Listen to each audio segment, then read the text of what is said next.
Well, well, hello everyone. Now let's see. Oh, hello. Yeah, makes more sense. How you all doing? Hey there, Real Deemer. How you doing? Hope you're having a nice day, my friend. And I'll see about trying to get all this working. Now let's create a video thingy here.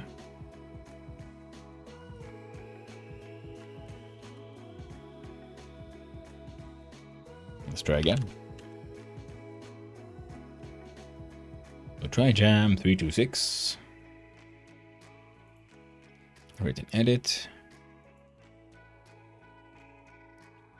Jam Gaming. Jam Gaming indeed. Man. I keep on forgetting that I should see if there's something up with the Google thing. I did sort of try to like reconnect SpeakerBot with it. Apparently didn't do anything.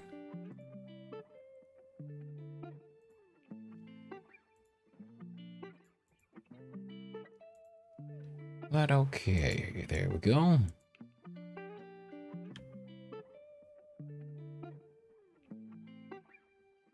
Let's adequate.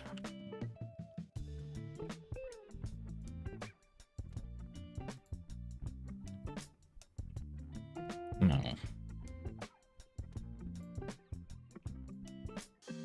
There we go. So, now we can get back to what today's theme is properly. So, we'll start out with the good old 3-hour game jam known as the Trijam. So, we go here. Hey, worked. So, the Trijam 3-hour game jam, where we have 3 hours to make a game. We'll spend some time first and try to come up with a game idea, and then we'll use the unofficial Trijam mixtape 3-hour timer, and use that to time ourselves, logging us ourselves in itch.io. Click on the clackety on the join jam. So today's theme is decommissioned tech. Interesting idea. We'll see how that works out. So, let's see here.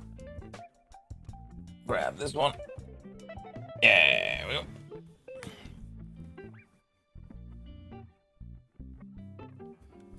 Move our little drinks around.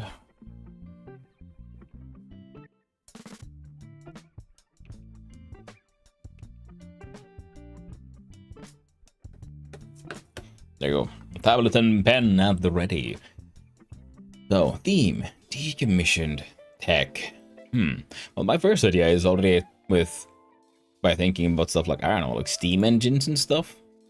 That could be interesting.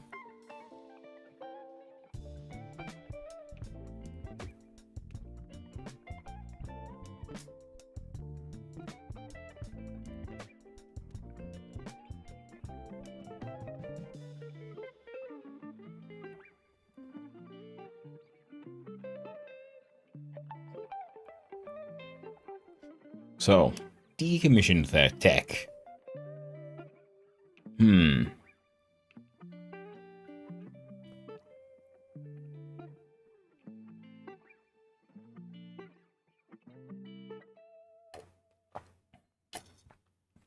that's embarrassing. Got lost in thoughts. Chug your coffee. And spill.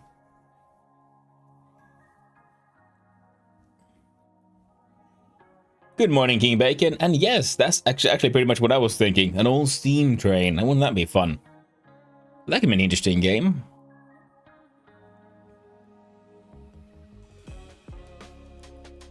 So you have a steam train. The game could be about balancing your classic steam engine. So you'd have like fuel coming in from, you know, a pile of coal or something, attached to the actual steam train.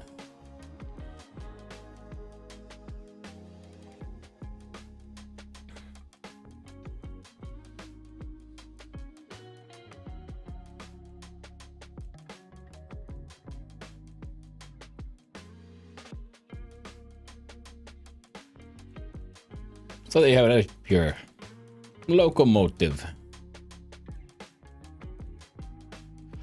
steam train goes forward. You have to maintain your steam engine. You have to give it fuel to make it hotter.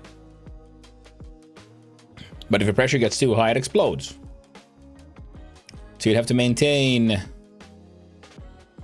the fuel, which keeps on like burning down over time. So it keeps on going. So you have to keep on adding more fuel anyway. But they have to balance that with pressure when heat. And I guess technically you should have water as well. So you'd have water being turned, so heat and water turned into steam, and turned into pressure, right?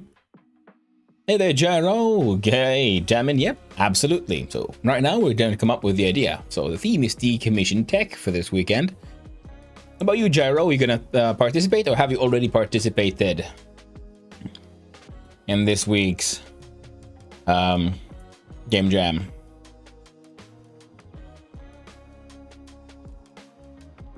Right, so we'd have levels of fuel and water making heat and steam. You'd want to see pretty much like, can you just get the train to go far enough or something? Then you can get to the next station. You have a limited amount of fuel, a limited amount of water. Now fuel makes heat, and fuel and heat combined makes steam, and steam makes us go forward. Too much steam equals too much pressure. Thing explodes. Too much heat. Gonna stream it the same as last week. Nice. Gonna do it later today too. Have a silly idea. Ooh, lovely. Silly ideas are the best ideas, especially for this kind of thing, because when you make a bigger game project, you kind of want to make it.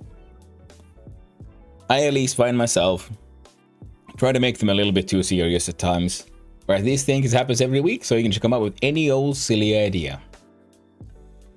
Like here. Okay, this one isn't not a silly idea, and the more I explain this, the more I realize, yeah, I'm not gonna get this thing done in 3 hours.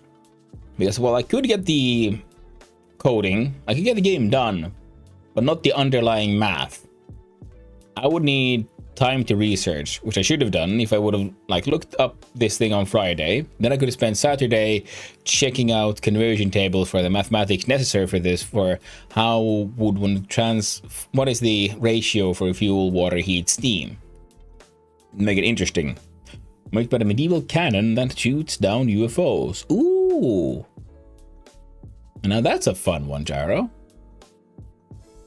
That sounds interesting. So I'm assuming you, because it's a medieval cannon, so you're making the reloading process more complicated, so that you have to pack in like the black powder, then like the packing material, then a bomb, and then a shell, then another packing material, and then fuse it.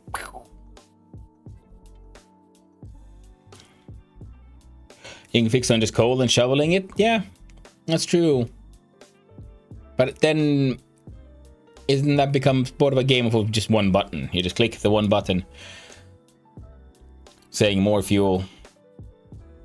This seems more like an interesting like balancing act, but then again, I overcomplicate things easily. What about old tech against something futuristic? I think it'll be pretty simplistic. Yeah, well, it's a really good idea. I like it. It's a really fun one.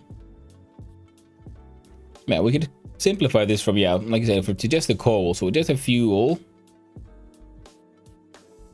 into steam.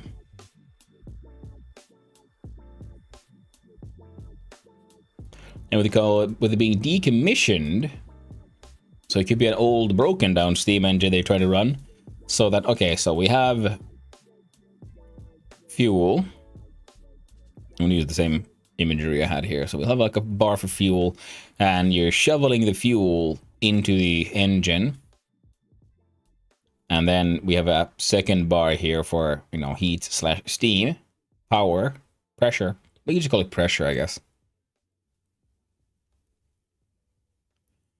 And when you shovel in more fuel, pressure goes up. You have a sort of sweet spot. You want to keep it like between in the middle here. If it goes too high, it explodes. If it goes too low,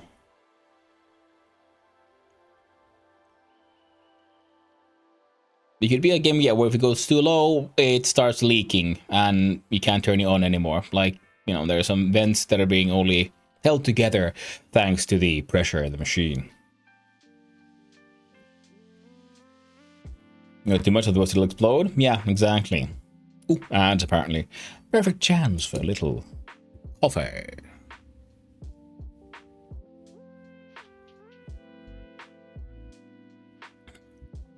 Yeah, because it's just, I would still have the same idea that I had here. I just simplified. So it's a game of just balancing this, and the longer the train runs, you know, we'll see like, oh no, it's...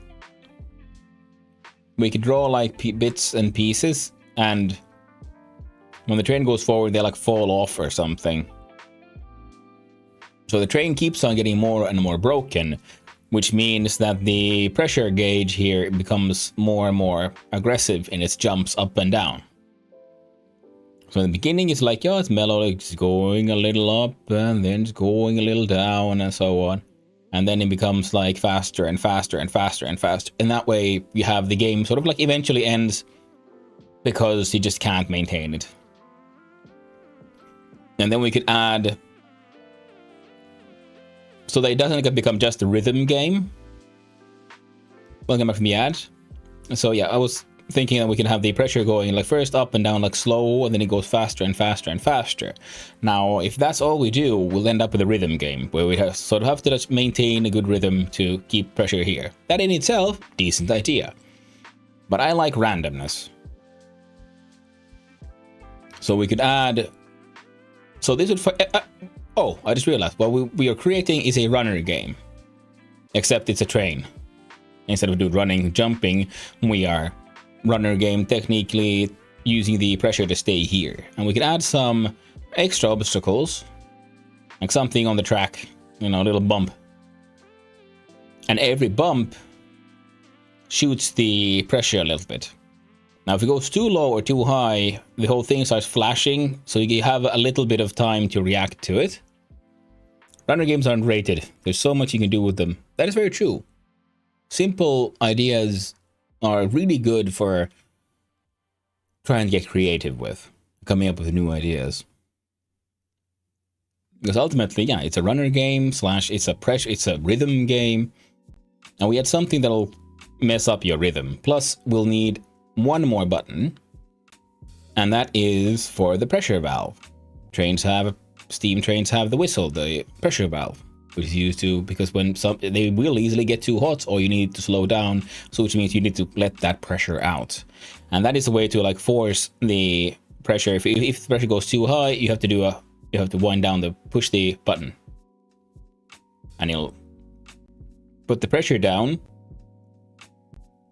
Now, to make sure that won't become too easy, we'll add I don't know, 3 second, 5 second cooldown on that one, on the whistle. So you would have a button for the little W for the whistle.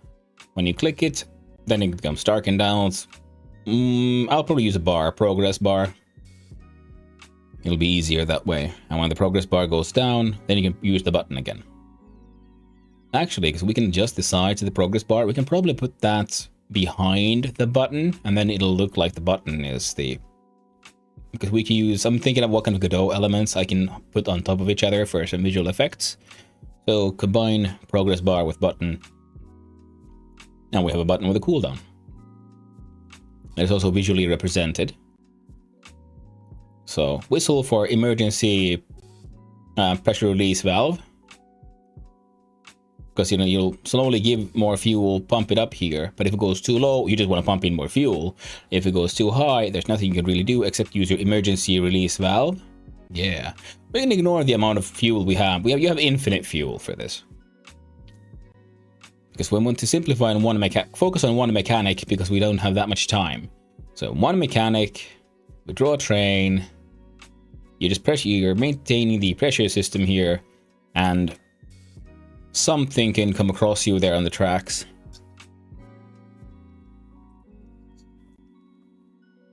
And that can do something. Now, I could see that something, you hit a bump or something, and then the whole system leaks. And that can cause your pressure to drop. So, and that could be a dangerous one, because if we have, for example, that the pressure, someone is trying to maintain pressure like at the lowest minimum, if you hit something that will make your pressure drop, that can make it go dangerously low, and it'll take you a little while to get it back up from there. In fact, yeah, so we'll have the amount of fuel you threw in is like instant. You would push the button, there's a number that goes up. You go from 1, 2, 3, you know, etc. Then depending on this number, it takes an X amount of time for the engine to burn through 1 unit of fuel. And while it does that, it increases pressure. So if you spam too much fuel too quickly, you might accidentally put in so much that you'll get the pressure out. So your actions have effects with a little bit of a delay. And the heat on the engine should be sort of like slow to churn, you know, back and forth, but then it goes up and down relatively fast. So balancing it becomes a little bit of a challenge. We could probably use some kind of linear interpolation for that one.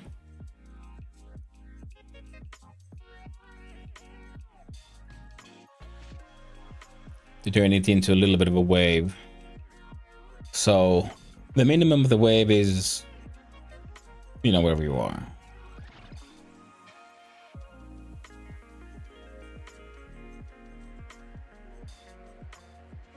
And how do we do the math on this one? Okay, so fuel. Okay, fuel comes to the cooldown. X amount of time. 1 unit of fuel has X time.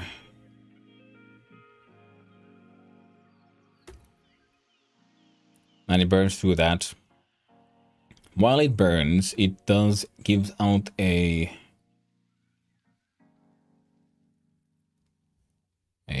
constant output of heat.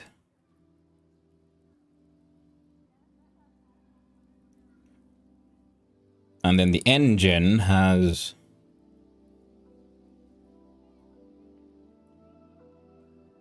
current heat or pressure.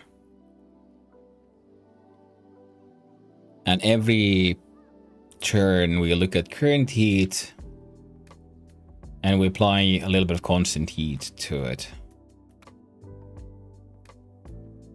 Now, what is the best way to do that?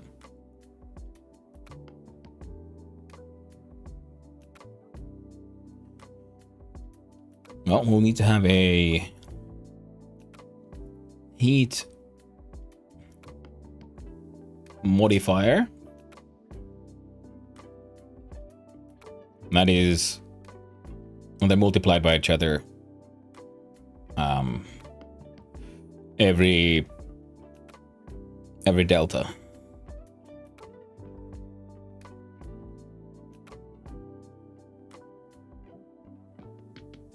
A heat modifier, no, okay, yeah. So it's current heat plus heat modifier times delta. And heat modifier is affected by the fuel modifier.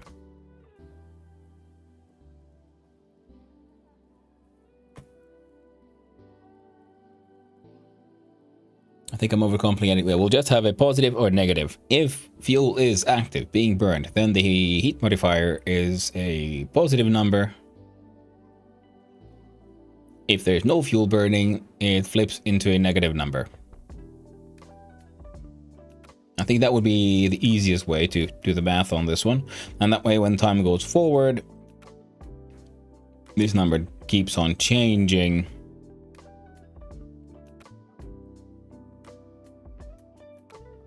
Yeah.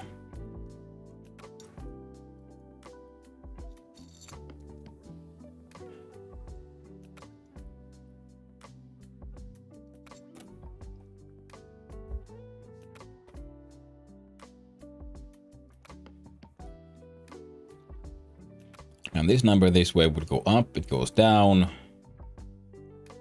And so is current heat plus modifier times delta, so it goes up, up, up, up, up.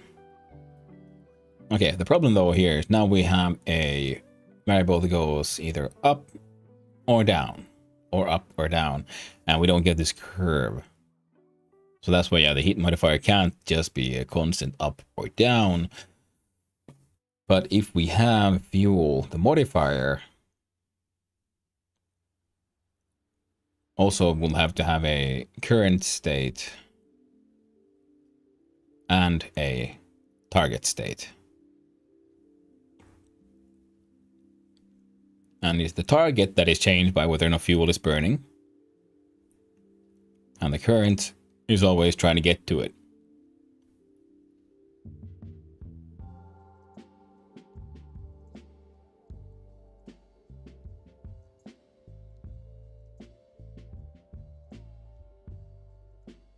So that way the current might be in a negative state, going down, start burning fuel, then it becomes less negative,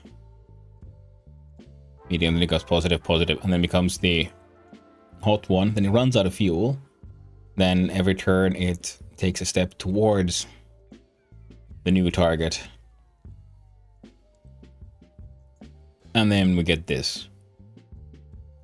And the engine itself just has current heat and heat modifier times delta. Or just the heat modifier and the delta stuff happens here. Now that would probably make more sense. So no delta here.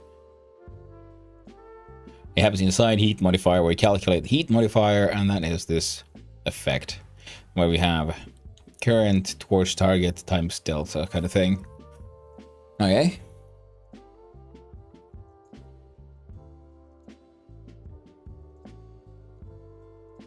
I'm pretty sure Godot has a move towards. So we'll jump over to Godot, but we're not going to start doing any coding. What we're going to do is jump into scripts, search help.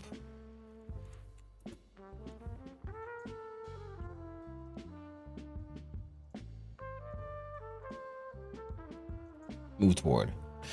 Moves from towards 2 by delta amount. Won't go past 2.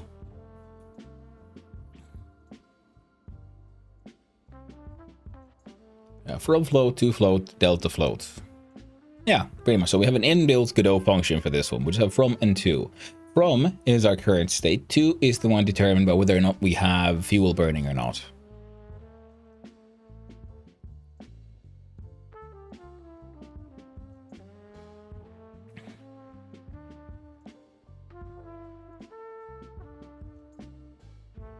This should work. Yep, one should. We'll find out. So I think we can use that one. So okay, so we have the sort of math very vaguely planned out for this one.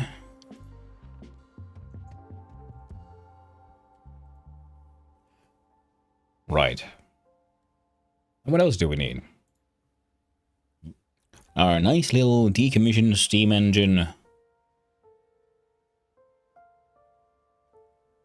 What you call the game? I don't know. Steam-tastic Boogaloo. To steam or not to steam? Is that even a question? We call the game Steamed Hams. Alright.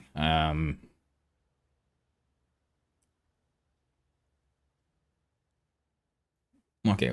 Working title is Getting Steamy. Now what do we need for a game? Well, we'll need a... We can probably use the same trick we had last time, where we had that instead of having a starting scene, starting menu scene, and ending menu scene, we'll actually have all of it running on one single scene, technically, where it is the game scene. We'll have ground, Also, train tracks. We will see the pile of coal.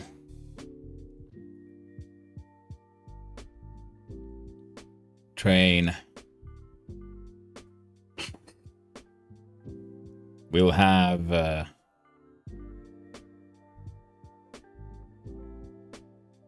I think having the pressure gauge be vertical rather than horizontal makes more sense, because vertical would fit better, but a horizontal is just more visually, you know, it's over, whether or not something's overflowing makes more sense. We can even hide it inside the, we can turn the entire front of the steam engine to be the bar rather than have it outside somewhere. And then we'll have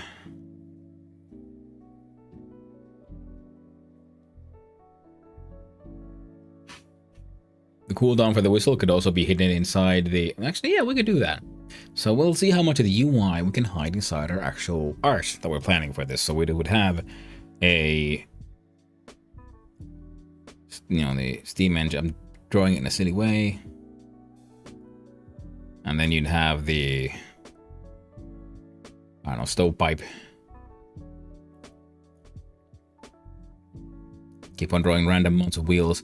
So when the pressure rises, we can now say, like I said, we use a progress bar.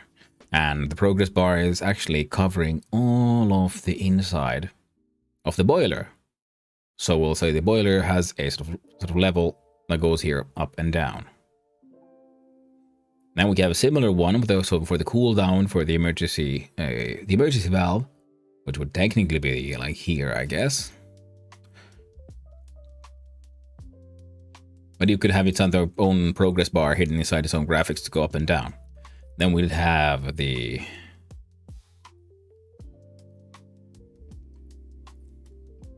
pile of coal that is being pulled along.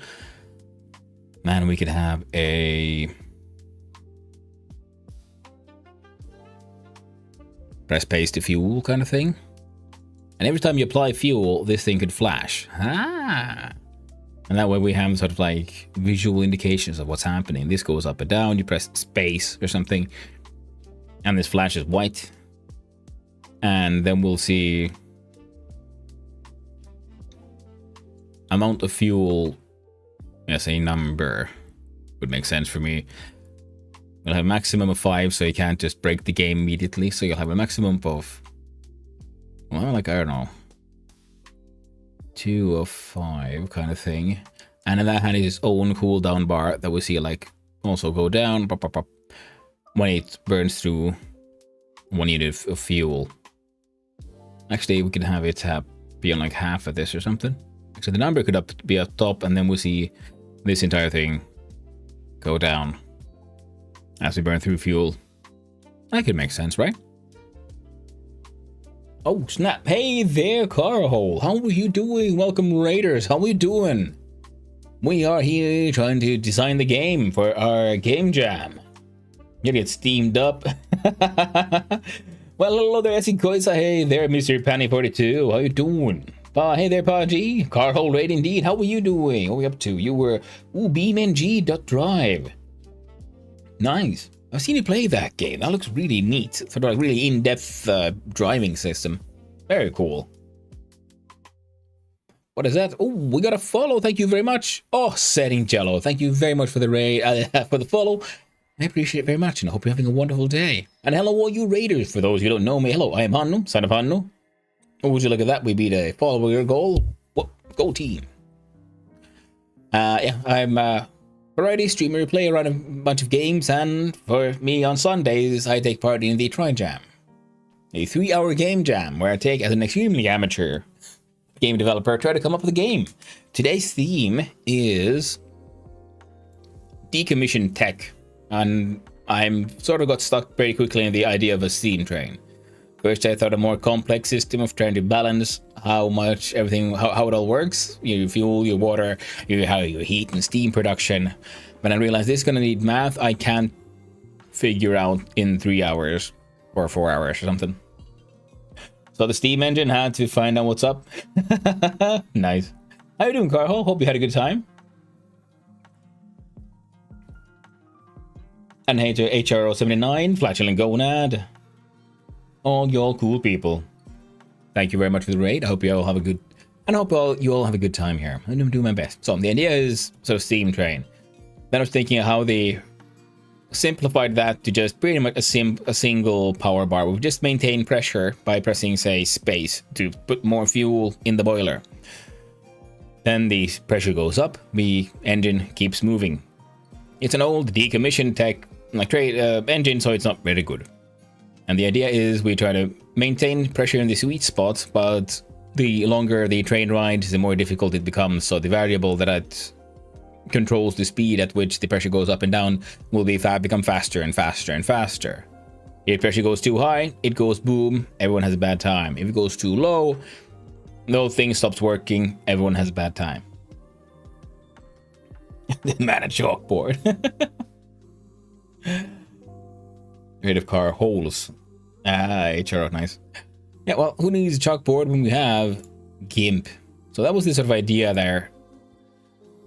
And then we'll have to sort of figure out, well, how do I do the, if fuel takes X amount of time to burn. So you throw in fuel and then it has a cooldown. While the fuel is burning, it applies a constant heat factor for our, a heat modifier. So it goes up when there's fuel, and then when it's not, it should slowly start cooling down. Then there might be obstacles on the way that will impact the pressure, so like quickly push it down or push up. I'm not entirely certain if we'll have time for all of that, because I still need to do the art as well. And here's me trying to figure out what will be the UI. So I'm thinking the pressure gauge would be the actual boiler. We could have the timer for the fuel going down be on the cabin, and every time you press for add a fuel, number goes up, so you have a maximum amount of fuel units in the boiler, just so you can't mess yourself up too bad too quickly. And then the coal carriage that we're carrying with us, that will just flash whenever you throw in a bit of fuel. And there will also be an emergency cool down valve for if your pressure gets too high and you can't get the thing to cool down because you put in too much fuel, because you can't take fuel out of a burning oven. Now, to hear the sound of those, ooh, they can be a bit rough. Tablets way easier, although right now running around with a mouse. So you have your emergency cool down valve, be like a button somewhere, another button you can press, and I was thinking I would hide that one, this sort of cooldown bar inside one of the stovepipe or something. So I just sort of realized, like, well, I can hide a lot of the UI inside the art itself. We'll draw a very simple and stupid locomotive, like something like this. And working title for the game is Getting Steamy. Ooh, that would help. Whoop.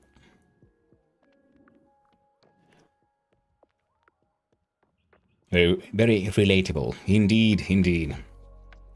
So that's the base idea. And then I'll have the menus also happen on the scene in Godot.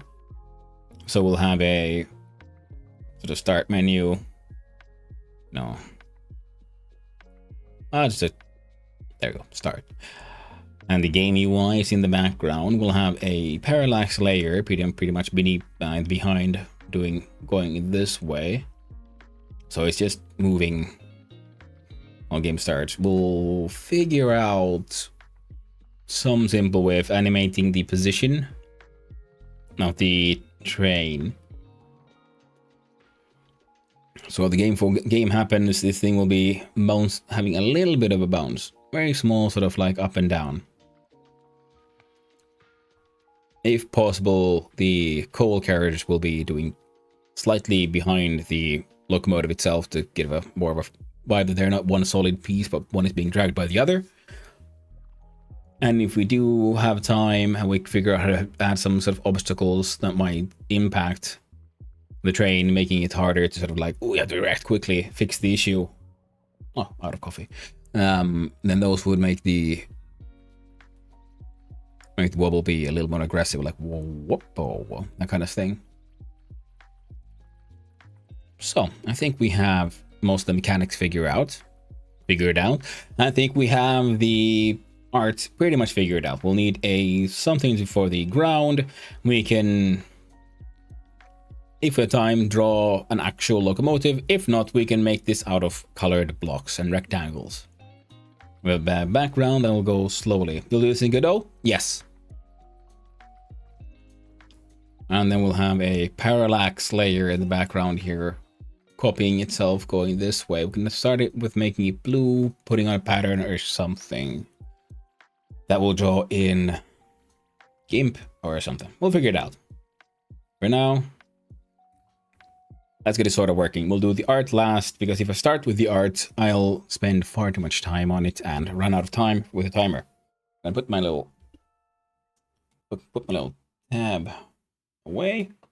Get the discard back for the keyboard.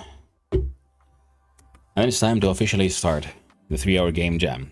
Because if we jump over here, we'll see that yes, we're taking part in the 3-hour game jam known as Trijam. The theme was decommissioned tech. It goes over, it happens every weekend. I just do mine on Sundays. And like it says here, yeah, we have 3 hours. Only games developed in 3 hours are eligible for the first place, so you can take longer if you want. And the time only counts for building your game. That is any coding, making sound effects, music, art, and other assets. Writing a design doc, coming up with your ideas, and compiling a game or making an itch.io page does not. So that's why we start by first planning a game, figuring it out, what we're going to do.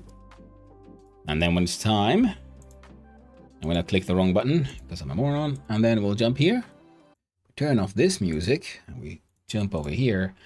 And the Trijam mixtape, the official timer, takes 3 hours and 4 seconds. And when this timer, so music playing, it's on. And like with old tests, when the music stops, it's time to put the pencils down and submit whatever you got. So let's start with jumping back in here into Godot, where I quickly had a look at this one, move towards the function we do have. So we'll start by making a folder for call it the level. Make another folder for menus, even though they're not going to be, I mean, they're going to be scenes, but not details. And what else do we need?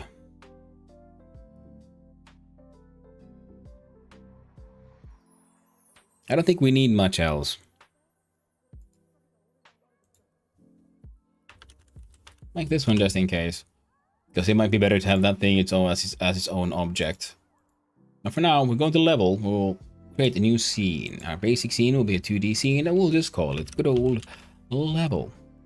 Bop. It is now in existence. Look at the 2D scene here. Well, hello, Tourmalines. How are you doing? Hope you have a wonderful day. Interesting approach, making dev work exciting. Exactly. Yeah, I like this Trijam, because it's also, it's good practice on planning.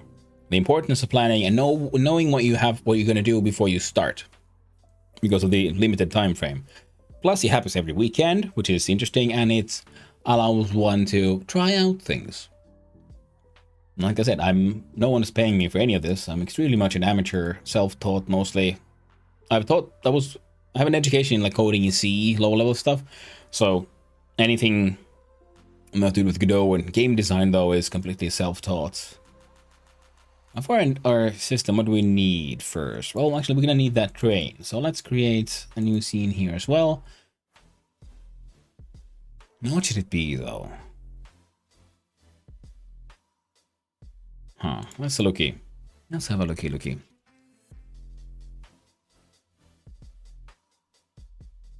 I'm thinking, should it be a collision object? Because if we add those collision systems, no, not for this one. We need that. We can add an area for detection later. So for now, we'll just do a. We can make it pretty much completely just graphical, like a UI element. I think that might be best.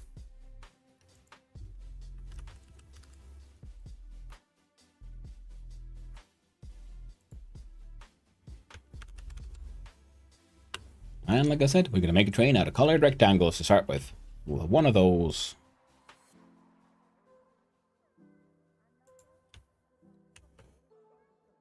Build it today too. Ooh, nice. Yeah, but you do usually far more interesting things than I do, like proper like math and stuff. I'm just doing silly games. Having fun. Okay, I'm gonna put on the... No, not that one. These two. Not that grid. There we go. I like it when the math can help me. This color must be... That'll be the boiler. We'll make it kind of light because we don't have a thing.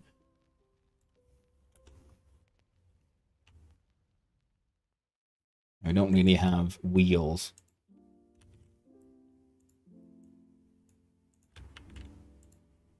We do this.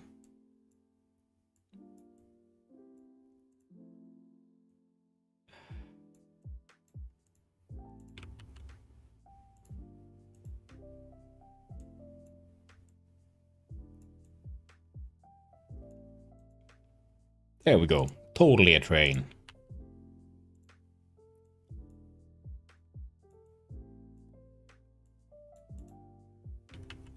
Oh yeah, one more.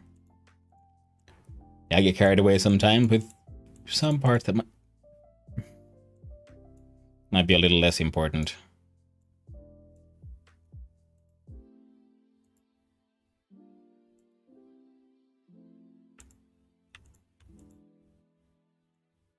Oh right, I can like rotate this shit.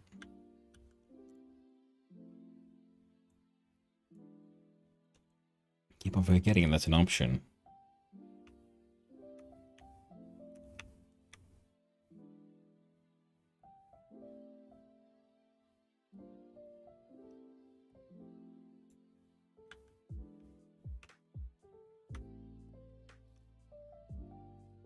Why can't I? Oh well.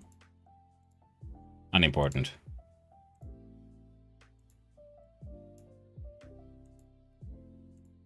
There we go. We'll call that a train. The more important part is that it needs its own script so that we can control things from here to the other place. And we save, we jump back into level. We deem the train good enough and we can just plop it in there. See, cool little train. That is way too small. So we can go here. Possibly, hopefully, grab all of these.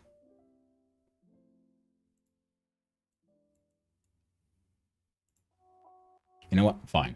It's okay. Don't have to worry about it. We can probably grab it from here. No. Voi ei, kuusikuustani kuuntelevat taas kuuta. Minun on pakko nukkua. Nähdään pian taas. Thanks for hanging out, Carho. I appreciate it. Sorry for my TTS being so late. Kuustani kuuntelevat taas kuuta. Nice. See you around, man. And I hope you have a lovely rest and a good sleep. I'll be continue here trying to figure out how to make a neat little thingamajig worth the wait. Oh, what the? I accidentally scaling. That's fine then. Then I can do this. Zoom on out.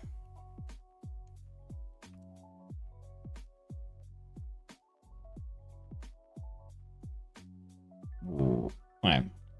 The other thing is we can see this purple line here, so we can like sort of figure out how big. Whoa.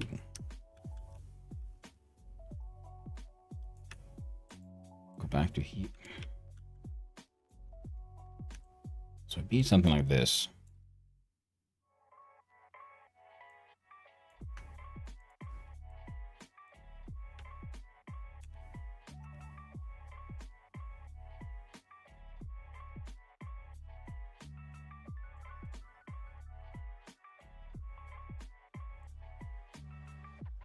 Yeah, works for me.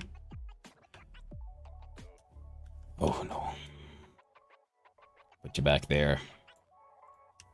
We'll save, jump into level, and you know what? Good enough. It's absolutely good enough. Now, our level itself is going to need a script. And we're going to need a colored rectangle. You know what it'll do? It'll be the round.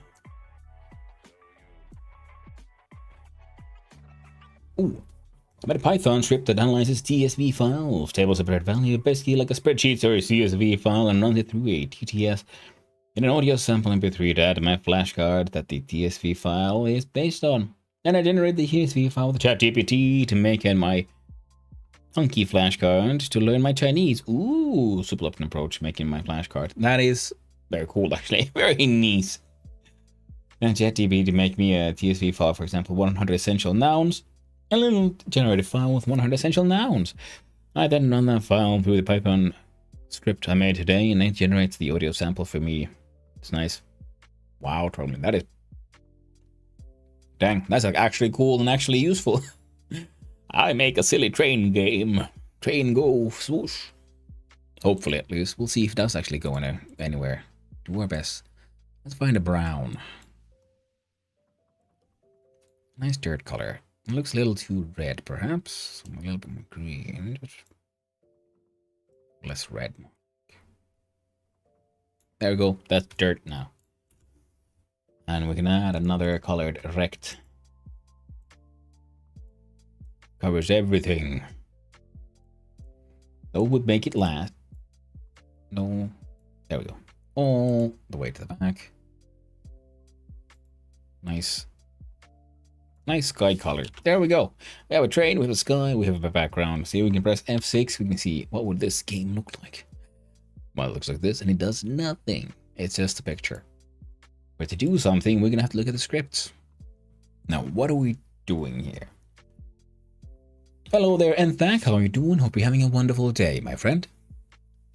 Now, let's see here. Breath weight. And yeah, and good night, Carhole. Thanks again for the raid. I'll do my best to take care of all you people.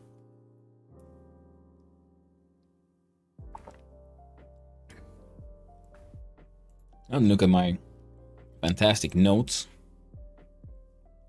So we'll have fuel, we'll have time, and heat. Okay.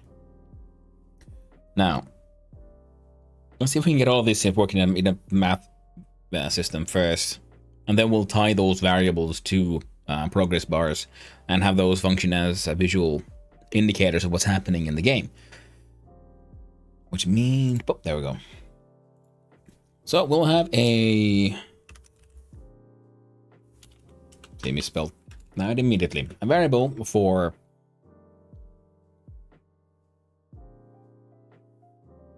fuel.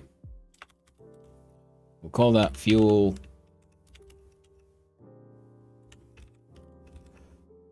Fuel in boiler. It's an integer. If I could just do this right. And it starts with the value of 0. Thank you, and Silly Train Game is just as cool. By tomorrow I should have an Anki deck that can tell all the essential verbs, nouns, adjectives, greetings, common slang, conjectures, grammar, etc. Then the way I have everything I need to practice daily. Fantastic. Also need to add new words from my conversations with natives that I have daily. Very cool, Toyland. That is very cool. Very nice. Hot damn. Well, no pressure. No, I have to make a Silly Train game that actually works. Compared to your cool kick-ass use of AI and shit to make your own language learning tools. No, that is really nice. Now we'll have these variables, but you know what we also need? We'll need a few constants. We'll make a constant called oh right, these need to be big, so we'll do boiler underscore max type integer. We'll make that fine. That way we can change that if we and refer to it in multiple places, because you make it a constant, so it's a value that never changes. The maximum amount is set in stone. Sentence mining to really learn and become the fluent fast. We'll do the same for continuing to learn Finnish too. Well, nice. Well done, Tormir. Well done. You are all well. It seems to be that you are well on your way to be a true polylingual, truly polylingual, polylinguist, polylingual. No many language, much word. Very cool. Multilingual. Polyglot, that's the word I was looking at. Polyglot. Now, there are any other constants right now? Well, not that I can think of, but another variable we'll be needing is... oh, there we go. Immediately came up with another constant, and it will be the...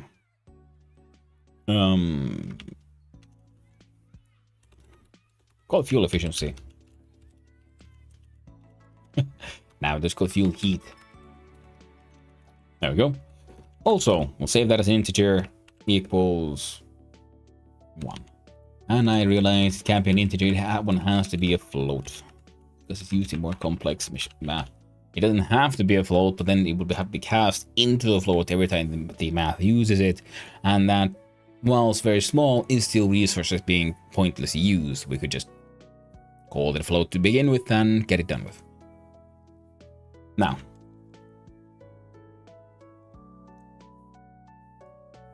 let's see. Did this? No. I thought that would do a thing. Wrong language. So, let's do here. So we have fuel, heat. Keep on forgetting what I... See, this is why I need written notes. I can't hold the information in my brain very well. Which is why I always take many notes in various forms, because I need an outside form of memory. So fuel times time, constant heat.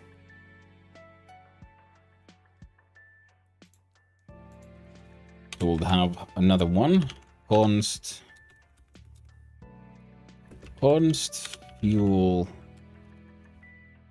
time float.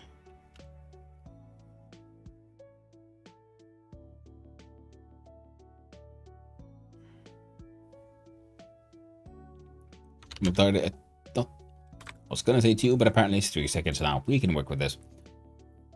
Question related to fuel in boiler. Assume you're going to refer to coal. Yes. If yes, are you going to use the fuel in boiler and the fuel in train? Fuel in train would refer to the total amount of coal available, and fuel in boiler would refer to the current burn time available in the boiler. Assuming one on top of coal going to burn X seconds. Yes. Maybe also burn level at some point. Yeah. Pretty much. Except we're going to have an infinite amount of coal to begin with because we have a limited amount of time. And I'm not sure how that would...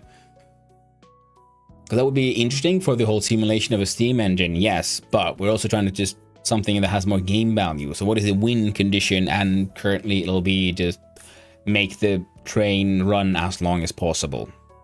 And if we have a maximum amount of coal... Now, of course, we could add, like, you have to pick up coal...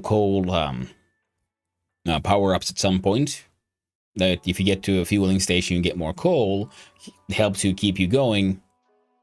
Okay, that is something to consider. But yeah, the fueling boiler is how much is currently in there. The boiler max is how is the maximum amount of fuel units of fuel can have burning at the same time.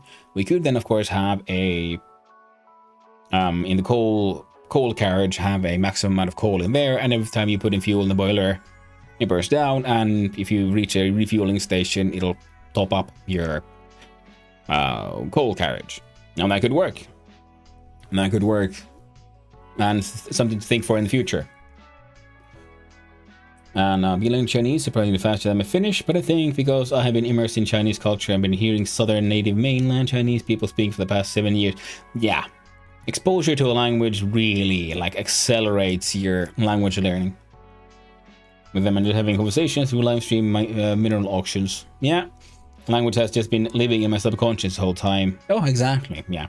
If you're not exposed to a language, then learning that language is very, very difficult.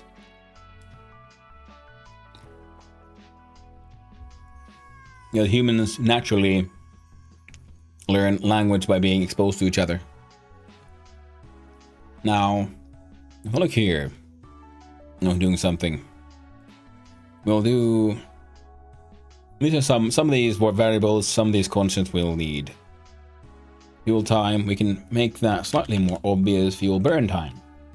So this is how long it'll take to burn through 1 unit of fuel. This is the fuel heat that we'll be using as a... Yeah, that might not work. We'll see. And the boiler max is just the maximum amount of fuel to put in the boiler. Now, normally, of course, if you're sensible, you'd add comments explaining all this in your code. We are on a time crunch, so we're gonna do it quick and dirty. No comments, bad code, all spaghetti. So, in the process, we'll have to figure out the math for this. We'll have to move towards fueling boiler, another variable for current heat, float.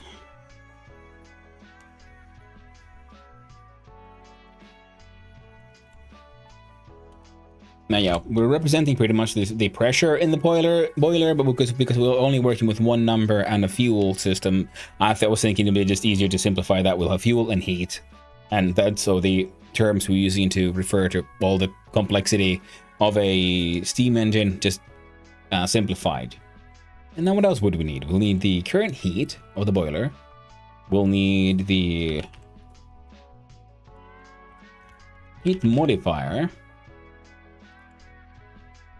Oh, can't capitalize. I have a bad habit of doing that. Oh, so it's at 0. What else did we need? You know what? I'm gonna have to put this thing up.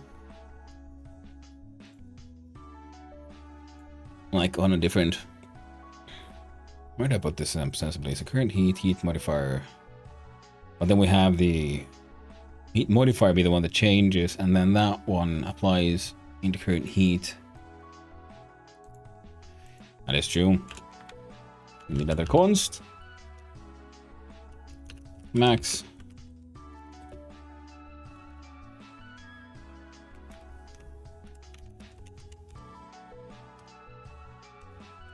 And for those, if anyone's wondering, we're capitalizing the constants just because that is a pretty standard way of just writing. It's a good, like, it's a habit. What's the word now? It's how they're usually written. Okay, we'll start out with good old from 10.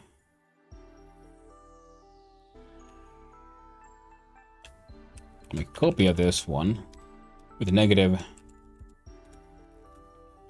It's just the traditional way of marking constants and making sure that in code is visually sort of clear what is considered a constant or a variable is. That constants are always written capitalized, variables have their own way of being written, and so on.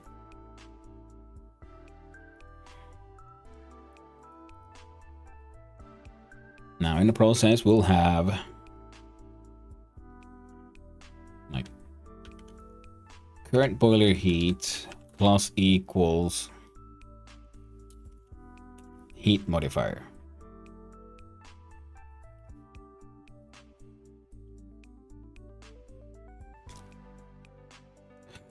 I think we're gonna want something that make that it's in its own function.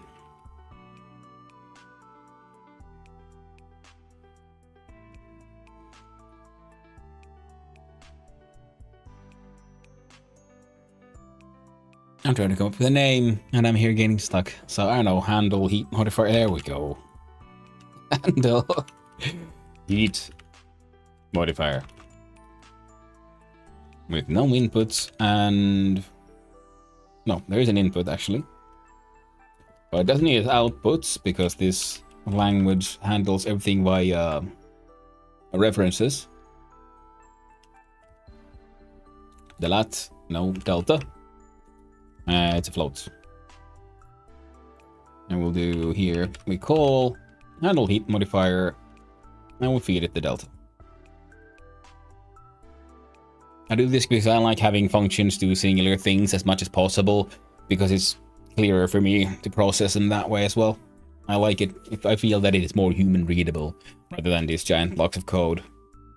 So the handling the heat modifier, we'll look at the heat modifier and we deal with the fuel burn.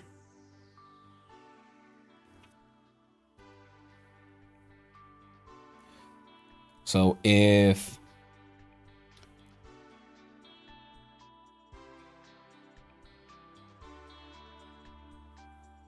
do a simple if fuel in boiler is greater than 0, then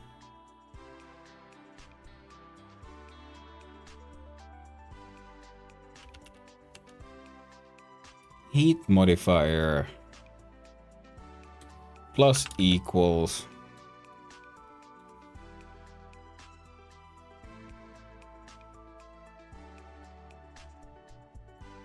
How did it move towards work? So it moves from towards 2.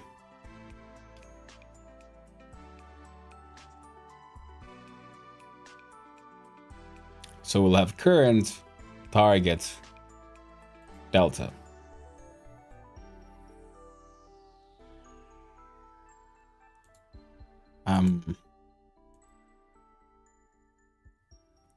We'll have to have a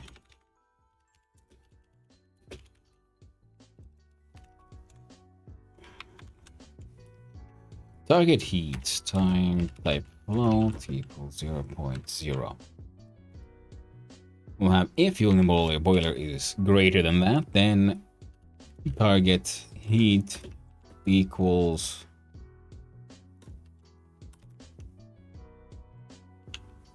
fuel heat.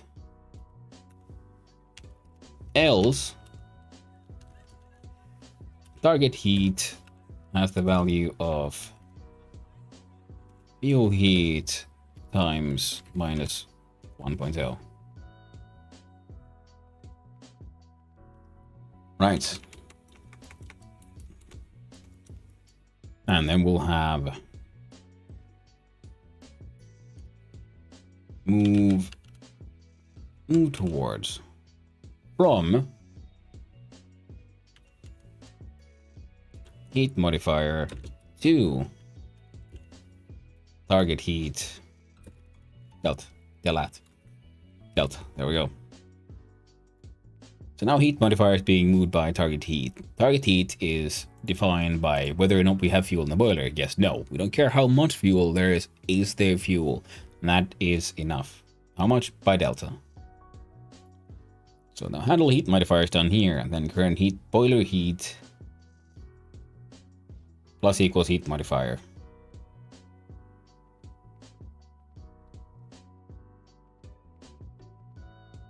I'm wondering,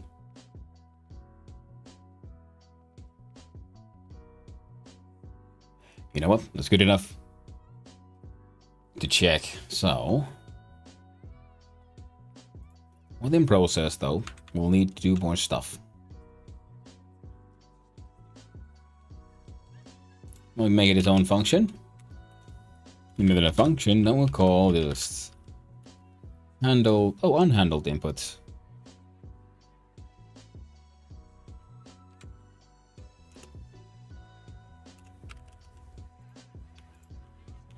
What was this one? Call when an input event hasn't been consumed by input or any GUI control. Call after shortcut input and after unhandled keep input.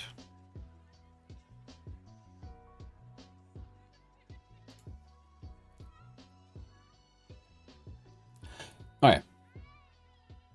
Now we could of course do if input something. Wait, can't I just? Is this an inbuilt one as well? Yeah. Call when there's an input event. The input event propagates up through the node tree and the node consumes it. So I called if the input process is enabled, which is done automatically if this method is overridden. So we might not want to override that one. No worries. What we want to do though is go to project settings, look at our input map, and add a couple of new actions. One will be add fuel. And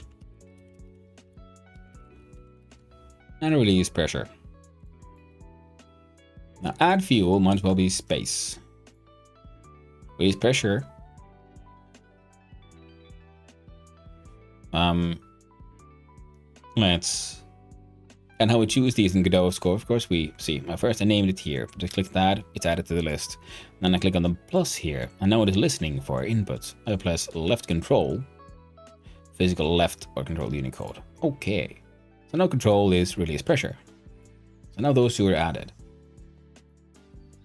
And I think I can do if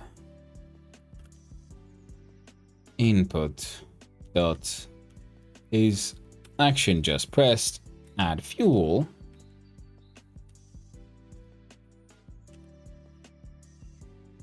And I'm marking them as pass just to get the red warnings out. Input dot is action just pressed, Release pressure.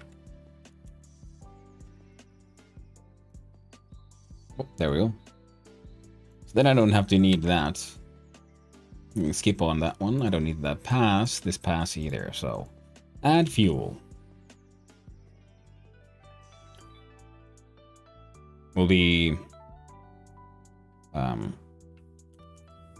fueling boiler plus equals 1.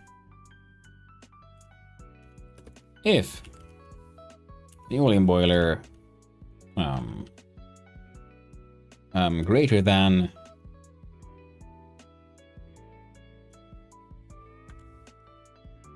boiler max, fueling boiler takes the value of boiler max. There we go. So now we can't go above boiler max. And release pressure will do the releasing of the pressure when we get to it. Actually, we'll do bunk. Release pressure, no inputs so far, no outputs, and does fuck all. A little print. Pressure released. And that's what you do. Release pressure. There we go. Now we'll also have in the process... Wait, I don't think the process needs it, does it? Nah.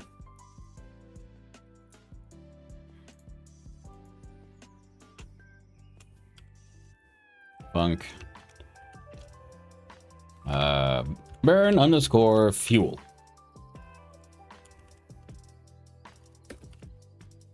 Taking the delta. Outputs nothing. For now, just this pass. Handle heat modifier. Burn fuel.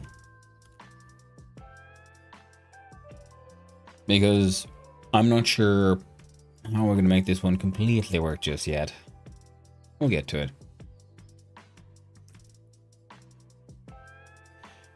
Now, I wanted to have those process bars. The question is, do I want the process bar to be purely visual or mechanical? I think it'll be better if they're purely visual. So in burn fuel, we'll have to have fueling boiler next to maximum, right? And then we'll have another variable for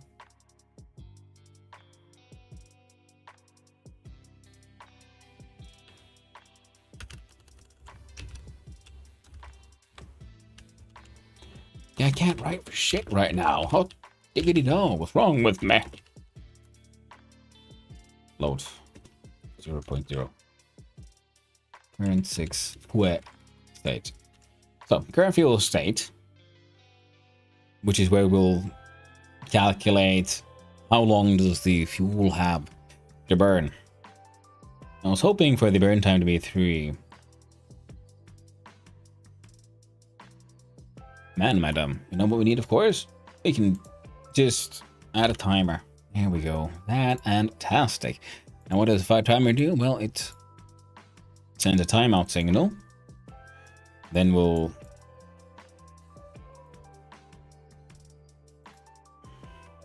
F2 fuel.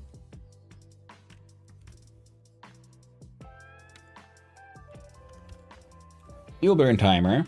We'll right click, disconnect, double click, do it again. Just to make sure the names go correct. Now,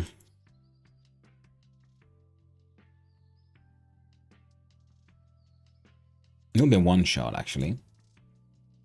Wait time can be whatever, yo.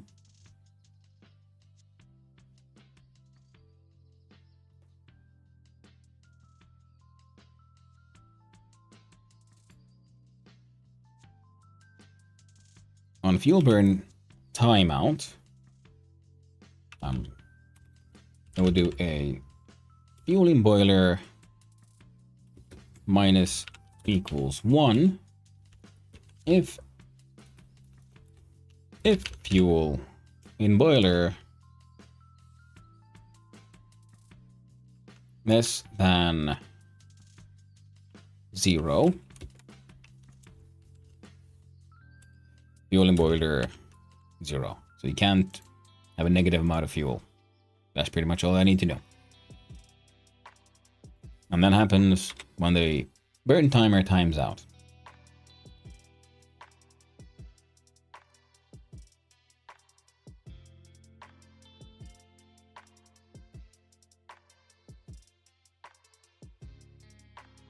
I might have to switch this one out. But more importantly, we're going to use the timer's time left details to figure out the progress bar. Okay, so we add fuel, we press space. I think it's time to add the progress bar so we can sort of visualize and see how is stuff working out or not. So the progress bar, we stretched out.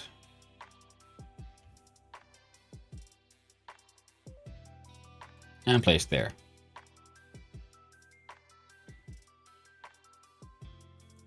Now,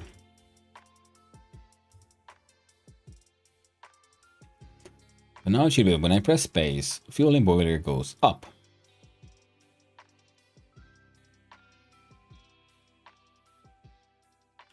We'll have to add another variable here. We'll do fuel underscore burning. It's of a type boolean and it starts out as false. In process, we are checking first the inputs, I guess. I'm gonna handle heat modifier and handle fuel. Make the function right here. Func handle well. Man, I'm out of it. No inputs, no outputs for now, and what we're gonna do with these is ask a question. If fuel burning equals false, then you have to check something else. If fuel in boiler is greater than 0, then fuel in boiler minus equals 1.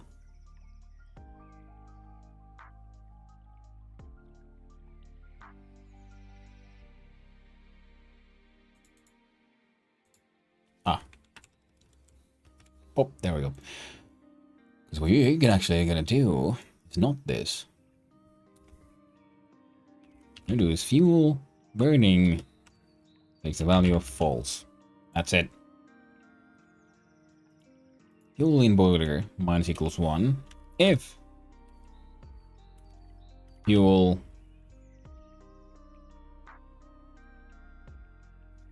no, we don't need to check that because it should only do that if we're above 0. So that happens, and we'll do fuel burning equals true, and fuel burn timer dot start with a value of fuel burn time.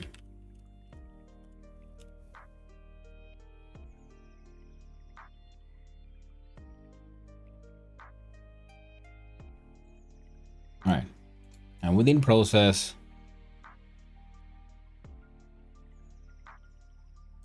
we do progress.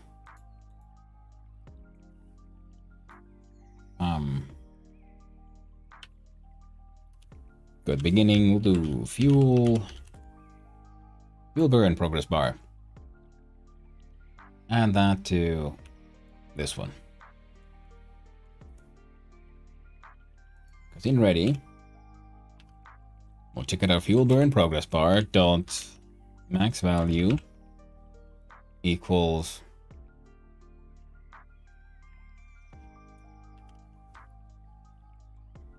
Fuel burn time.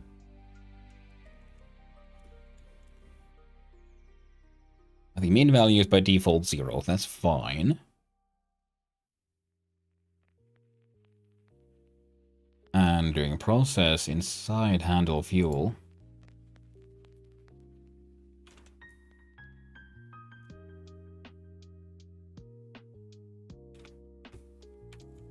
We probably should do it here. Fuel burn progress bar. So value equals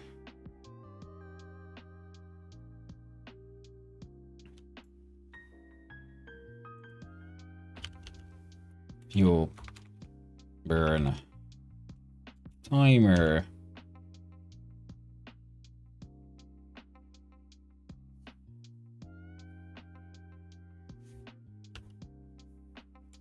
time left. Alright, and we'll see how many errors we get if we just try to launch this thing. See? Works heckin' perfectly. Except I want you, my friend. I want you to... Goddamn you, NVIDIA. Could you just... No one cares. I do believe we have a sort of beginning to end, top to bottom. Double click. Double check, I mean. Bottom to top.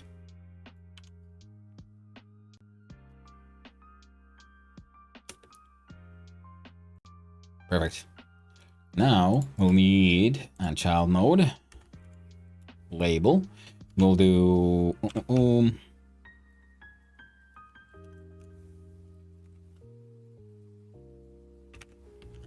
current fuel, and we shall place the right, I don't know, there for now.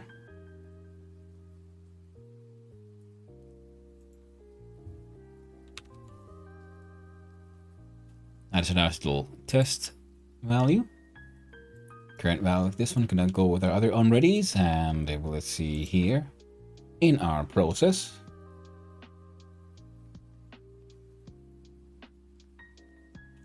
Oh, current boiler heat plus heat modifier gas. So that is something we'll figure out once we get there. For now, we'll have this, and let's see. Also, I just realized. Otherwise good, but it's in the wrong area, because the burn of the fuel, not the heat in the boiler. So we're getting there, friend. We're getting there. Hey there, Reaper. How you doing? Hey, yo, Hanno, have you heard the word? Press Alt-Z to use G for experience in-game overlay. Yeah, I noticed that quite often, and it's very annoying, especially because you're working in your DOS. So I have to launch my game every now and then, test it, and NVIDIA every now and then decides, oh, this must be a new game. I better tell him the good news about the NVIDIA Experience Overlay, and it blocks over like part of the things on my tools. I'm like, God dang it! I have to wait for your stupid advertisement to go away. And believe it or not, NVIDIA, I know you're in my machine. I put you there. You don't have to advertise to me about your god dang existence. Could you just stop, please? Yeah, doing good, just waking up. Nice. I'm glad you had got some sleep, my friend. If it's any consolation, AMD does the same thing, but even more randomly. Lovely. Oh well, but you see, it feels so stupid, because it's like, hey, you want this new overlay? I'm like, no, if I wanted it, I would have put it in there. Could you please stop advertising to me about features I most definitely do not want to use? And about your own existence, because you're my goddamn graphics card. I know you're there. I put you in there. You're the thing that makes all of this work. Just God, stop it, please. I turned off NVIDIA overlay a long time ago. It was a dark and stormy night. The overlay just wouldn't stop. I had to put it down. It was rough. I don't know how to turn that advertisement off though, so it keeps on advertising about it.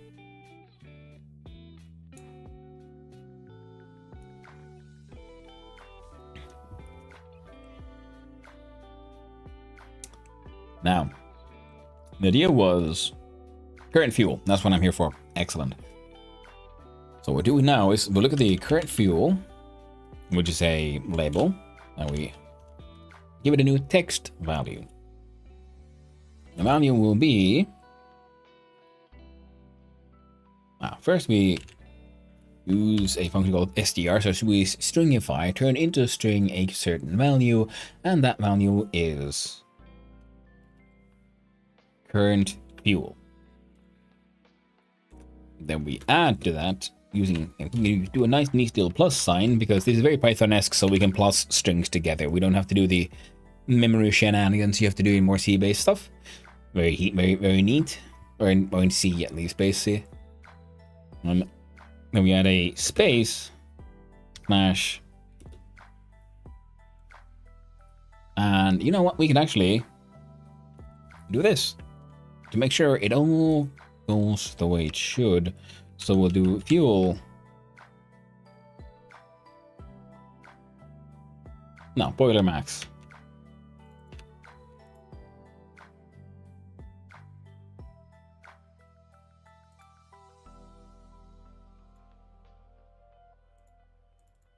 What is this? It's end of statement. Oh, right. Hey. Plus sign. There we go.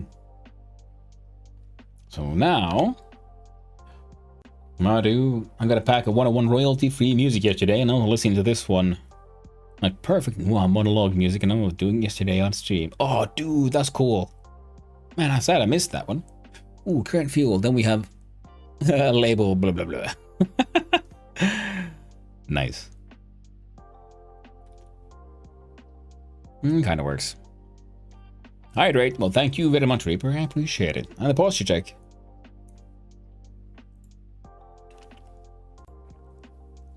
Will do. And a stretch. Hot diggity dog. Now, why?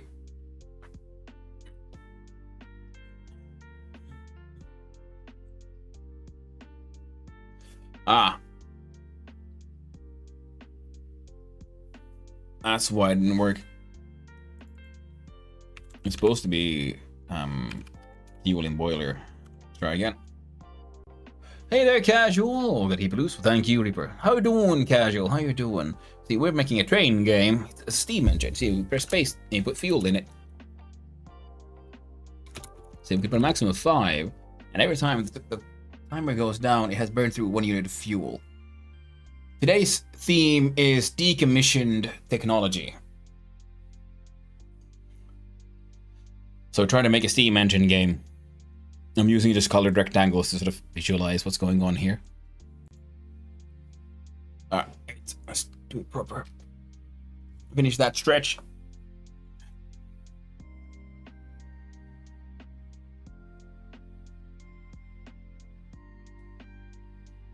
Yeah, spin.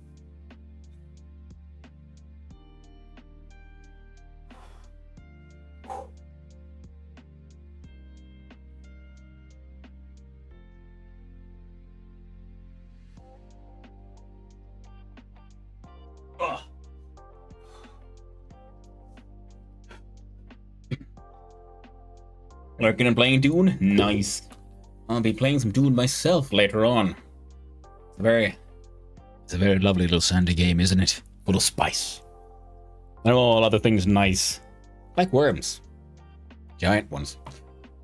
Now, let's see. Potentially getting Dune soon as well. Nice, Reaper, very nice. It's a very fun game. You know, streaming-wise, of course, it might not be the smartest thing to stream it because, you know, we're competing with the biggest boys. Everyone's playing Dune right now. But I'm just having so much fun.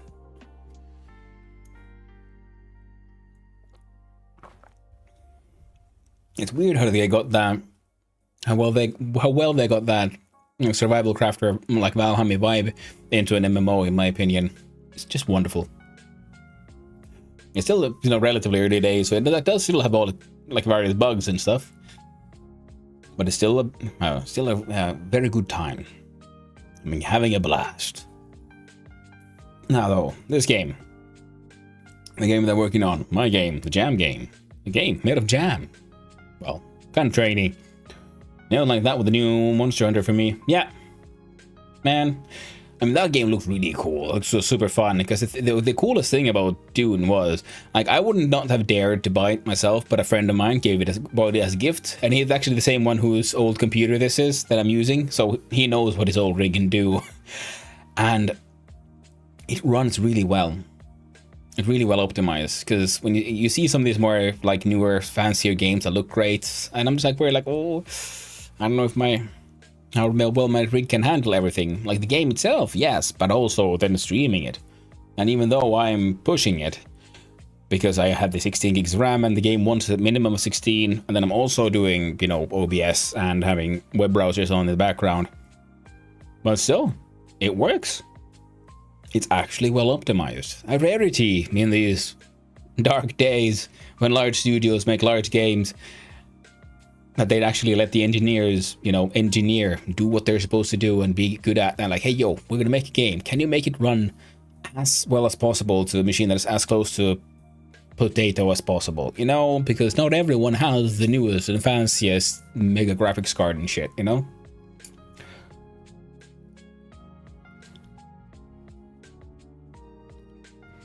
And pretty rare for well-optimized games to come out. Yeah, exactly, and that's the thing. Because I get it. I mean, there's such large teams working on this project. There's so many fingers in the pie, essentially. And so many of them have to share certain tools, and certain tools are then made to be as universally usable as possible, rather than being as optimized for doing just one single thing. So you end up with things that has unintentional bloat, if you will, sort of like it's sort of what it seems like. And that's why it's not always the most optimized. But everyone thinks, well, modern computers are so efficient and fast, so you know we can play a little loose with the requirements. But it's other game companies take pride in their game being harder to run. That is a fucked up way to do it, man. Like, I get it when you had like the old, what was it, Crisis, and because that one then also did insane things, like graphically, for its time. Nowadays, you just have a game like, oh, this one requires the fanciest of machines, the most expensive of components. It's really hard to run. And then you look at it, and you're like, okay, so you require all these resources. What exactly are you doing with them? Because, yeah, it looks nice, but it's not that special, you know? Like, I get it if you're like, oh no, we need to have absolutely the best graphics card because we're using a lot of that math to give you like cool photorealistic graphics, or like we're doing nice enough graphics, but we're also simulating a world to the level of Dwarf Fortress. So that's why you need to have the most advanced graphics card to do like all the complex math, you know, to simulate all of that. But it's like, I'm happy with pixel games. I'm happy with simplified graphics. I don't need photorealistic pores on people, on faces that most are usually always faced away from the camera, or details I never see. Plus, the uncanny valley is always a risk. So, but if you stylize things, less risk of uncanny valley, everything still looks absolutely fantastic. Okay, with this game though, the jam. So with handling the heat modifier, we're not seeing it though. But we have a fuel and a fuel in boiler system. Now we'll have to have the heat in boiler system, so we'll no, let's see here. Oh, there we go. Add child node.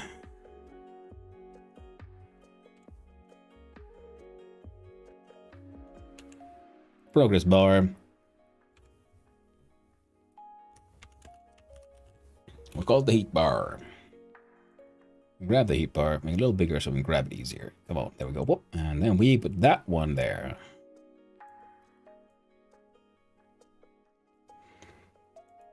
It's also fun because I'm trying to like put the UI in the art.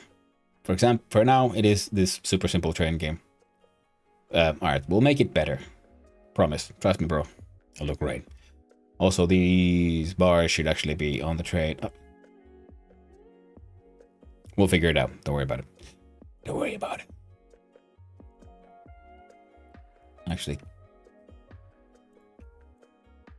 can I do that? Ooh. But I'm back. There we go. Better that way. Save. The scripts. Heat bar. Oh, there we go. I'm like, well, I figure what I'm going to do for today. Hey, man, no worries. Thanks for coming by and saying hi. I appreciate it. And I hope you have a lovely day, my friend. Good morning. So, let's see. Now, we apply fuel. When fuel is burning, we want stuff to happen. Handle fuel is here. Handle heat modifier. So, if target heat flow blare, fuel burning equals false.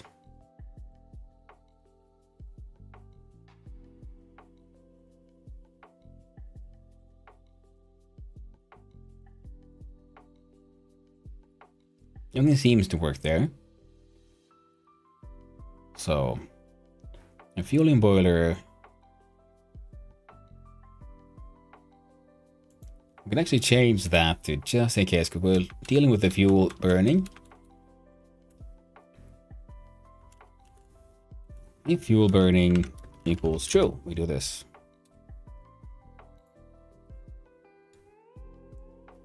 Target needs fuel heat, otherwise that times -1, so it becomes a negative value. Then we move towards heat modifier, target heat delta. Right, for heat modifier. Now, heat modifier is seen here. My current boiler heat. Hey there, Onziyuki. How's your spaghetti doing? It is doing okay. Getting started still. Trying to figure out, well, look at this beautiful train I made out of squares. Totally a steam train, right? Mega steam. Such train will make you work. But how are you doing, Onziyuki? Hope you're having a wonderful morning, my friend. Or yeah, it's still before noon. We'll call it morning. Brunch time. Now, we have the heat bar. What is the max? Did we have a maximum heat? Yeah, we go. So we can also add that one heat. So heat bar dot max value equals boiler heat max.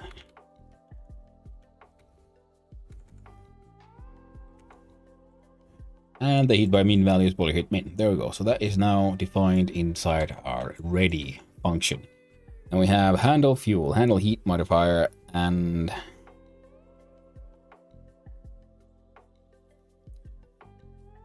then we look at burning the fuel text.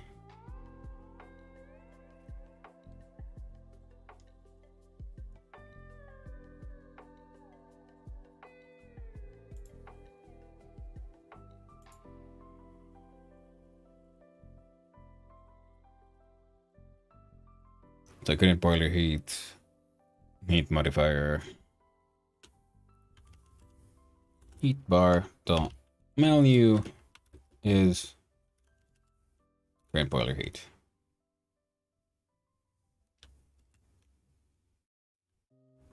How will that work? What does this look like?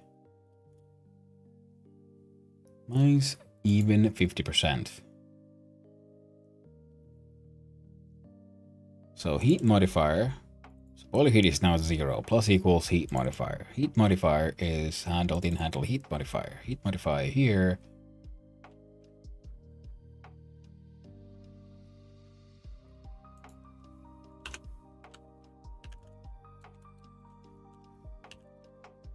We do print. We stringify heat modifier. Heat mod plus hat mod.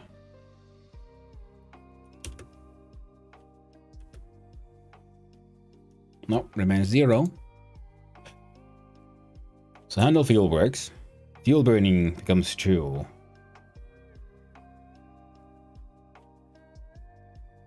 Target heat 0.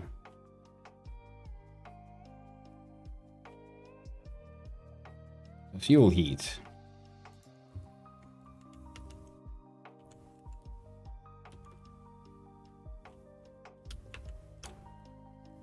Let's see. New line.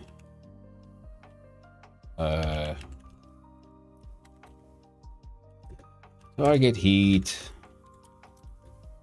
We stringify.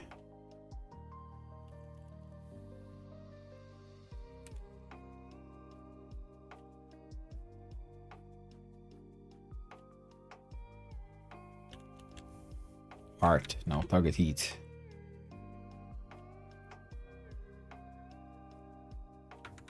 What do you mean expected a closing?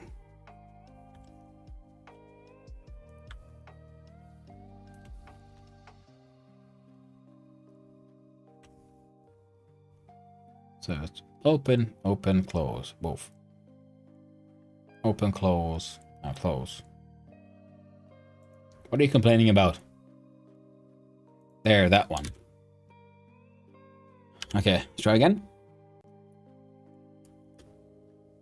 Yes, 1. -1. Neat. Now move towards, apparently not doing it.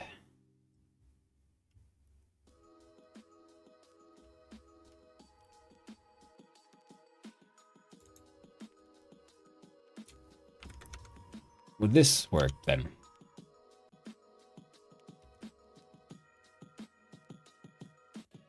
Nope.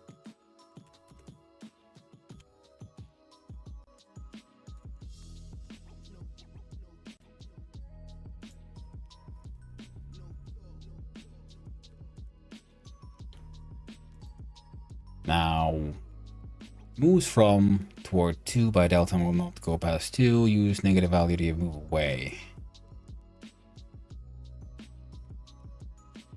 Oh.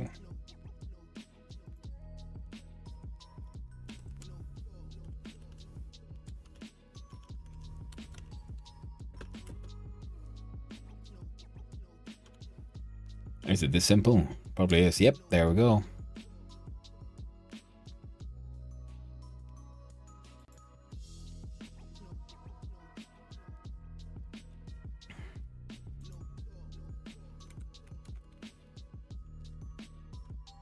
With Delta. Doing okay. 27 predictions cancelled.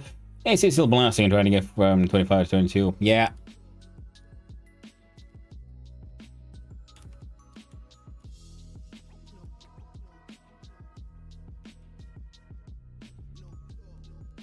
Okay. Nothing increases way too fast.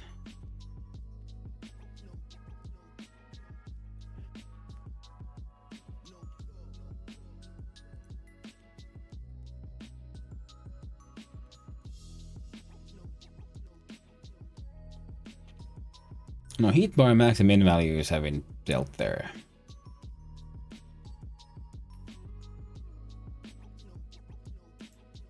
Ah, of course. If current boiler heat less than boiler heat min, current boiler heat guns boiler heat min.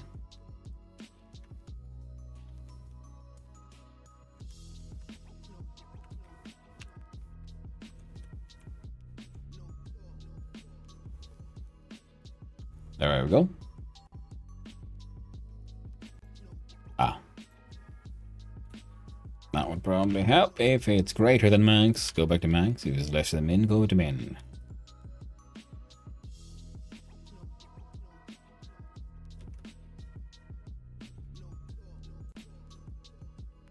Excellent.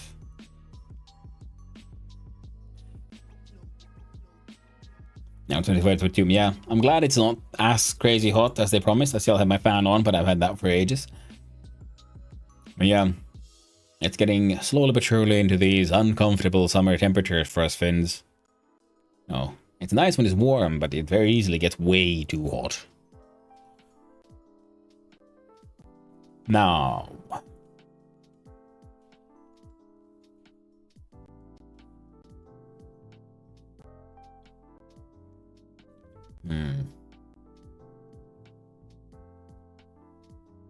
I like moving, playing around with the move towards here.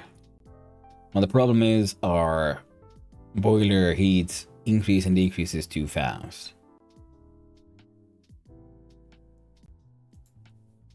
So what if we add just the delta here again, just to make things a little nifty.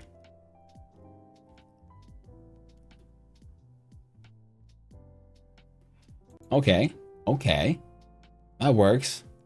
So we'll have to make the fuel heat bigger.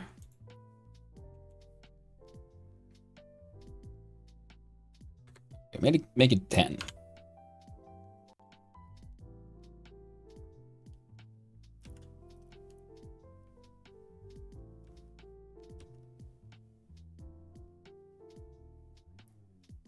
Yeah.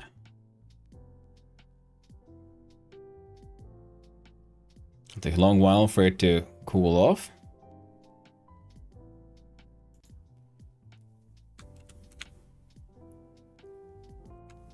So get 10 is good.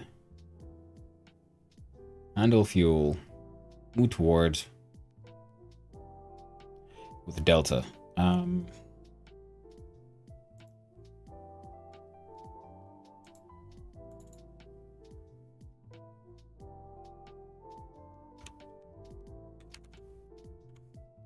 I'll make the delta 0.1.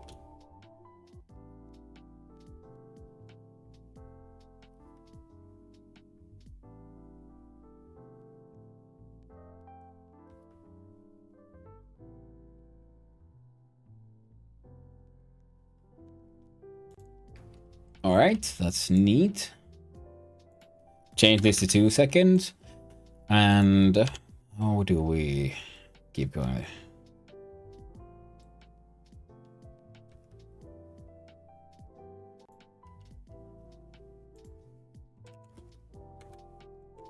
Zero point 0.01.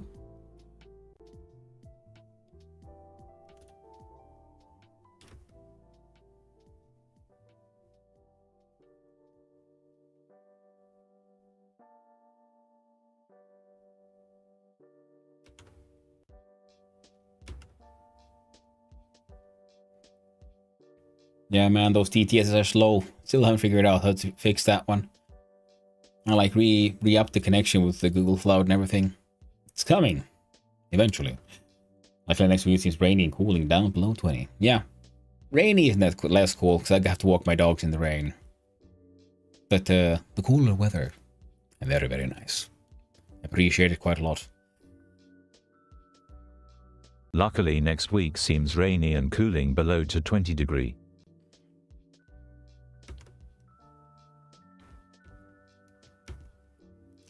I told you it was coming. Eventually.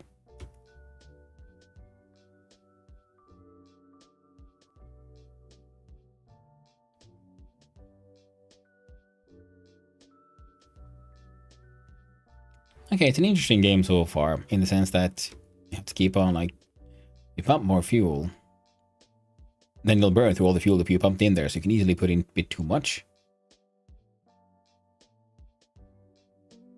I'm going to keep it at 5, because it just allows for people to put in way too much. And then it's a question of balancing it, and then we'll need the emergency cooldown feature. Because it's easier to sort of balance it from not going too low than it is to, because then when it gets too hot, you might not be able to do much about it. Alright, we had control for the cooldown. Now what does that do though? So, we'll add another child node, which will be yet another progress bar, which will be F2.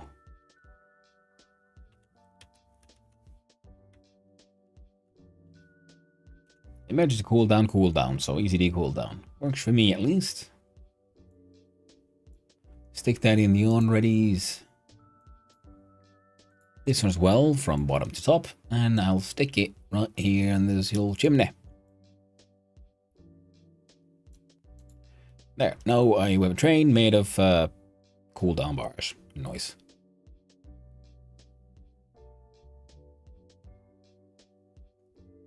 Actually,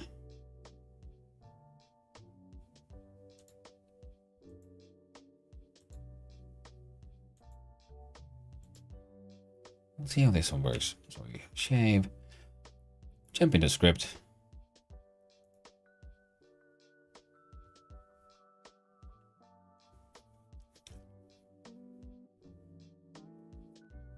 Give it a... We do the ECD cooldown, and we shall call it dot max value equals grand total of something. I'll make it make sense with everything else. We'll have a ECD underscore cooldown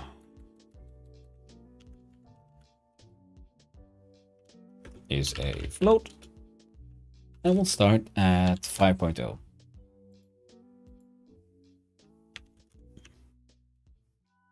At the max value. Then we'll add a child node, timer, F2, the ECD timer. The ECD timer will jump in there with everyone else. We'll make it a one shot. And jump in node, the timeout signal. So what does it do? Add another boolean var ECD underscore available. Bool equals true.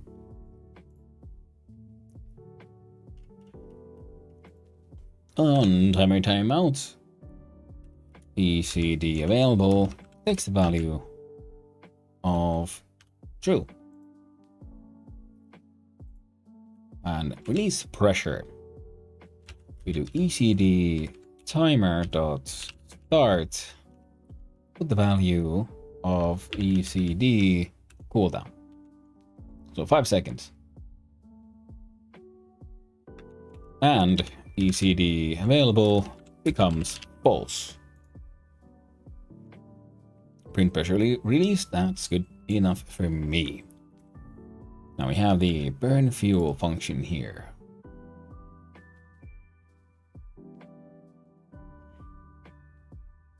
Oh, I love the fact that burn fuel and handle both here. All right, we can remove this one because that was almost already dealt with. Silly me came up with the same function twice. It happens. So, need more spaces. There we go. So now when press release pressure, easily available becomes false, timer started, blah blah blah blah.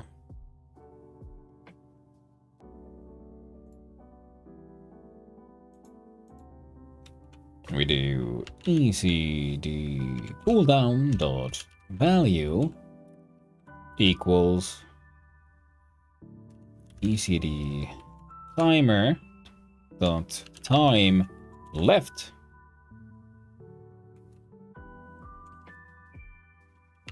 into ECD cooldown minus F6.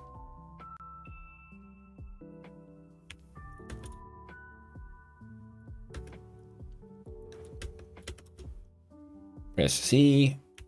Yeah. The thing launches, then it fills up slowly. Nice. Now, what else could we do here, my friend? Well, I think we'll have to figure out what does this thing actually do.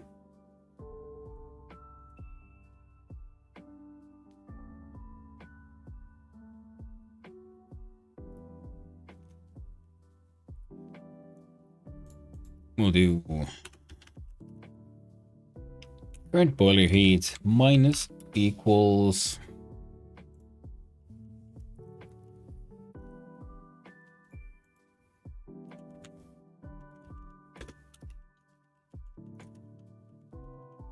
emergency cooldown type float equals grand total of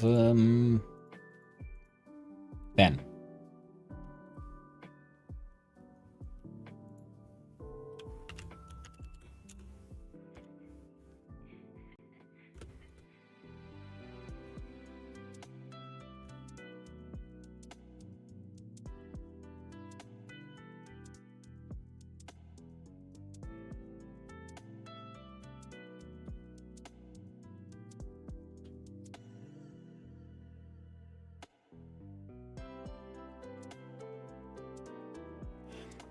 think we might want to have the sort of heat modifier visible somewhere.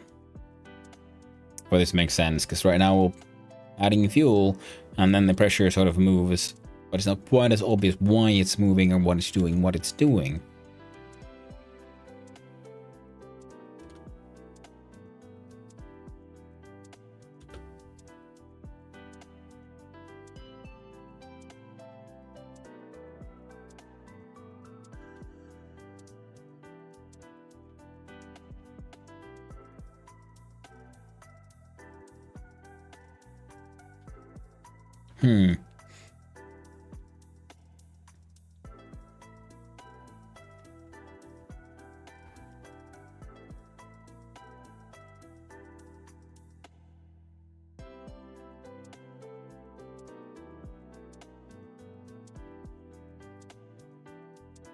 Where should one put the heat modifier then?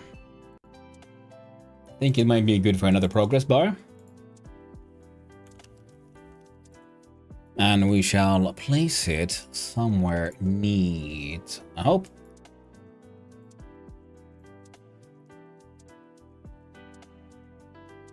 I think I could have it here underneath.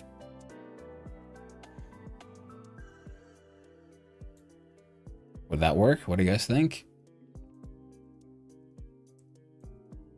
If we do it like this.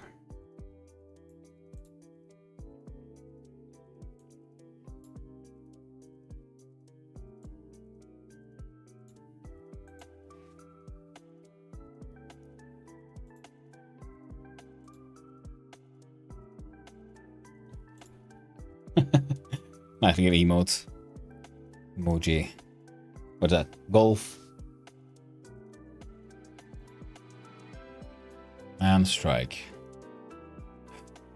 Oh well. Progress bar. F2. Heat. Modifier. Modifier would make probably some more sense.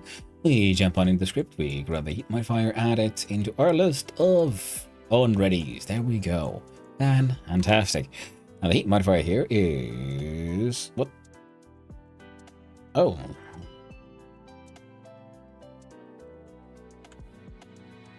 There we go. Oh man. There we go. Heat mod bar. There we go. Remove that one. Try it again. Heat mod bar. That makes more sense. Well, that works at least. And then we'll have here and heat mod bar dot max value equals boiler heat max, and then min value will be boiler heat min.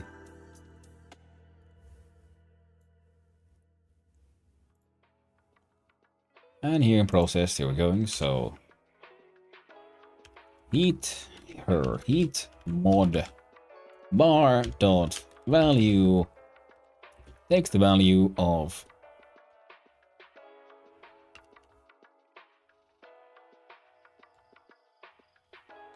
current boiler heat F6.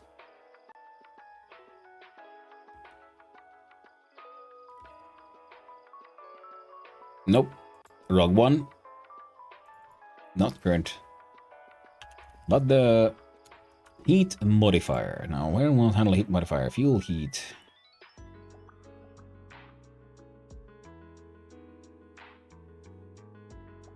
Target heat.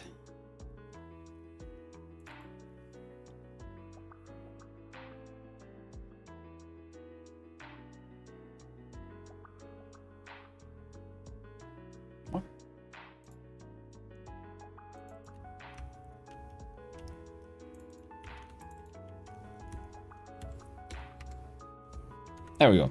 Try again.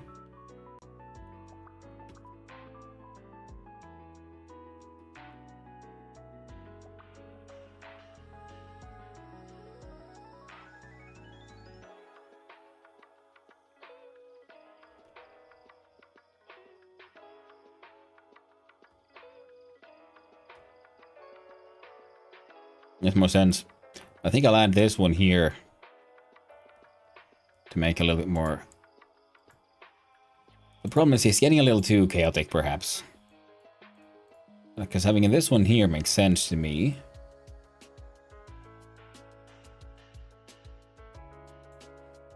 Because it's a pressure gauge. How quickly we burn through fuel, less important than the heat of the engine.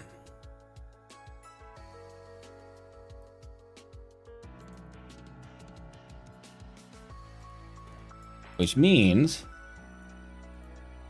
we do this instead. We'll look at the inspector. Show percentage off. Bottom top, beginning to end. And to begin, F6.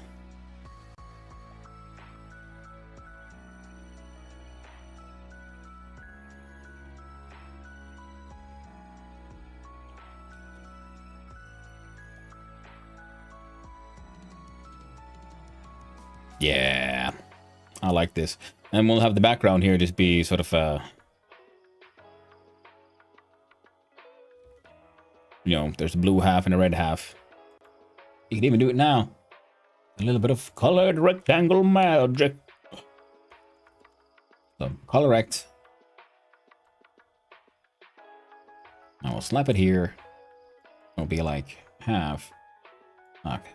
Let's hide some details here. We'll hide the train itself. And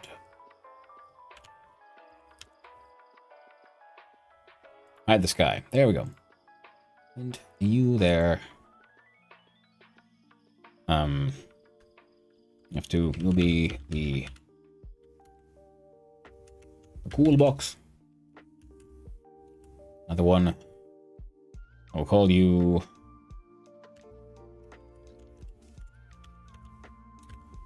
the hot box. Heat mod bar. You are in fact the owner of both of these delightful cubes. We shall get the grid back in here. There we go. Pop, pop, pop, pop, pop, pop. I think one.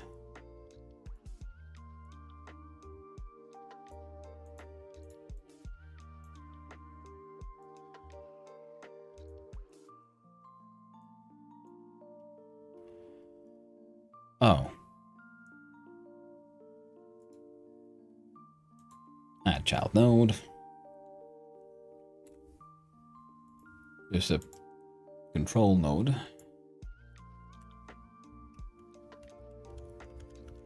It's called heat mod. Both of these boxes go inside there on the heat mod bar as well. But the problem is that these things will now be sort of broken. Should be fine. I could actually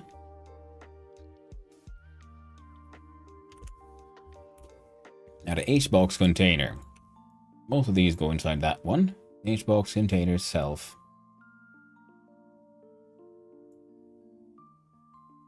will be like that big. And yeah, works for me, works for me. Then look at these cool boxes. Expand. Expand. There, cool box.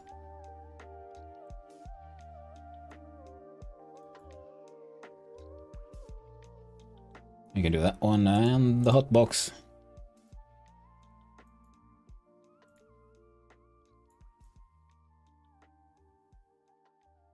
Yep, that's an acceptable red. Now let's see. You have no there we go. Negative separation. Heat mod bar goes then in front.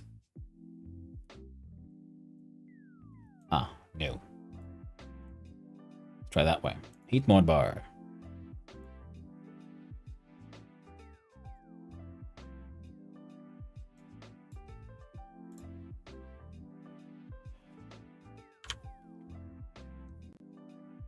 Instantly broke. Close that one, but that is understandable, because where is heat mod bar? Here you are. Plop. Because the address of where that thing's located has changed, so try again.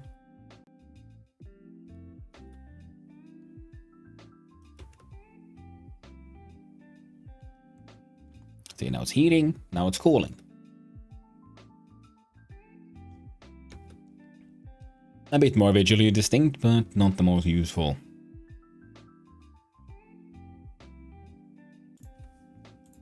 Okay. Let's show these again.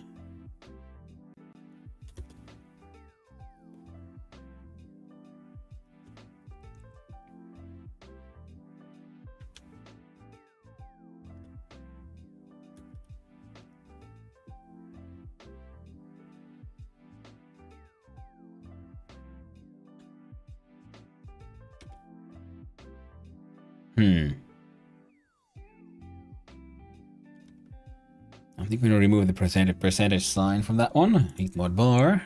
Show percentage. So, the silly game is coming together. For the pressure bar, makes sense. For this one, we can also probably remove it. ECD cooldown, do not show that one. Damn you, NVIDIA. There we go. Let's try again.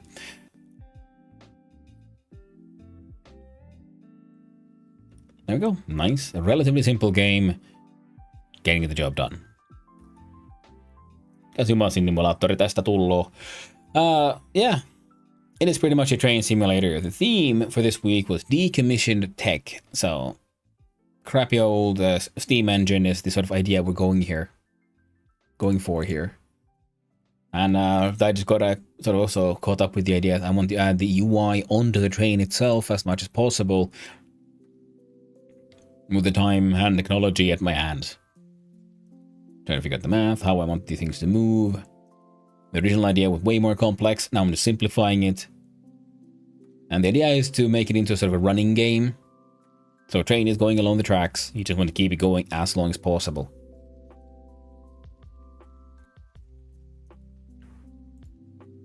Now I just need to figure out how all this thing works. And we use space pretty much to add more fuel into the engine. And then we have control for an emergency steam release.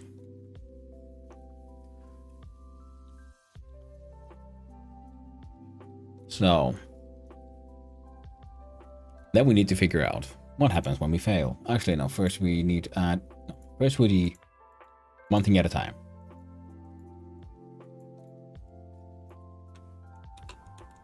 And what I wanted to add was the failure state. So,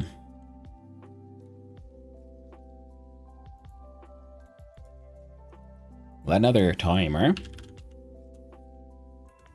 We'll call that one the fail timer. It's a one shot with an assumed wait time of 3 seconds. We can actually add that to our constants here. So with another const fail timer.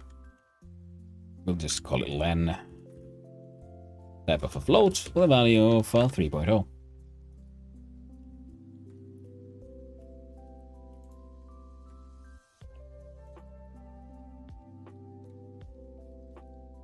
We'll probably want to deal something with the fail timer timeout activates.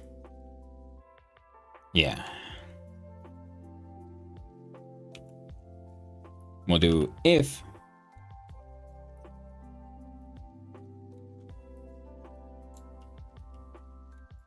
add another bool called variable for fail risk type bool equals false.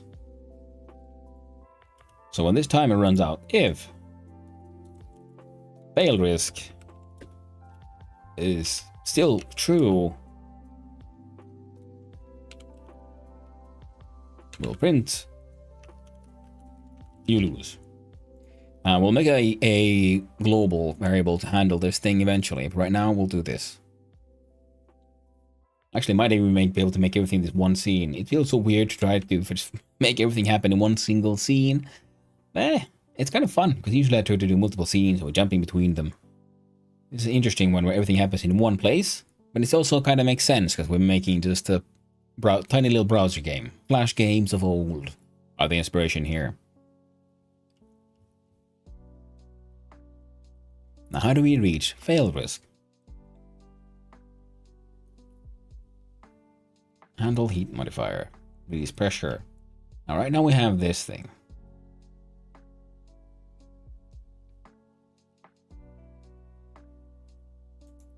We should probably turn that into its own function. We do func.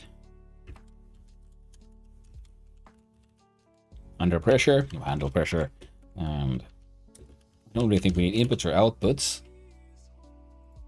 Handle fuel, handle heat modifier, and then we handle pressure. What does handle pressure do? Boiler heat. It does all of that pretty much. Copy paste. Current boiler heat plus equals heat modifier times delta. Why is that hard for you?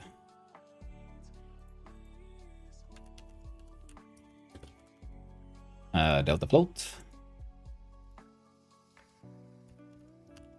And we grab delta from there. Wonderful. Double check, did this thing break? This one shouldn't have done anything really to affect the game. Thanks to how good it works and the language is being very reference based. Ooh. There we go.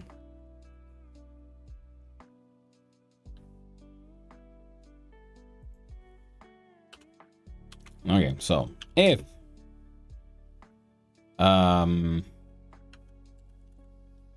boiler heat equals boiler heat max, fail risk equals true, and fail underscore, oh, my bad, fail timer. That's pretty interesting. Could be quite complex and too, depending on how realistic you want to make it. Oh, absolutely. That's quite a lot being the things to take care of driving a steam locomotive. Yes, exactly. Very true. But at the same time, I'm also then trying to think, okay, what is the most simplified minimum viable product? Because I have my 3-hour deadline to turn this into a game. And I would like to make at least some art for this. Not just colored squares. At least something. So fail timer done. Start. Fail timer len. And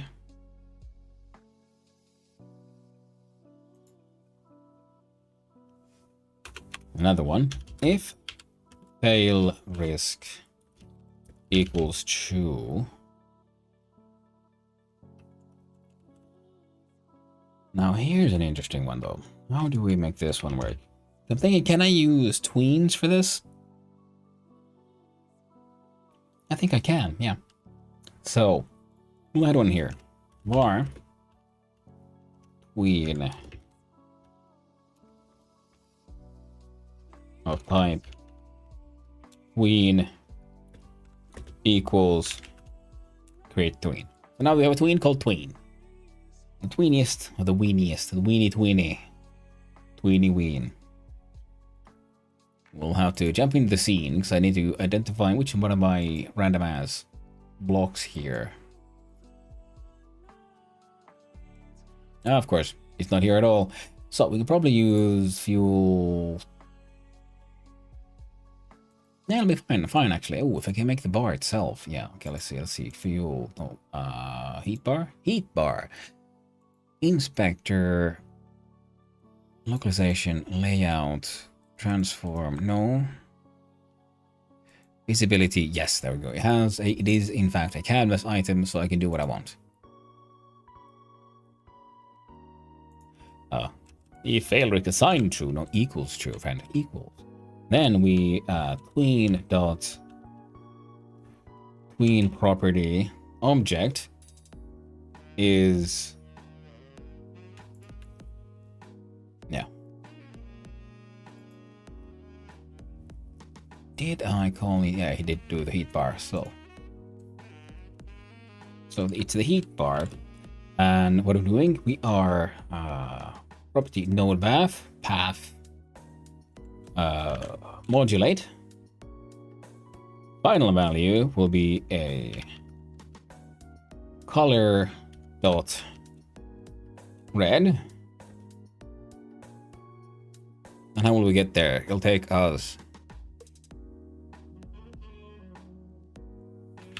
1 second. Followed by same white. Okay, so we're going for there.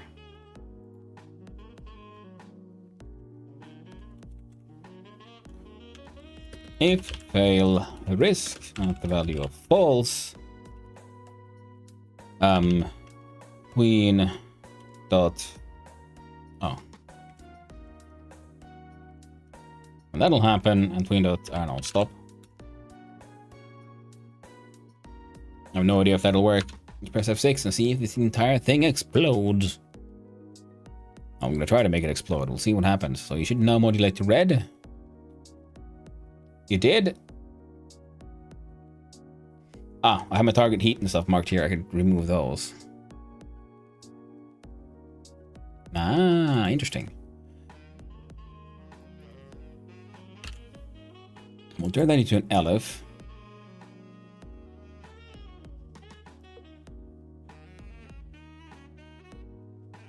If current boiler heat equals boiler heat max, failure equals 2. Fail timer, Then fail timer had to start it on fail timer timeout. Yeah, okay, we haven't done that one. If else if current boiler heat less than boiler heat max, fail risk equals false.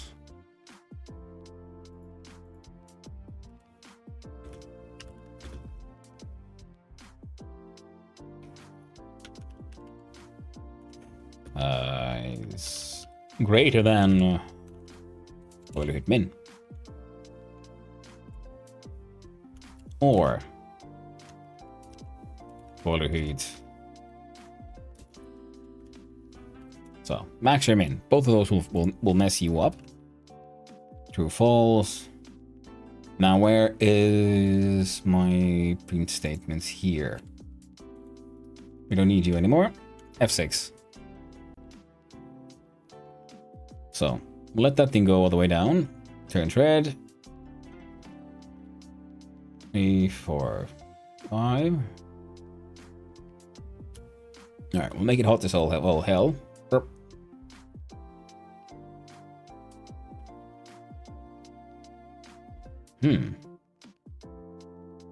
Interesting.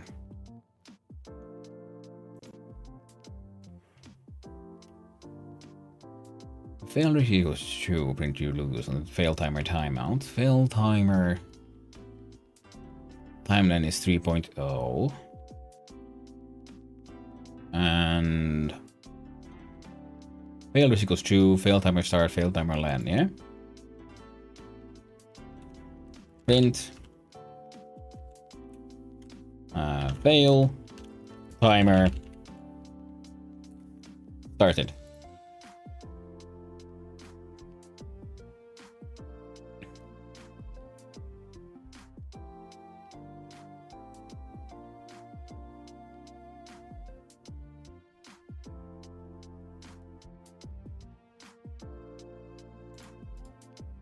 Add a new label. No. If. We'll call it the fail risk.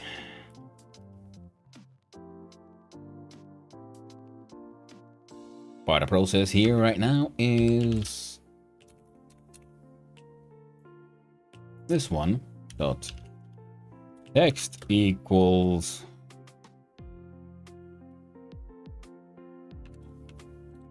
fail risk plus stringify fail risk. Look at our 2D system thing above, and I'll just stick you right there. Or there. There we go. That should work.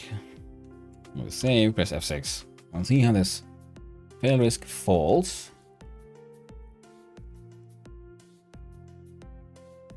Two. Fail timer started. Right. That's why. Keeps on like restarting the timer again and again, like eternally for every loop by mistake.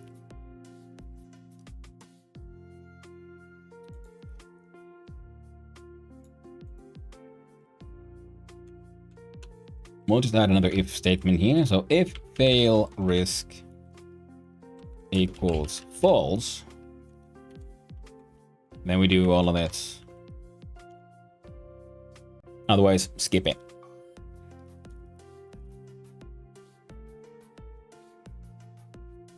Started only once. And we had a warning here for you lose. Fantastic. Now, how did I loop these sensibly? Let's see. But and then to or probably tweener from current starting position. Instead, see how the method blah blah.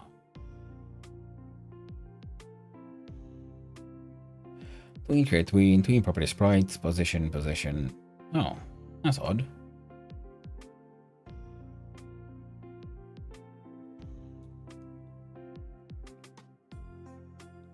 We're doing tween property, right? Yeah, heat bar modulate color red 1 second, followed by that one.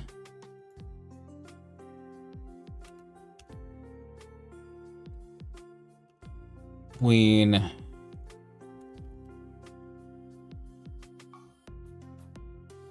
set loops.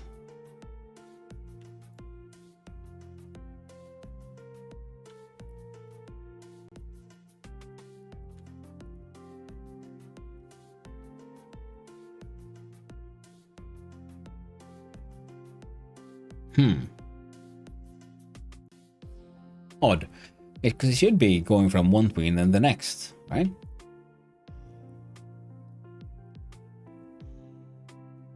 Parallel makes the next tween run parallel to the previous one. But we don't want them to be parallel. We want them to just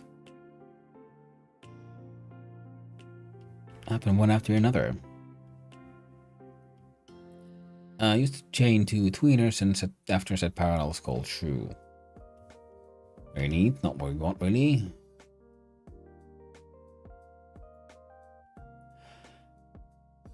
So, why do we create tween sprite position? With the sprite position 100, 200, then to 200, 300. From current, the starting position will be overwritten by the given value instead. See other methods in property tweener to see how the tweening can be tweaked. Find the correct property name by hovering over the property in the inspector. You can also provide the components of a property directly thingabob.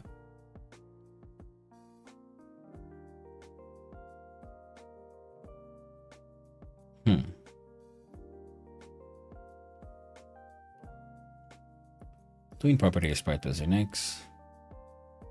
Callback interval.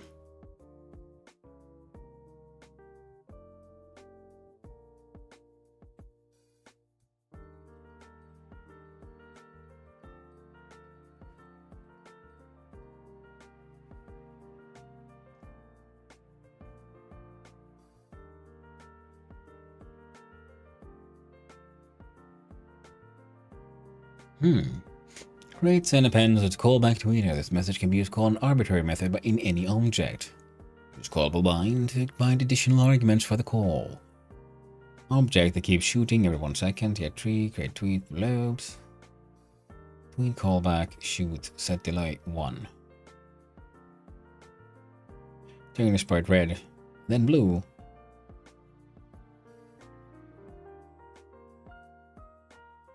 Welcome back from the ads, my friends. I'm still trying to figure out why my tweener thing is not looping.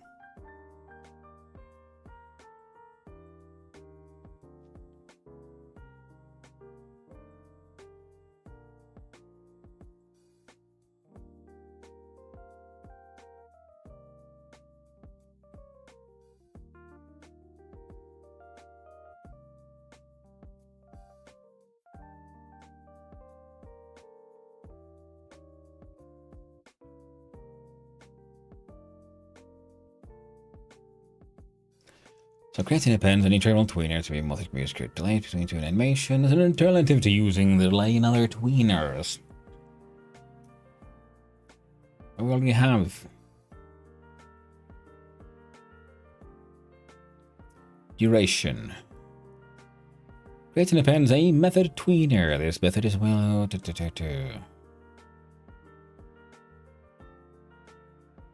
Property tweener. This method tweens a property of an object into an initial value and final value in a span of time equal to duration in seconds.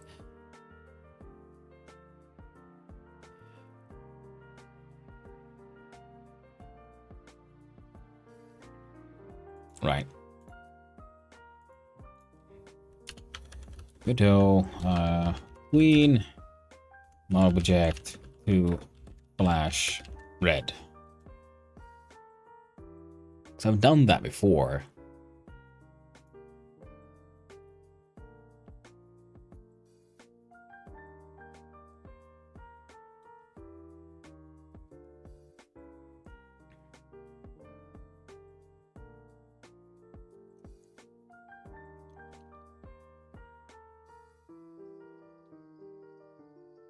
Self-modulate.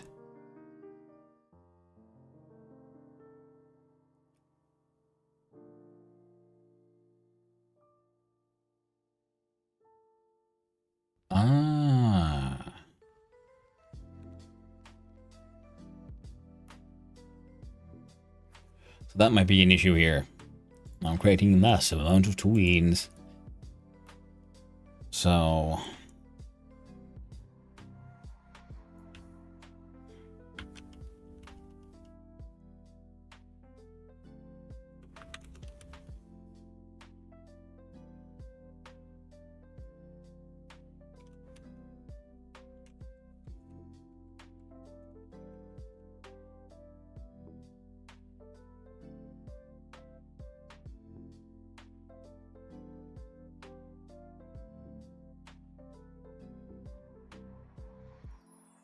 we'll see. Would that affect anything in a good way or a bad way? We'll see. When the tween eventually gets called, will it explode? No, in fact, it does fuck all, apparently. So the tween, null. Ready, create tween.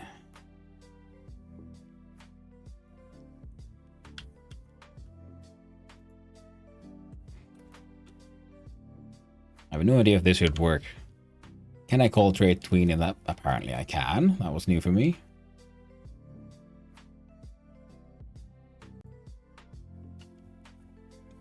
Now,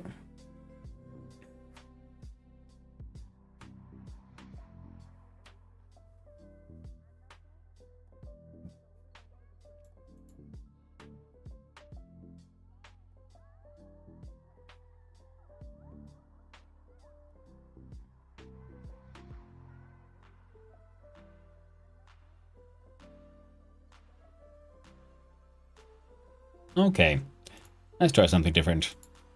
We're gonna make its own script for heat bar. You're gonna have a variable called the flash tween,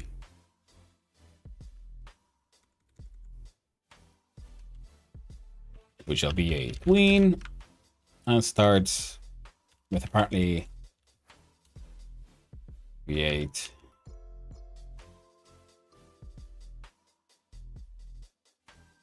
underscore. You know what? Okay, you're null now. There we go. Flash tween tween null. Func ready. So we're waiting. Appears well. Flash tween here shall grab the value of create tween.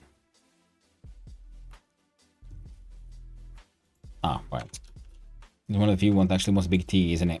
It's one of those weird ones. So flash tween equals create tween. You don't need no process. We'll have a func flash red. No inputs, no outputs, but flash tween dot tween property Well, hello there. I can thank you for that lovely stretch. I'll be right to it. Oh, right. Wait. Don't do that, because you know what we can do? I'm pretty sure I can call this on the old self. Property is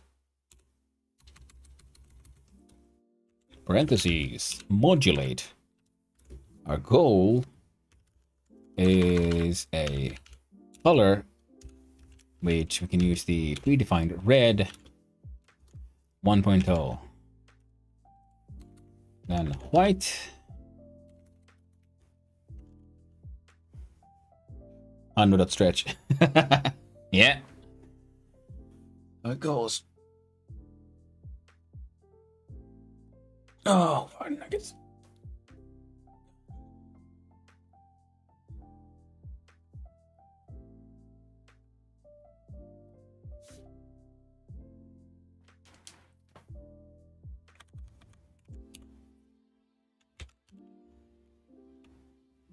Flash tween dot set loops. Oh, the default value is 0. If we don't give any input, that should be an infinite loop. Bonk. I'll just finish this one, then I'll give you your stretch. No flash. Or then the flash tween dot set loops becomes 1. Then grab a copy of that one.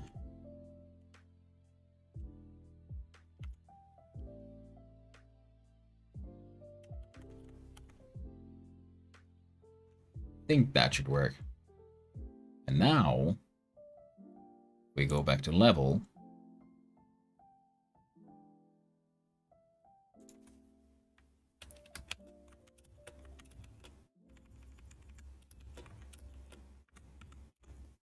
We'll do heat bar dot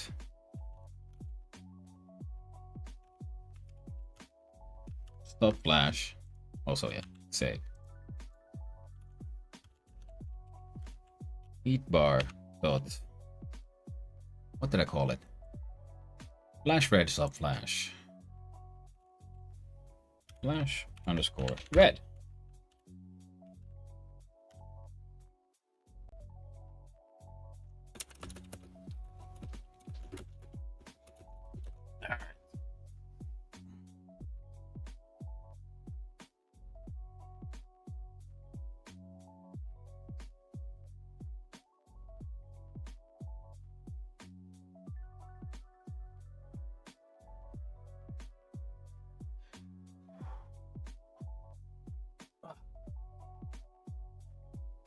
There we go.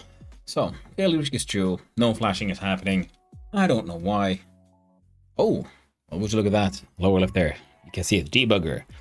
We got over almost 10,000 bugs. Fantastic. Stop that one. It's got 10,000 error messages. Step tween bound root level started with no tweeners.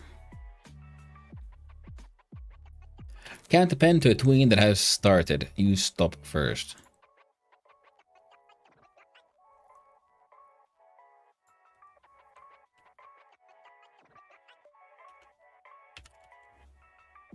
Flash tween dot stop.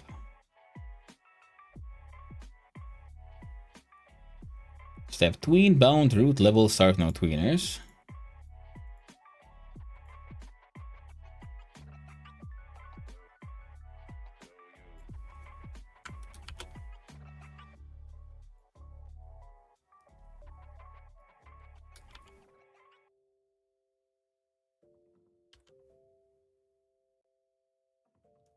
Okay, we have one red error.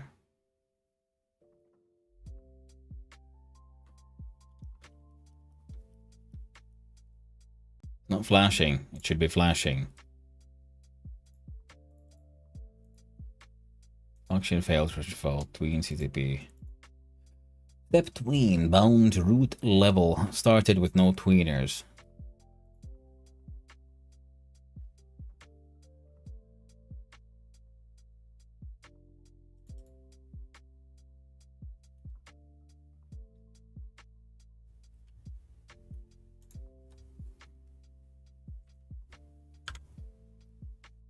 $10,000 errors sounds like a missing semicolon. Yeah, in C that would be the case.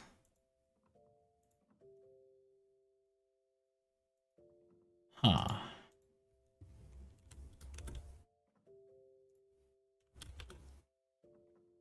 Get rid of those. Jump into here. Get a new tween and bind it to this node.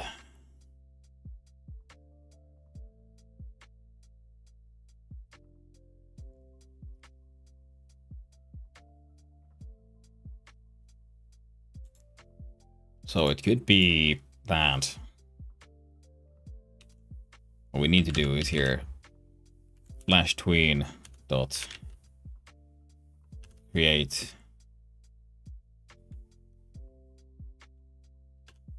Oh, not dot. Equals create tween. Dot flash. How about that? And this. Tweens are sometimes a little hard to pay. Ooh. Cannot call method set loops on a null value.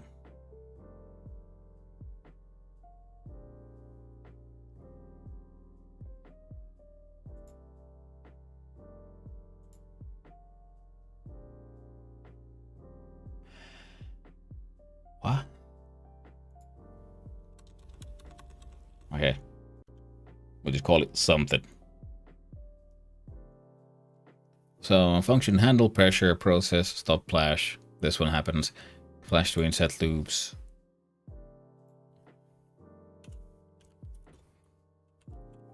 If flash tween does not equal null,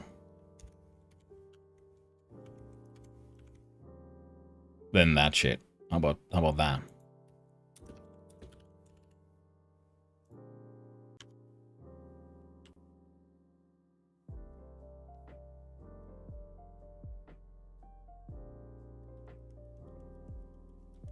Okay, turned red.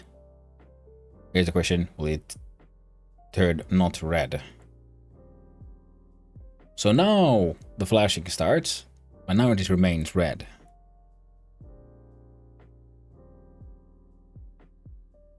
So that's an odd one.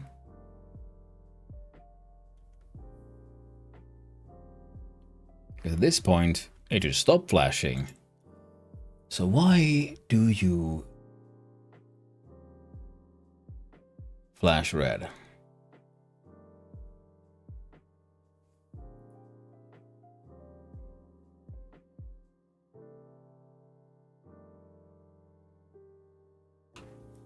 If flash tween does equal null, do this shit.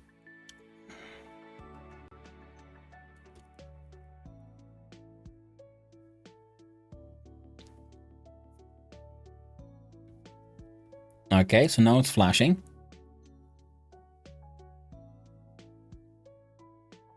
I wait for the fuel to all burn. I'll go down.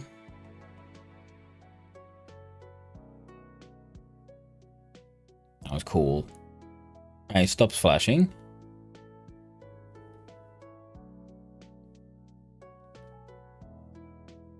I went back in there. And now it's not flashing again. Stop, flash, flash gene, stop.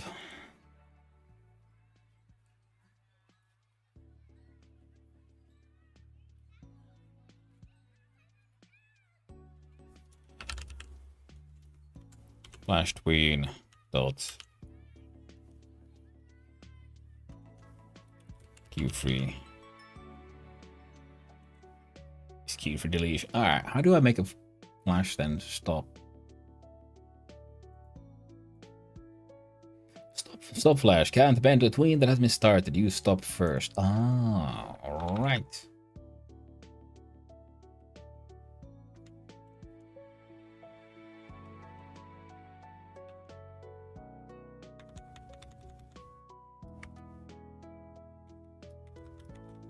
How about this?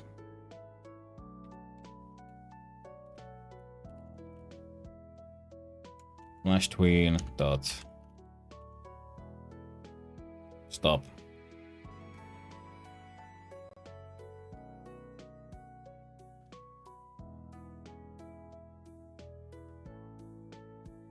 Alright.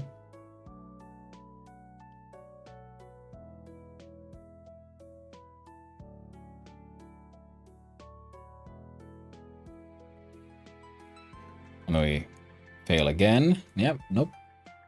Oh, that was good.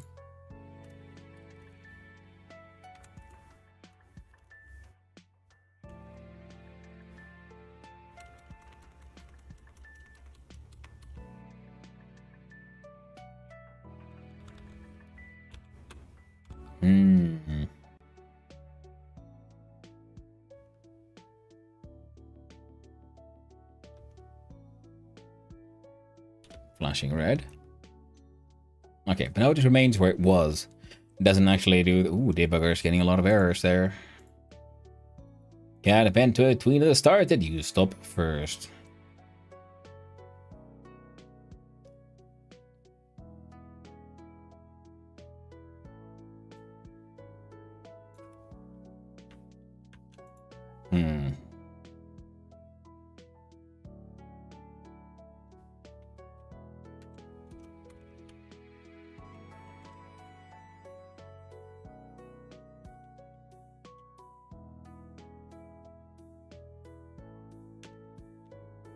Now, what is the issue here?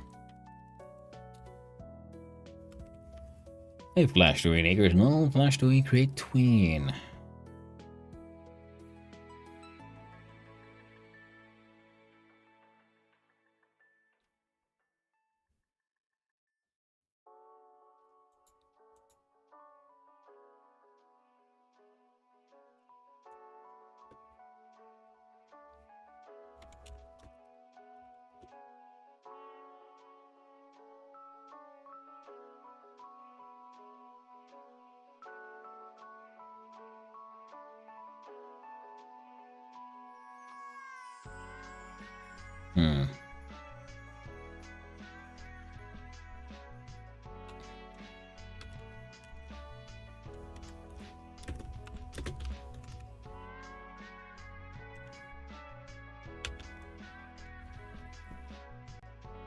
Now I'm just intrigued about these, like, tweens and shit in general.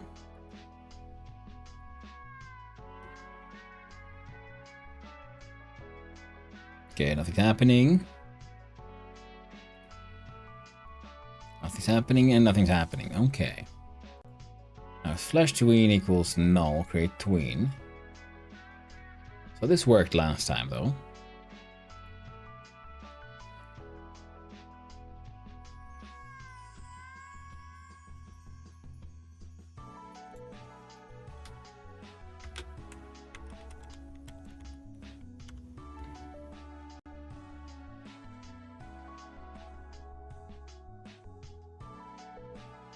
Now it's red. I mean, it wasn't red. It should have been.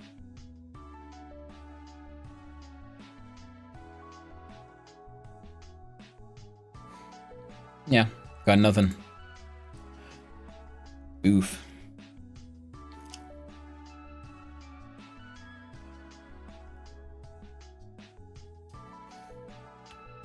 What does that stop do? Stop the tweening and reset the tween to its initial state. This will not remove any appended tweeners.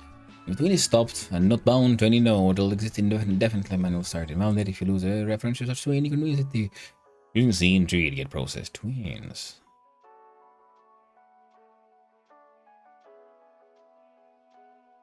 Ah.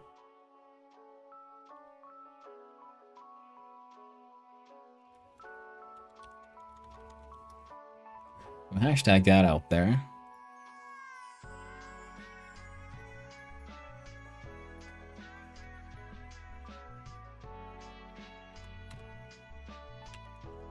L if flash tween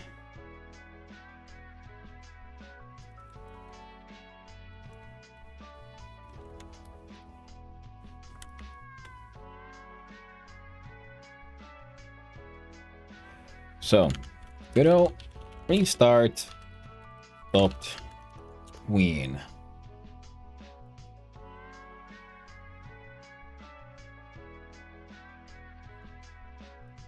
Reset.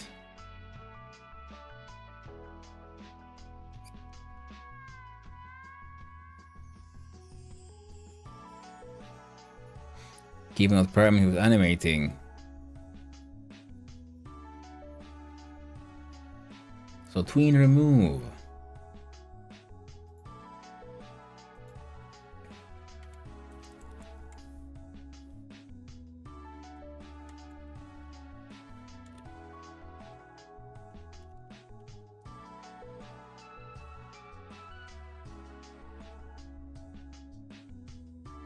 We'll see how this goes. So, will it turn red? It's red, it's flashing. And we'll try to increase it from there.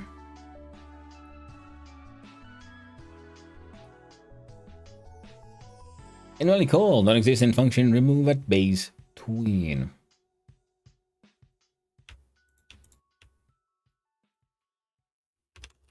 Reset.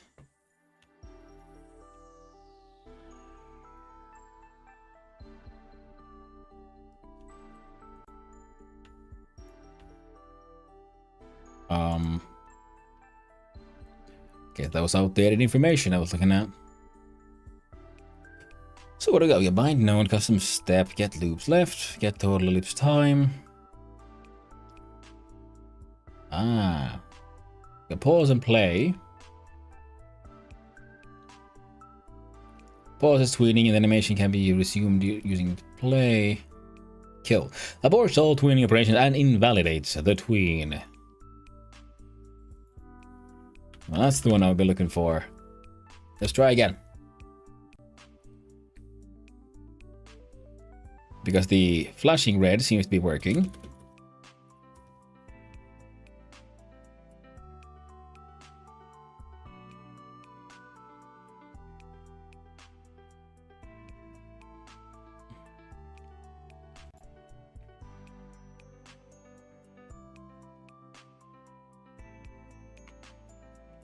Self dot modulate equals color white. I think that might be the easiest then. Move this to a hard code back into white, which is no modulation pretty much. So now I have the red flash. Moves their way out. Tween dies. And goes back into white. Will he go back into 20? No. Of course not. That would be too heckin' easy now, wouldn't it? How about we do this?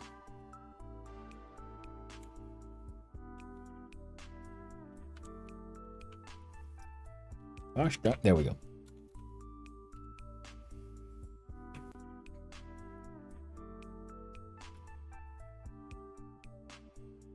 Okay, we enter the red. We exit the red. Why are we still flashing when we exit the red, mate? That's not the way it's supposed to go.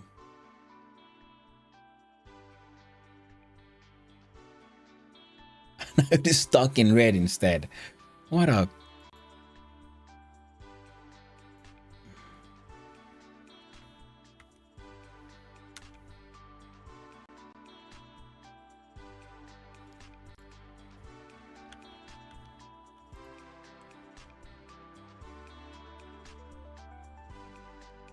If flash tween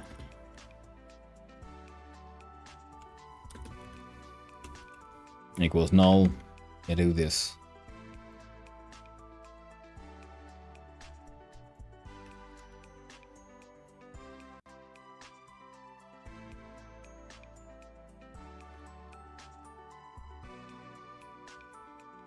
So it's flashing, and there we go, we're good. Why are you not flashing again? How about pause? Else. Flash tween. Play. Welcome back from the ad, everyone. Now let's see if we can do some basic stuff.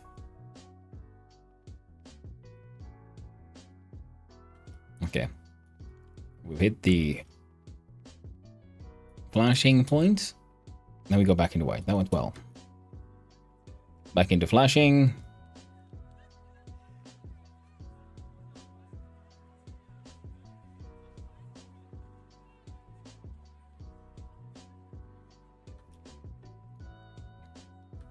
We got out of flashing. We're back. Okay. Okay. So, flashing my job, but the thing works. Perfect. It just doesn't flash hard enough. Or fast enough, put it that way. About half a second. So 1 second to go through the entire loop.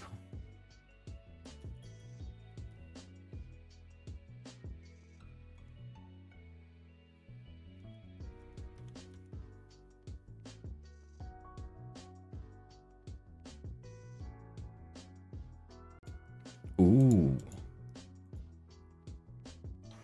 Got a pent tween at a start that you stop first. Ah. But these, my friend, these are easily solved.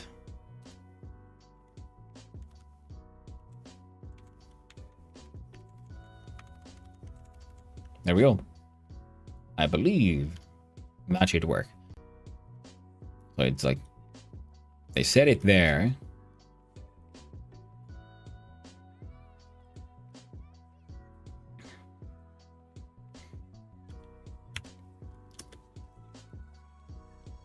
Perfect. In fact, my God.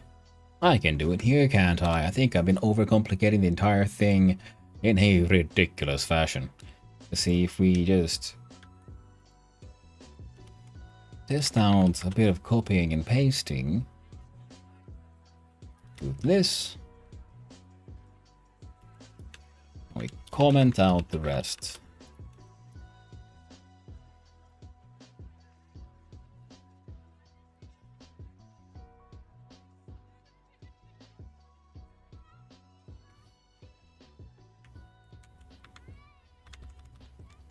That's all we need. If it's not a null, we do the thing. Play pause. And otherwise, like already defined in the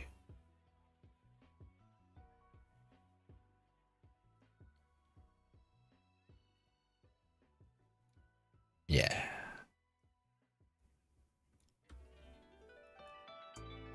Yeah, I was overcomplicating the thing immensely. See, all we need is to define what exactly does our tween do. Now we can define it in a ready function. Now because I'm here, okay, let's do another test here. If we move create tween from here to there, we comment that one out.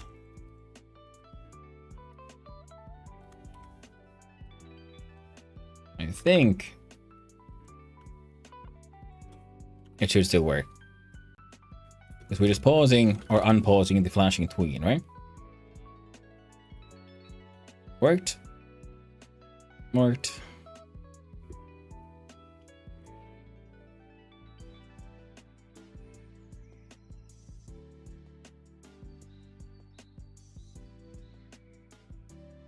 Still works. Still works. Absolutely fantastic. Lovely. So, we have figured out some more of the mysteries of the tween in Godot. I'd call that already a win, because I've been like trying to use those, and it feels like they're like really powerful, useful components in Godot, but I just haven't been able to make the best use of them so far. And here we are learning. And weird, because I didn't know I could call like a function inside the declaration all here. I thought I had to do all these inside ready. Guess that shows I've been hanging out a bit too much with in the sea. Where, you know, things have to happen in a certain order for the machine to accept it. So we have now some color modulation, and we know how to make this happen. So now we can do it in other things should we so desire. A lot of this stuff is happening in this level, when it should be happening inside train. Good thing is the code functions easily now. If that equals true, flash red. If it's false, stop flash. Oh, fantastic.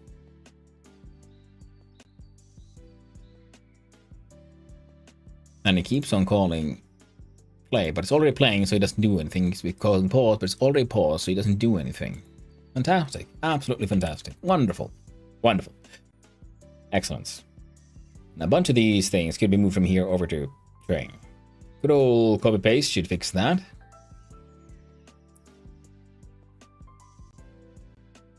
If we want to. It's not really necessary per se.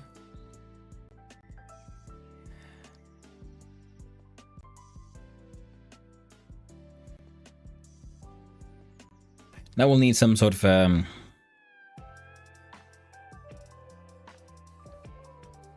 system for figuring out our scoring. No, it's a runner. It's a runner game at its core, which means we'll need to. Oh, we need a timer. So these are booleans. These are variables. Yeah, we'll do here var, and good old just score. What are we measuring? Something. Distance, time, we'll figure it out. But it starts out at 0.0. And just to make sure. No. Not needed. And the tween, not needed. It'll be easier if we give the objects themselves their own little bit of script so they can handle their own tweening if necessary, because having that then run inside from the level can get a little confusing at times. And with the whole what happens in what order and so on. Now,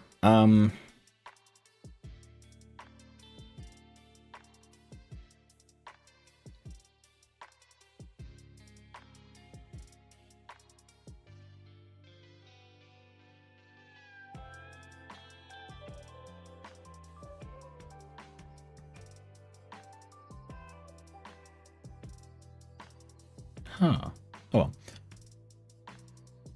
Having just like some random inspirational moments on what I could do with tweens and using pause and play so that I can have a sort of like ongoing animation for like the jiggle of the train.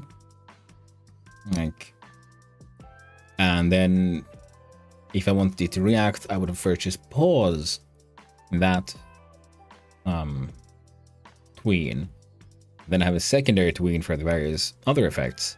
And I can always use that sort of, and you can always then return to its previous position, then continue with the previous animation. Ah. Sorry, I'm just getting like randomly inspired, but ooh, I can do all kinds of nifty things with these tweeny weenies, can't I? Now, what am I, how much time? Oh, Christ. Ah! Well, it's been an educational experience, and I am running out of time. It's fine.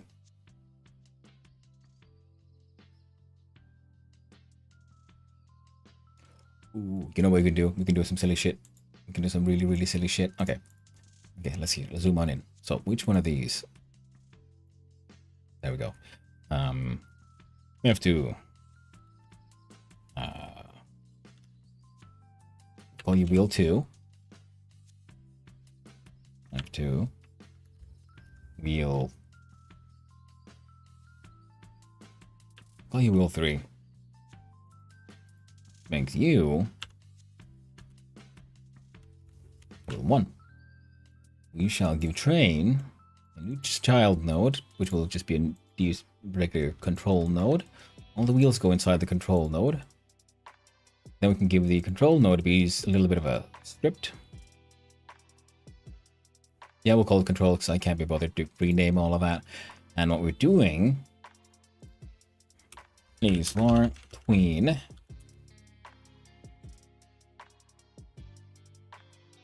of type tween equals create underscore tween. Perfect. Ready. I don't think we need any process. It'll just start and it'll keep on going forever. Or not. We'll see. Func spin underscore wheels. No inputs, no outputs. Void. Pass. And we'll do all the wheel tween. So it's slightly more logical what it does. We'll do wheel tween dot play.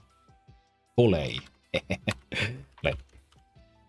And in ready, we'll define what wheel tween does. So wheel tween takes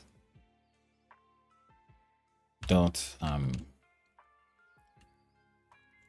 tween property.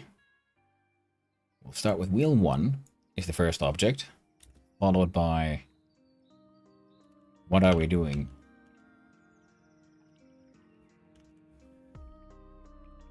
Property, isn't it rotation?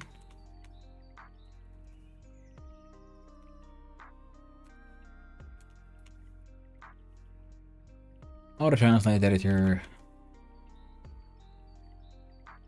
Yeah, well.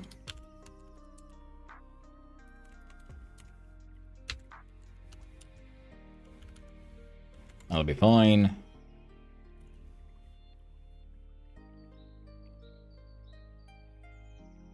I know.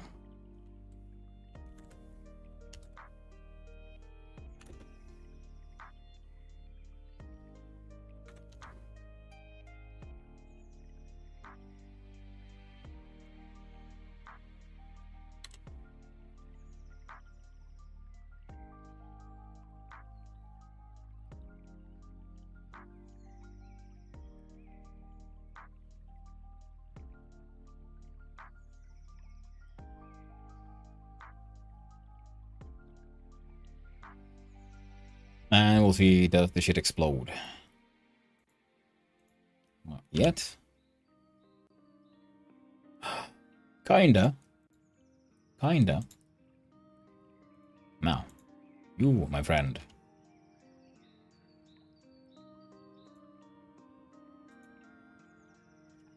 What the? Where'd you go? You went there. Why are you there, though?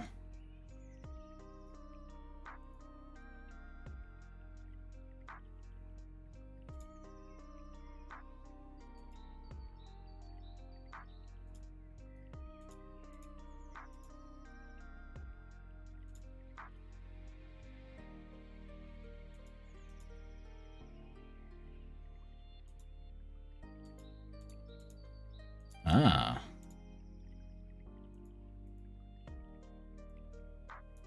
That's fine.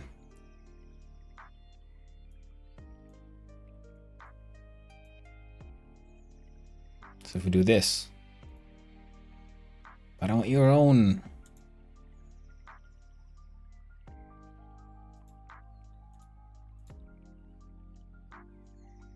I'd love for your control node to be in the your own middle.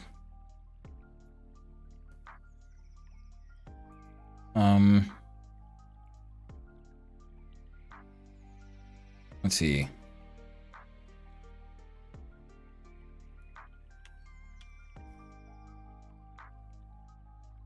Layout mode.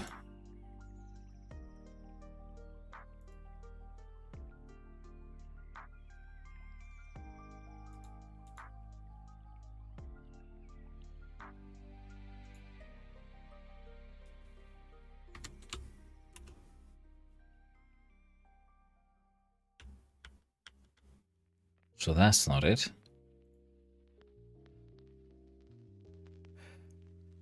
Around this pivot, say pivot offset, change to pivot position.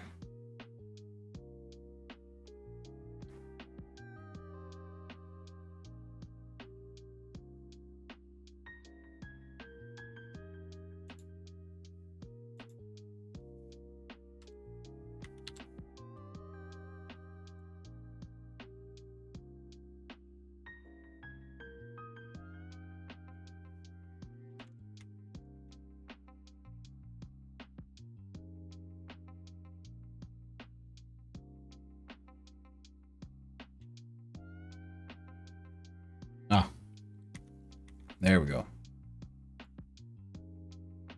Perfect.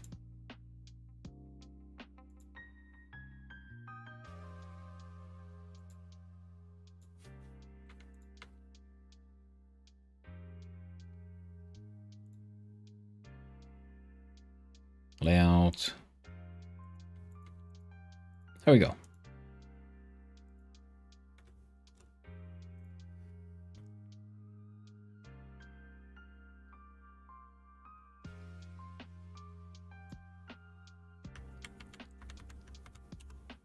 And do wheel tween dot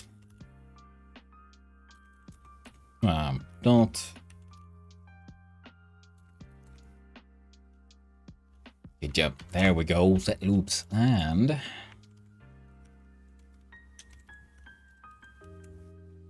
wheels 1, 2, 3 and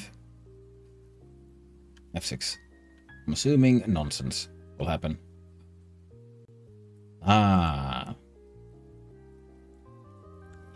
Dot set underscore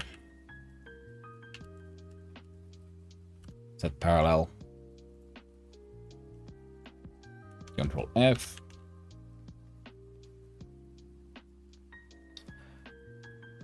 Set parallel.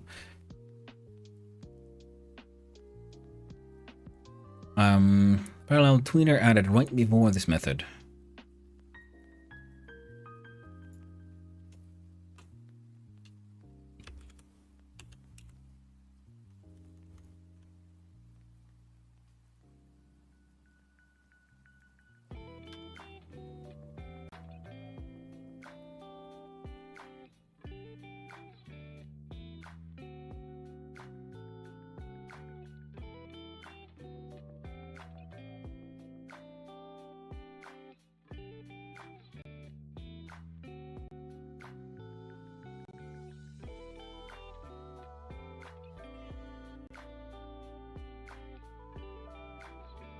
Spun once.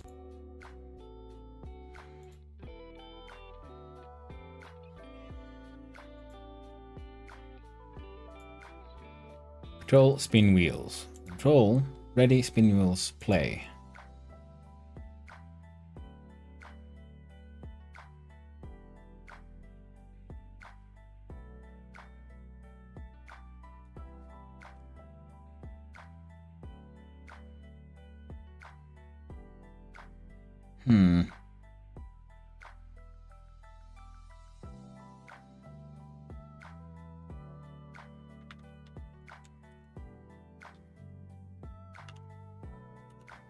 Dot and I'll stop. And we'll do a funk. Wink, come on, man, funk.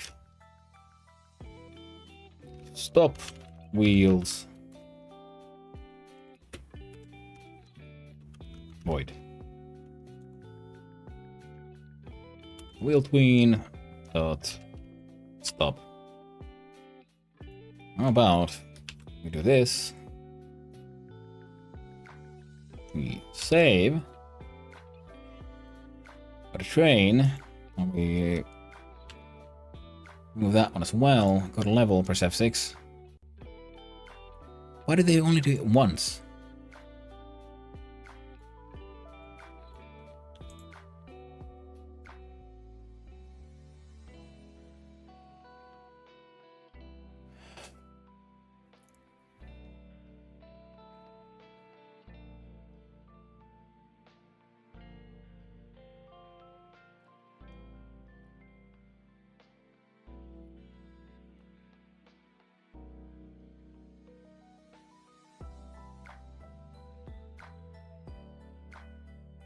To make game freezing, zero duration loop animations are stopped after a small number of loops.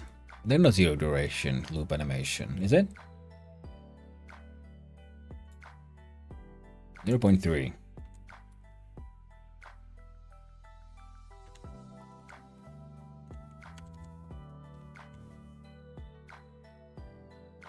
Save, F6.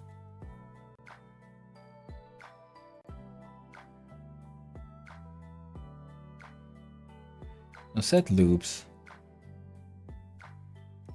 0. Maybe it should be last.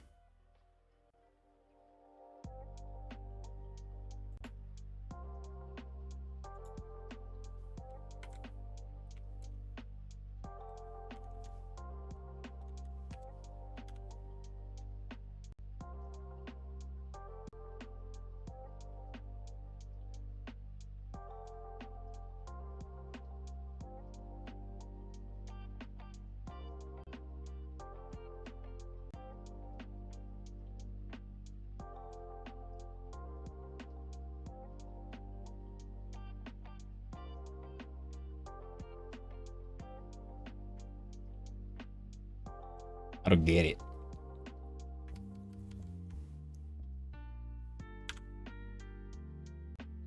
Hello there, Ugla. How you doing? Hope you're having a lovely morning, my friend. You're about to fail this week's tasks because I can't figure out what the heck I'm doing.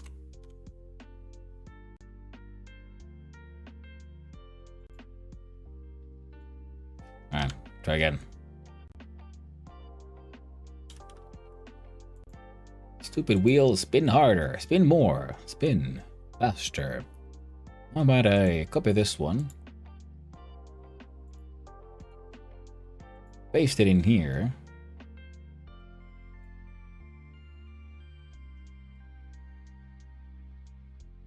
grab it to go from like there to there, something like that, and all of you have your transformation sizes be, I don't know, 60 by 60. Pivot offset by 30 by 30.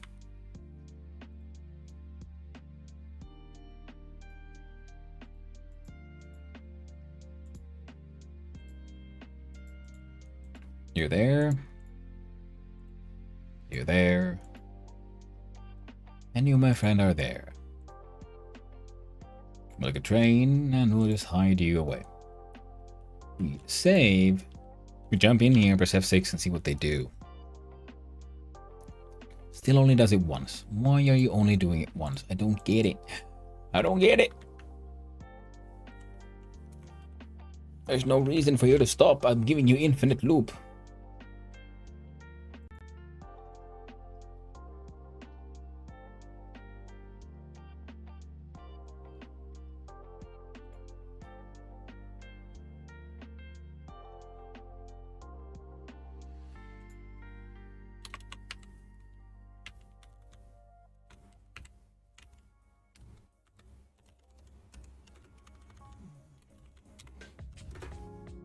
I just want you stupid wheels to spin.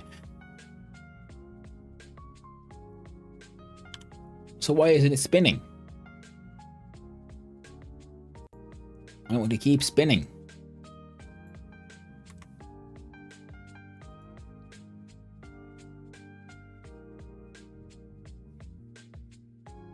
There we go.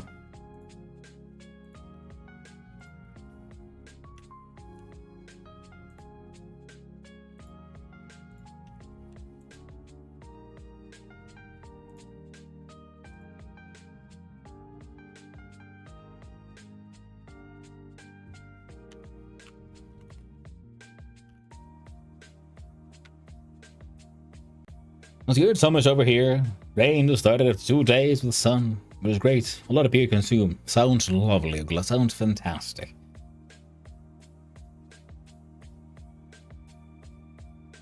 What?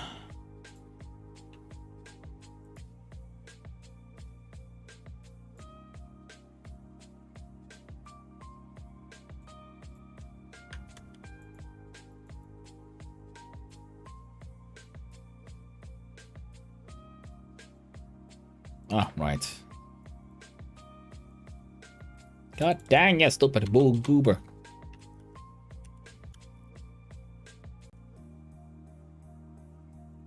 Pretty sure I deleted you already. But you came back, haunting me. Yeah, we're having some more hot days here as well, but there's gonna be more rain in the very, very near future.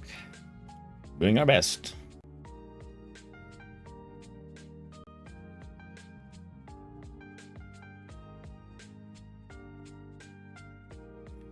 Fine.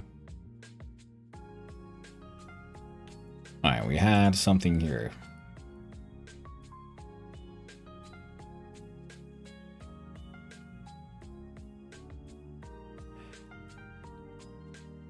Creates independence, method tweener, method combination, method tweener, trying to be property with tools, method overtime with tweened values, person arguments.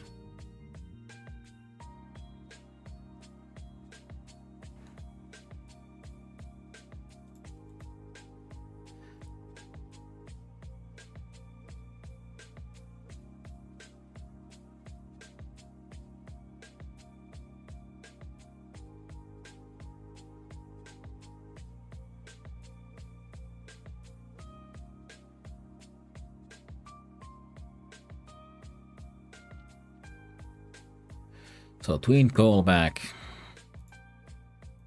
Let's make it dumb. Tween callback. Spin wheels.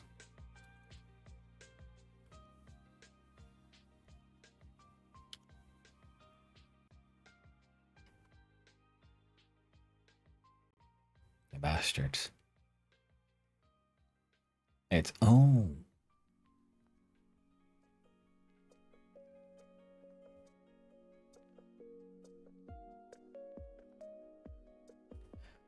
Ah, I found the issue.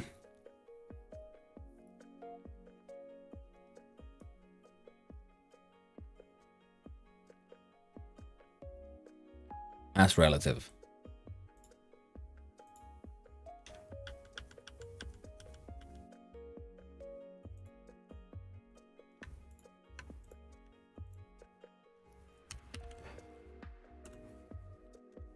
So this might do it. Yeah. The problem was they were trying to get to a specific location. They reached it, and then they stopped doing anything. Now, as relative, always add a little bit more spin to it. So now we have spinning wheels on our train. Lovely. Have you arranged backups of your files now? You talked about that as something you want to do. Yeah, I've done some backups.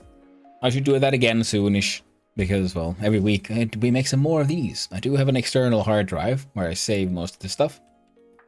And this current machine is filling up again, so I should do it soon. How much time do I have left? Less than half an hour. Okay, let's turn this monstrosity that I've made into an actual game. Oh yeah, we're gonna need menus and shit. Alright, so menus.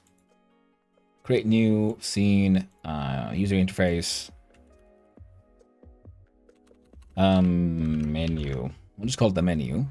Because we'll, depending on what's going on, we'll do different stuff. Add child node, create label. Veeam backup agent for Windows 3. Oh.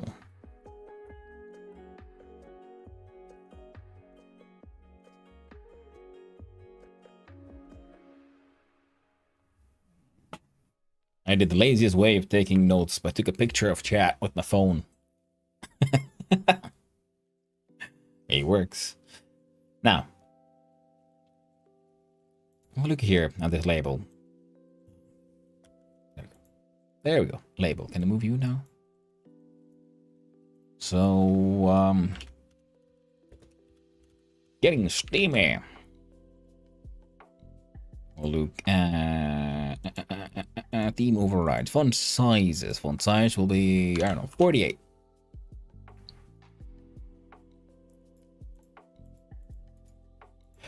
Child node, it is the button.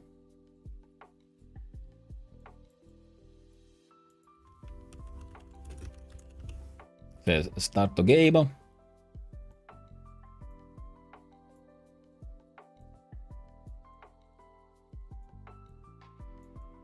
There we go.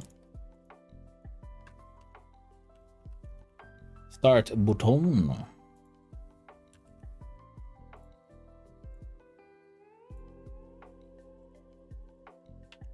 F2 for the quit button. I don't know if quit buttons are really that necessary per se, and I like having them. So we do a good old quit though.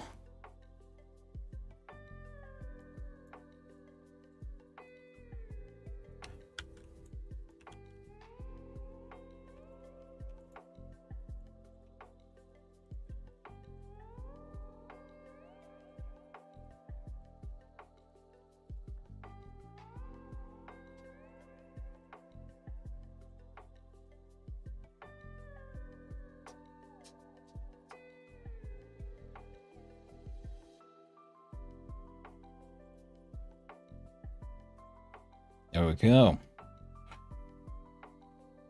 So it's asking DM or something if you need help. Yeah. I'll try to remember that, my friend. Oh, alright. This one actually should be getting... should stay there, because there's one more label we'll need. Now, this will be our title. So it's not really doing much. And this one will have score.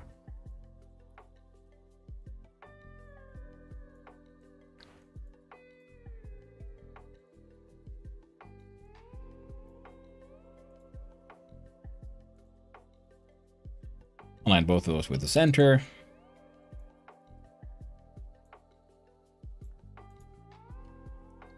And that should work.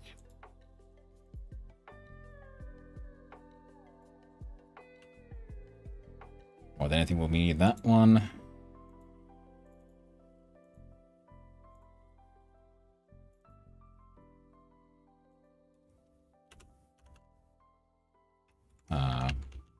Get 3.quit. Oh. Start button pressed will activate the game somehow. Somehow. We haven't really gotten that far yet. Level itself. Ah, right.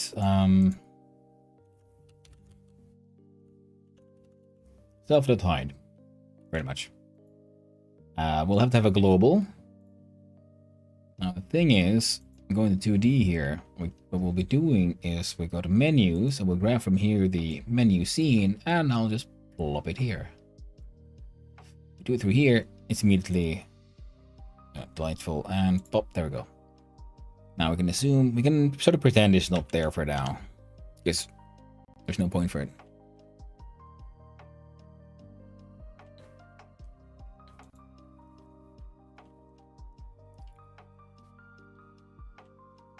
Ah, there's one thing I need though.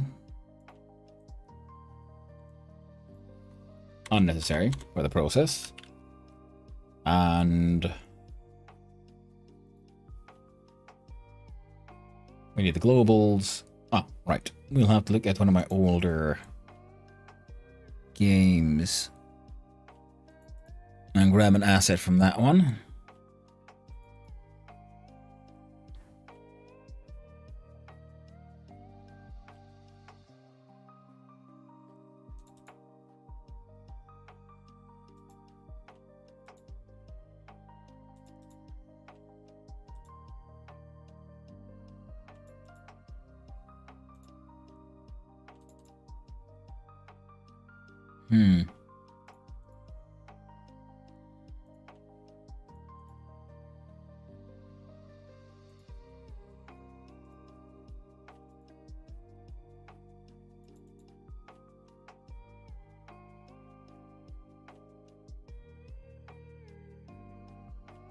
Could you please just let me do a copy? Thank you very much.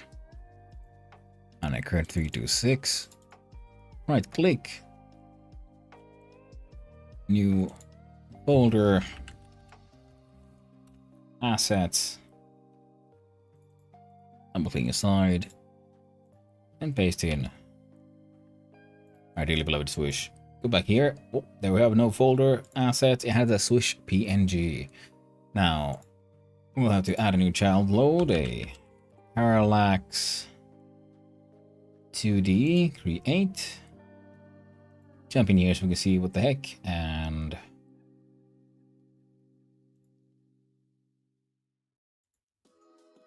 inspector for Parallax 2D. Okay, boom.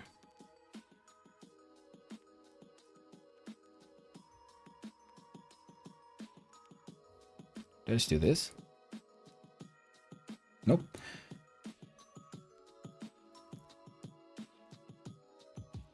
On child node.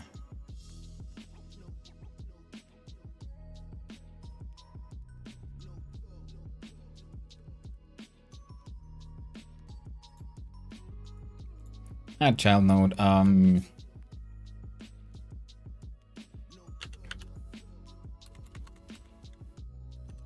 Did a sprite? We'll do that. We'll just do a general purpose sprite. Swoosh goes in there. Offset. Transform rotation 90. Zoom on out. Parallax layer here. Dude.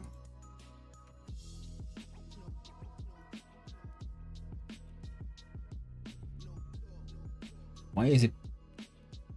Oh.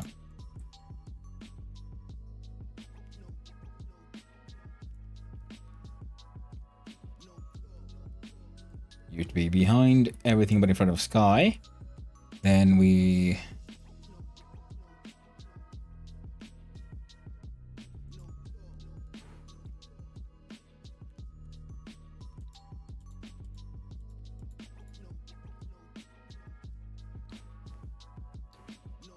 1240.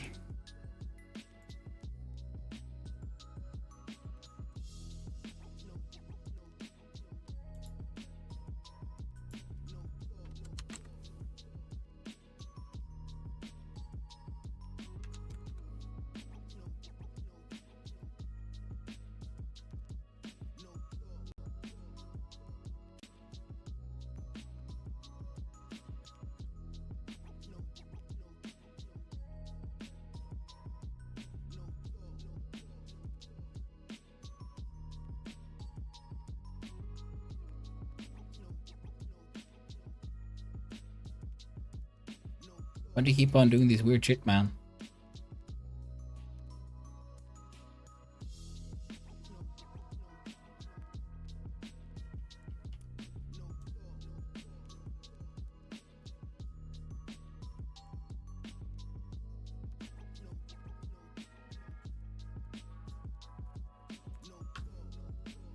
Alright, better than nothing.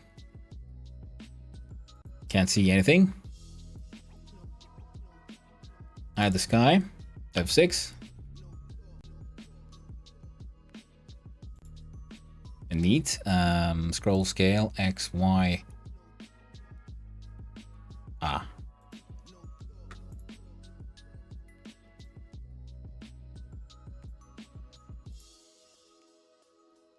Till 40.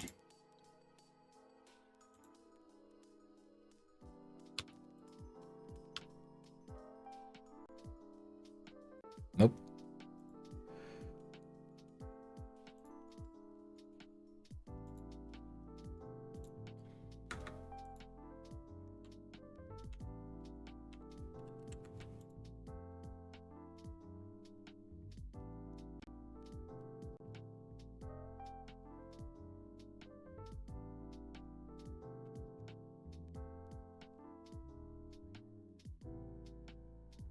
A 2D offset, simply screen offset and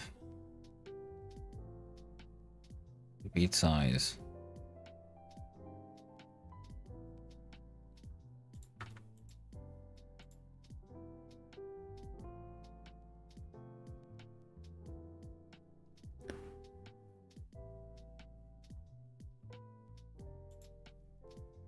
God damn it.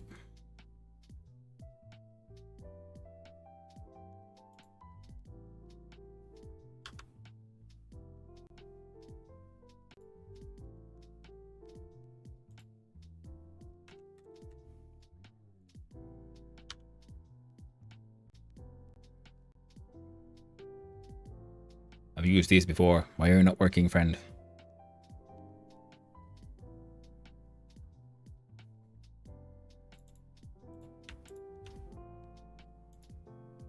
Could you fucking thank you?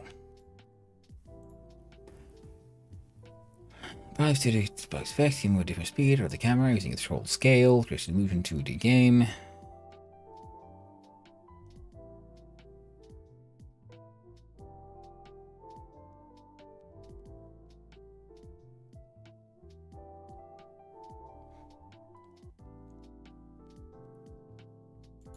Now we have X texture copy spreads evenly from original by repeat size. Repeats the texture to with each of the node's children and offsets them by this value. 10 more minutes remaining. Oh.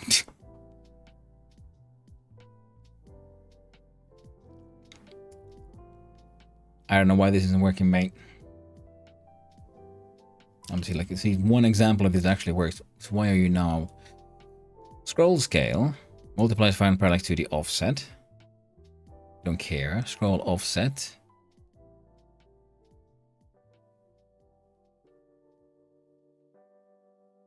Ignore camera.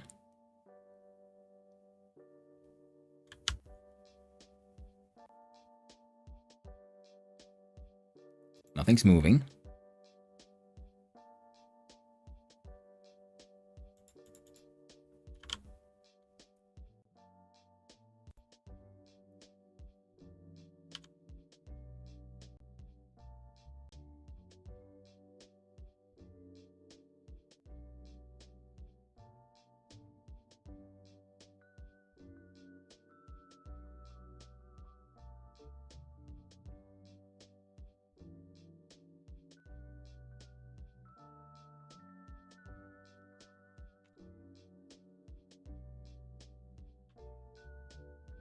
Opening the resolution and the texture of repeat size.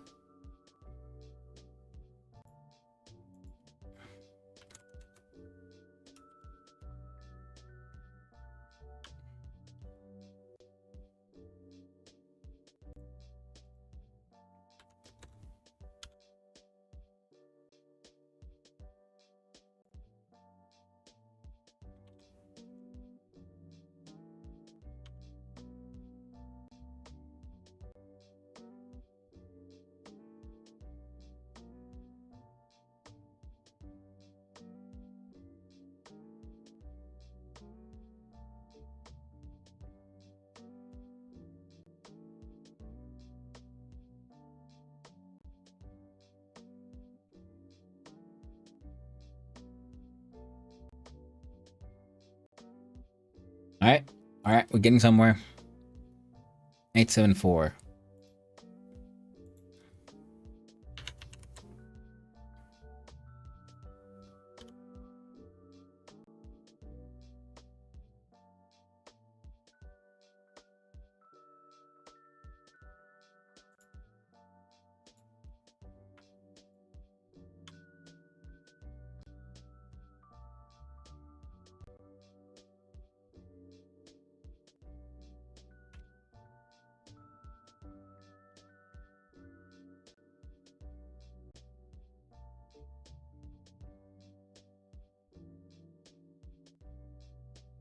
Then back to 1.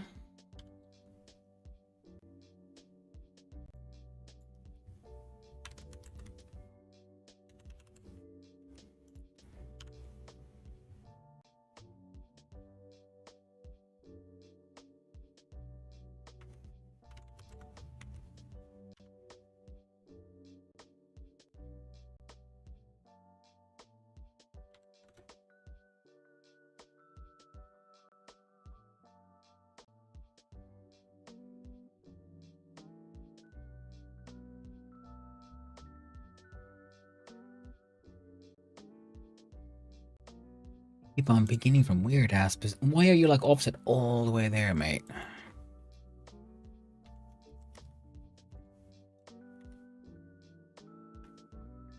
See, that looks good. But why are you offset all the way to God knows where? What? Why is this?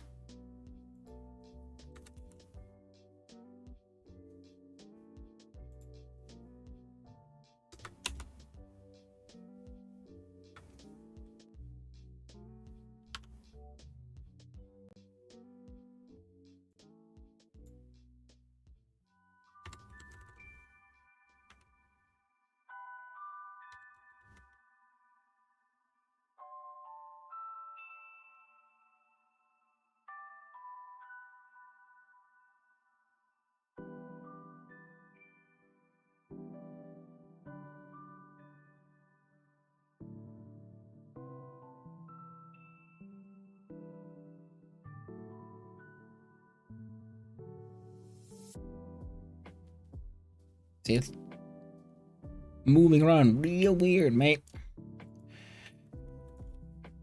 Don't understand why. 5 more minutes remaining.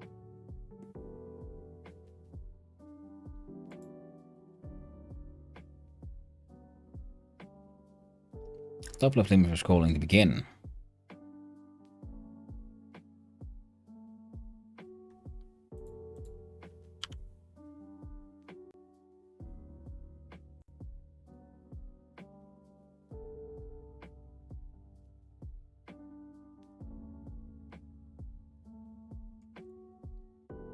A.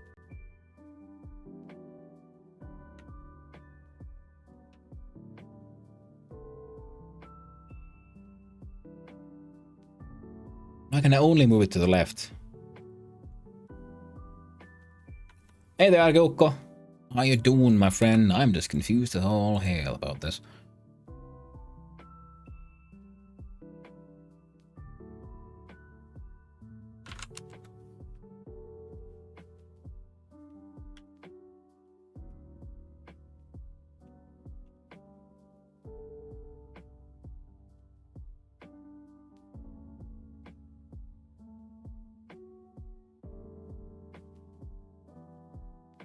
Would this help? It's annoying because they worked when I drew this. See, it does kind of repeat itself.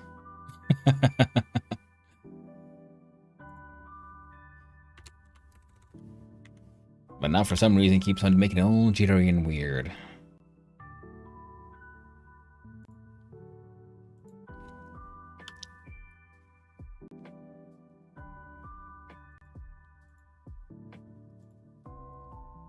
Make this guy a little darker, I guess. Hey there, Perk. How you doing, my friend? Making a really dumb game about a steam machine, steam engine. And yeah, there's no real fail state or anything, and you can't even start the game properly. So yeah, this one's up. This one's busted. So, let's see. Let's jump into script for level. So, when ready, menu should be visible. Doing pretty well. Noise, how about you? I'm doing pretty good. A little frustrated about this project, because see, like usual, it seemed like such a simple, nice project. Then I got carried away, and I spent a lot of time learning new things, and now I just made this mess that doesn't really work. But I have learned a lot again. And also figured out that apparently I can really mess up the whole parallax system, but it's fine. We got less than 10 minutes on this thing. We're gonna get it to a sort of functional level, and then we'll post it. Whether or not we get past the 3 hours or not. Sounds like a learning process? It is, it is. But I do enjoy it. Every weekend you make a new one, a new silly game. And then once you're done with this one, then it's off to the Duning myself.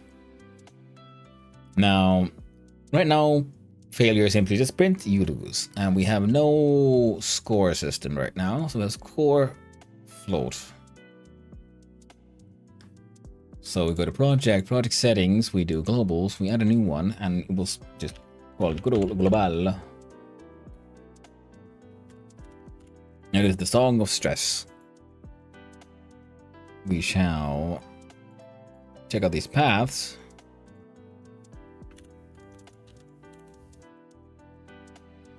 Global, create, close. Global, don't need those now, do we? What we need is a variable for a score, which is a float and starts at 0.0. Now, jump back to level. In process, global dot score plus equals delta.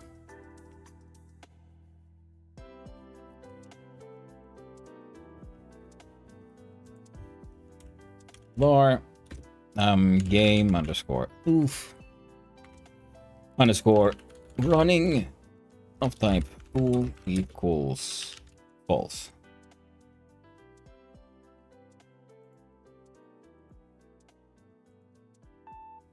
far.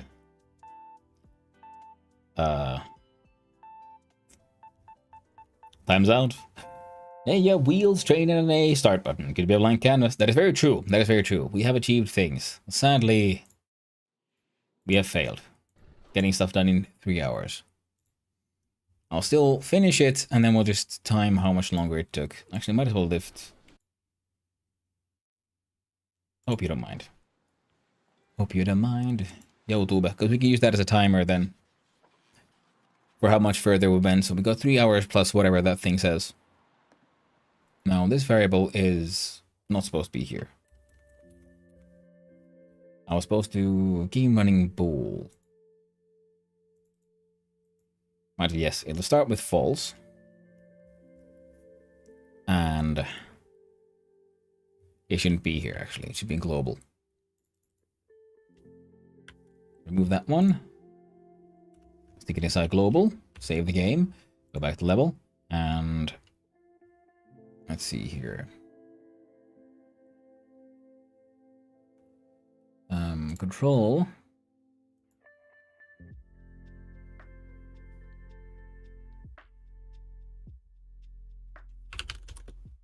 Underscore process.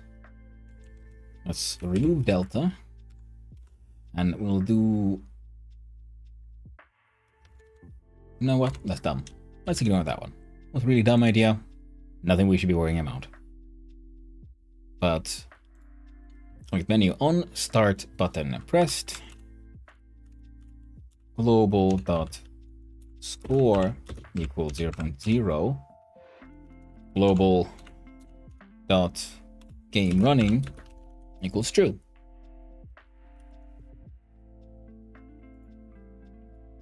And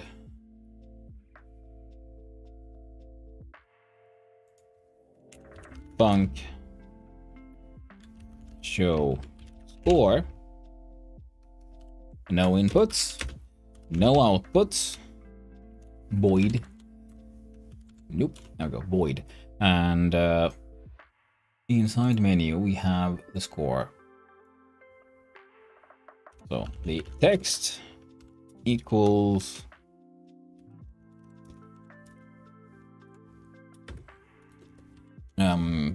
score equals, and we stringify the value from global dot score.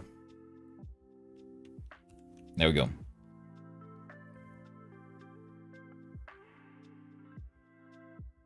Perfect. We go back to level. Now we'll have, just make things a little clearer. We'll go all the way to the end. Okay, these are failed timer. We'll let those lower ones, which are the ones reacting to signals, we'll let that be slightly separate. We'll do func and game end. No inputs, no outputs necessary here because everything happens with references. Now what do? We'll make global dot something. No, we don't. Because to go back to level here, we have menu actually here. The menu dot show score, which I do believe we just did, and menu dot show.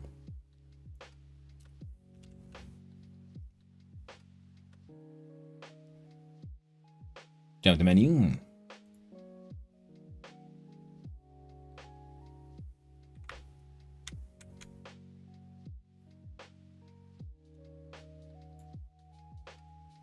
And from global dot game running equals false. Now look at handle pressure. If global dot, actually no, not even that, because all of these functions have been called inside process. None of that happens if global game running equals true.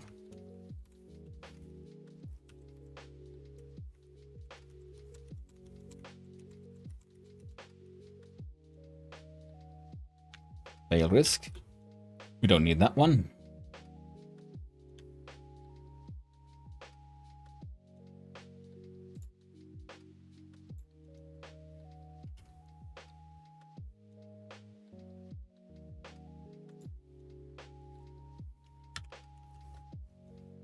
Break label. F2 score.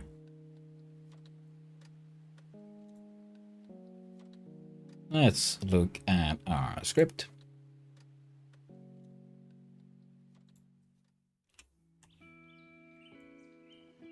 Pop and score dot text equals current score plus stringify global dot score. Oh shit. Yeah.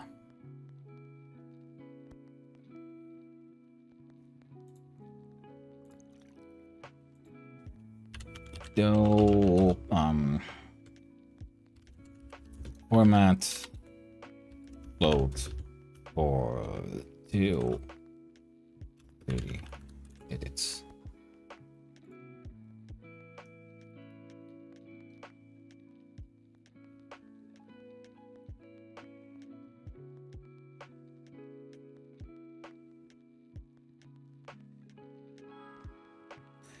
Tendy 010D.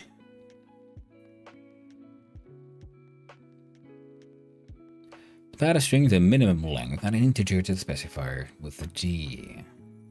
You start with 0 and then add a 0 into white space, put in 0.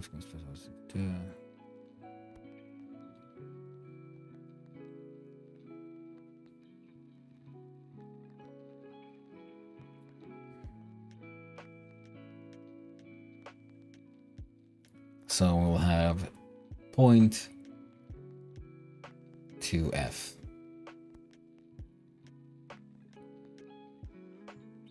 Percent point to F, I believe.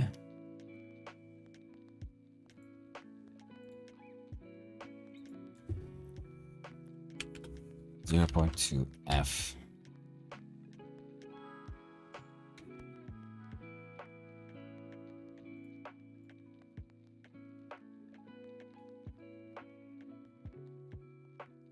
Percentage. Okay.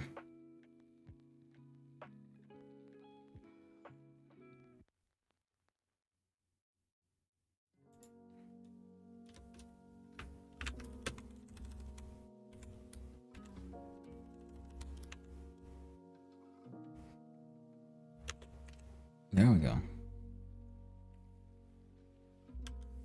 We'll see what happens. Perfect. It's very confusing. There's no instructions and things just go. You lose.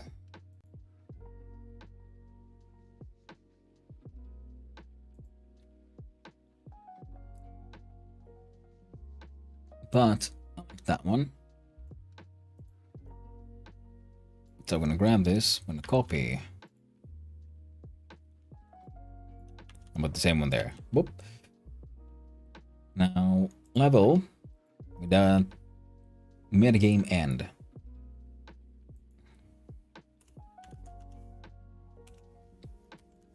Game end.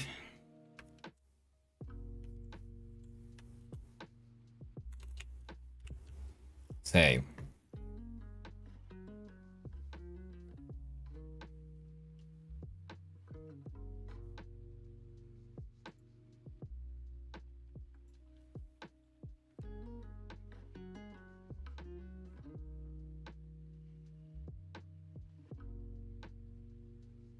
Let's see.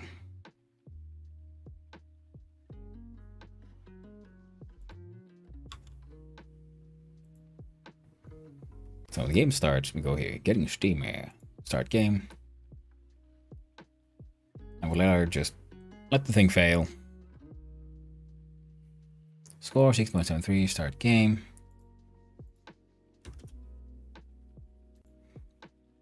Okay.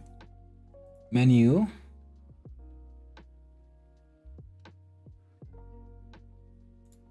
Level.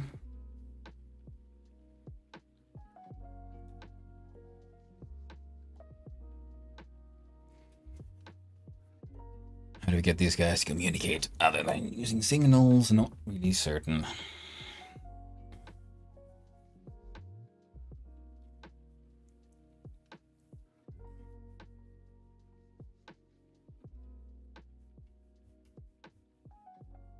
Yeah, this would be easier if I would have done this in multiple scenes. So yeah, I built this all tits up anyway.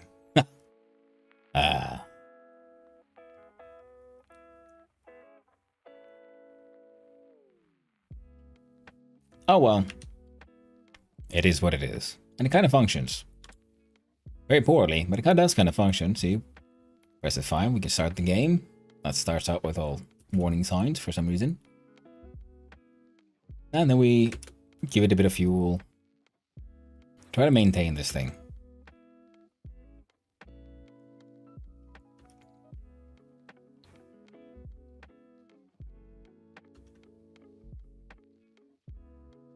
Now the problem here is that it's becoming a little too easy. Too fast. So what we could do is the heat modifier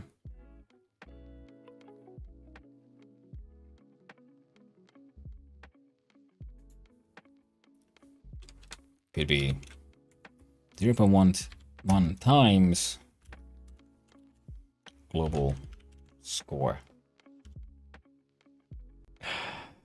Alright. Oh shit. They're crazy fast.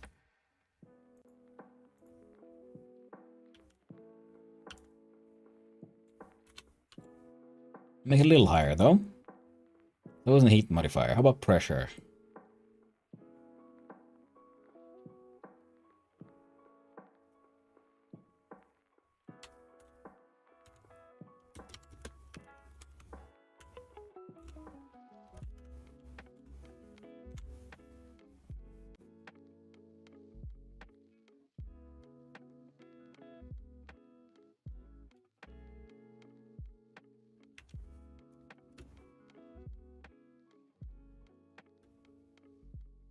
Yeah, so this thing becomes way too very chaotic.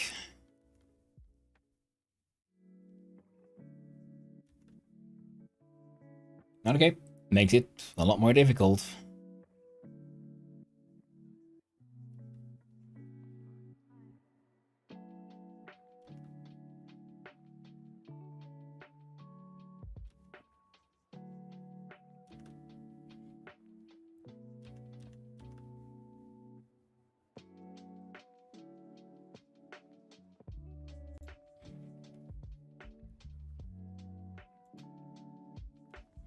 Okay, let's do a new line marker. And before that one, we'll say,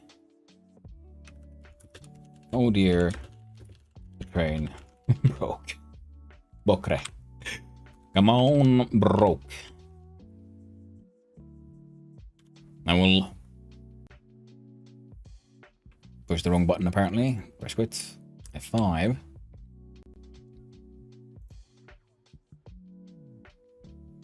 And we'll just let the bugger break.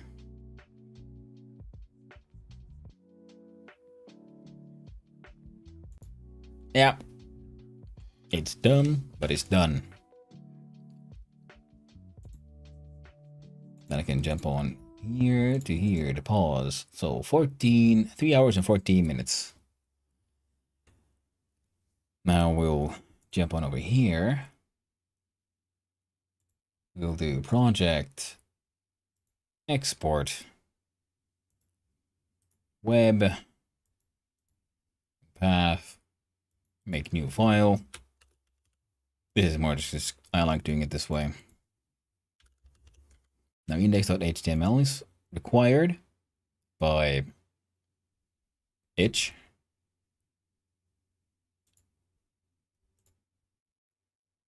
There we go. No music, no sound, no good, no decent stuff. Saddest little game I've done in a while. Then I go to Trijam. I open the folder for web. Right click for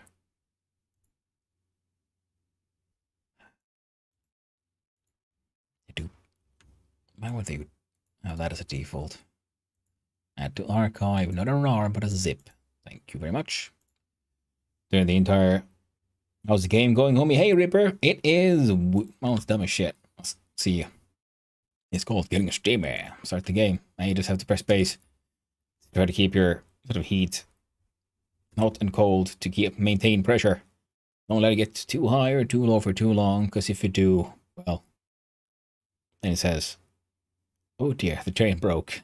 You get a score. That's it. You start the game, but then you start from where you were. The score goes down again.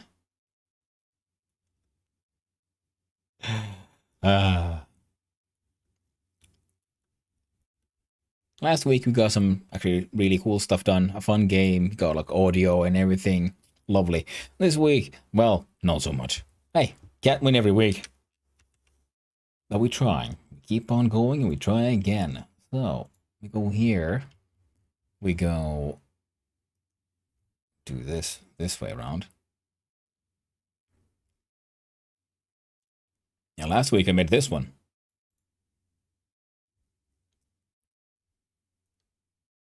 It's even got music.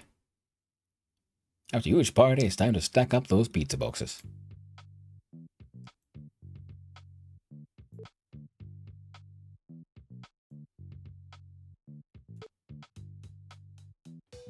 Oh, scored 1 point. Trying to make a taller, well, spire of pizza boxes. That's what I made. I do like these things though. They're really fun. A 3-hour like challenge is really a challenge. Title, getting steamy. Short description. Keep a scrappy steam engine going. Hoeing. Don't keep it hoeing. That's not what they're for. Game. HTML. No payments. Upload. Not 325. 326. Web. Index.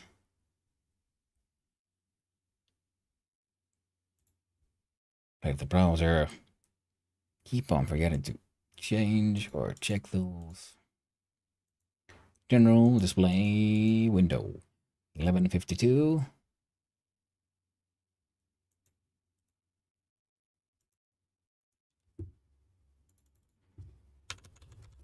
Yeah, stupid.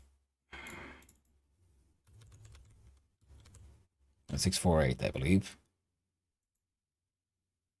Yeah.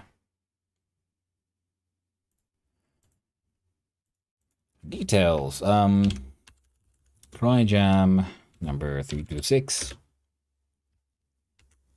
Entry. Theme.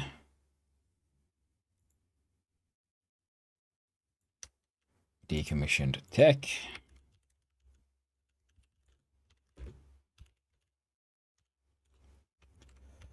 eBay. Broken. Theme. Locomotive. Running. For as long as you can. Goes hanging out here while doing about. Nice. Doing pretty good. Might be getting it myself. So yeah, you should. It's a fun one. Keep a broken steam locomotive. Locomotive running for as long as you can. Press space to feed the boiler more coal. Press left CPRL for emergency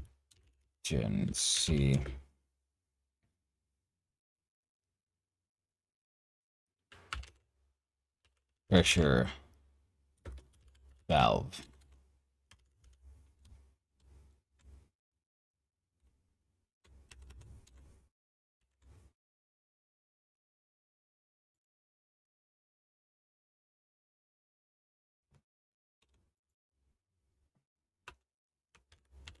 Dev time 3 hours and 14 minutes. No genre. Tag. Trijam. No AI.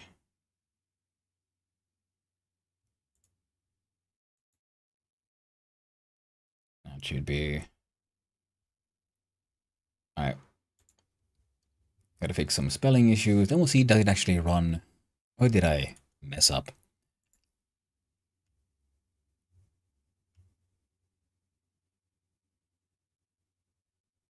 Well, no.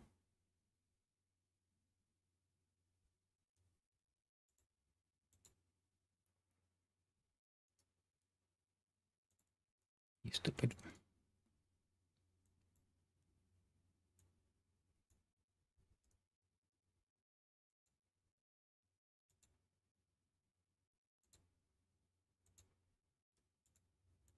Here's an interesting one. Why are you not running?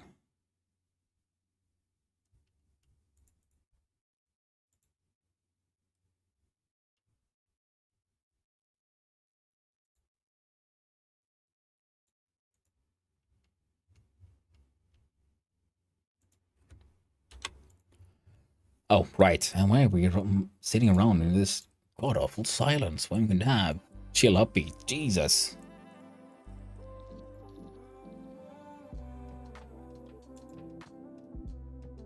I just blasted into my ears. Let's try it again. View page.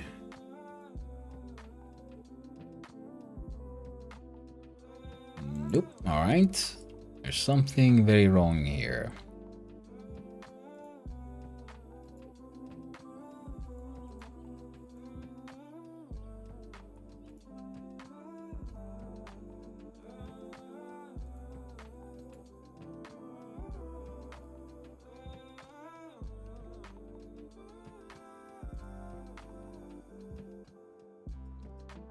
Oh, did I just... Okay, I might have just uploaded the index. Yeah, not the zip file.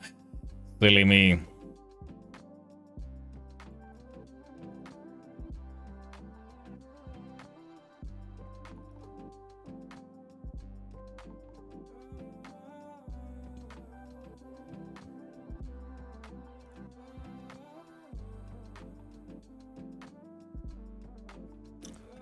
So stupid.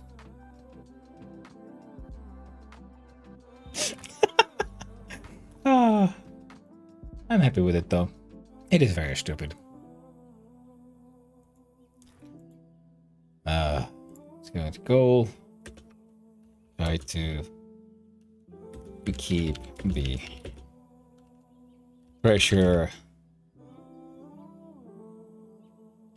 even.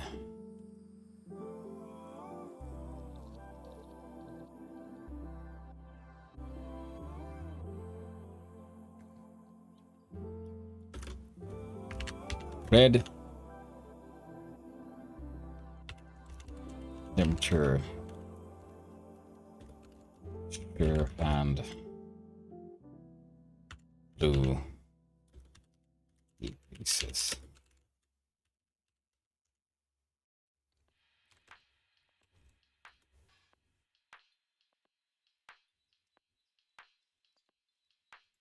Click on save. Make it public.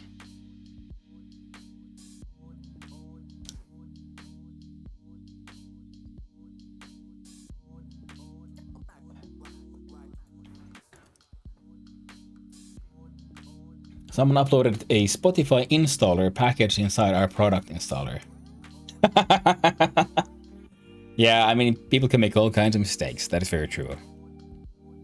I just like these things because I just rush through the project, try to make something, and then sometimes it's a fun one. Sometimes it's an idea that I want to then build into something more complex, and sometimes it's something like this where it's like I made a thing. I had fun doing it. I learned more and had a good time doing it.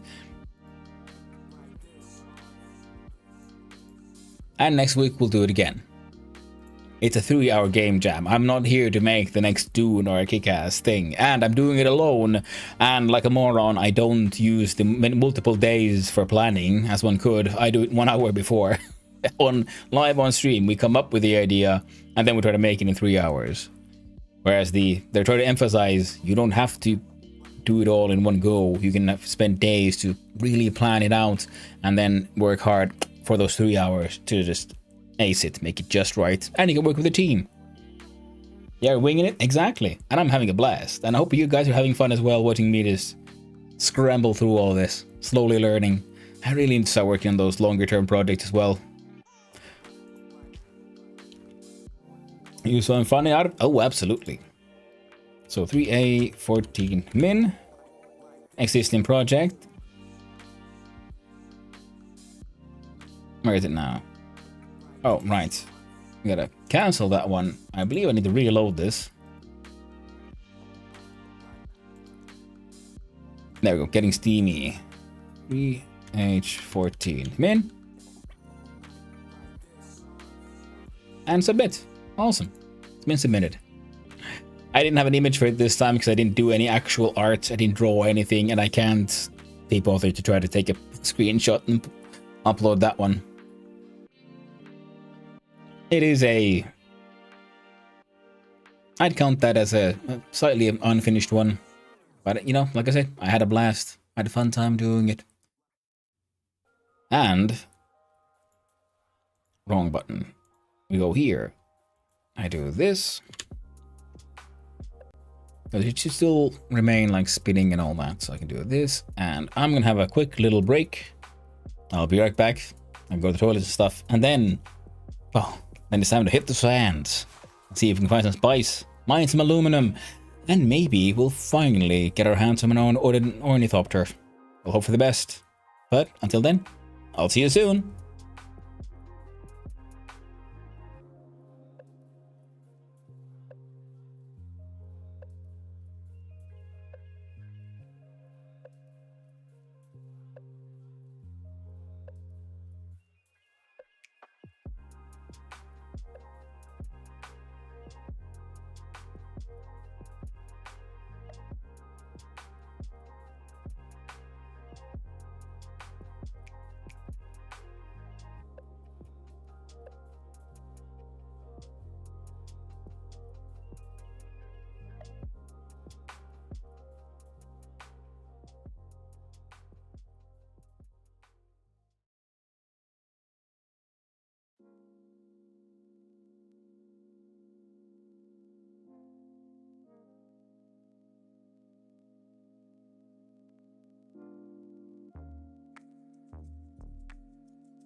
And hello. Whoop.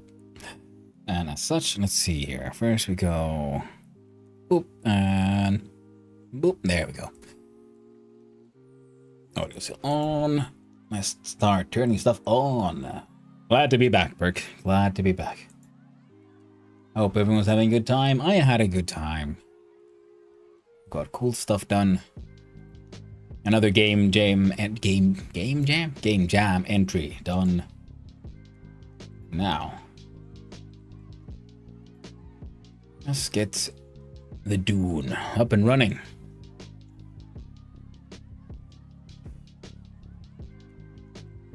Click on that launcher. Pause this one. And, well, I'll hope the best. Okay, capture should be normal for the OBS. I'll do it to my Dune position.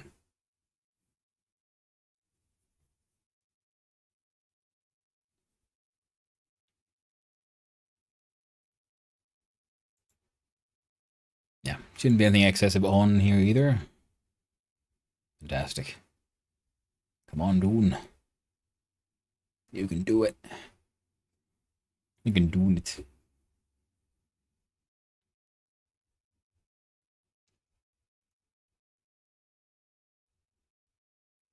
Doing the Dunening.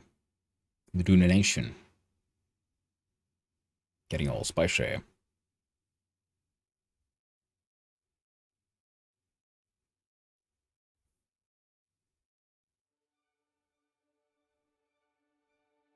Checking them shady shaders.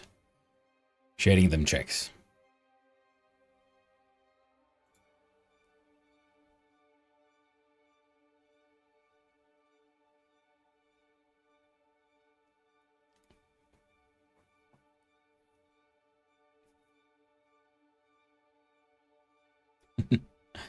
But yeah. I'm very much enjoying those game jams, the 3-hour ones. Because, well, the games I make are very simple. Very simplistic in many ways. They are, in fact, very educational for me. Because I try to do something I'd never done before every time. Or then, like this time, figuring out, like, oh, I could actually reinterpret an old idea in new and interesting ways. Oh. That works, I guess. Just skip the thing by itself. Now, I think I can go from here straight to here. Multi presets low. Good.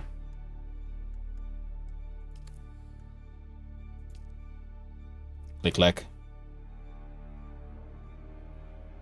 Get on the paddywhack.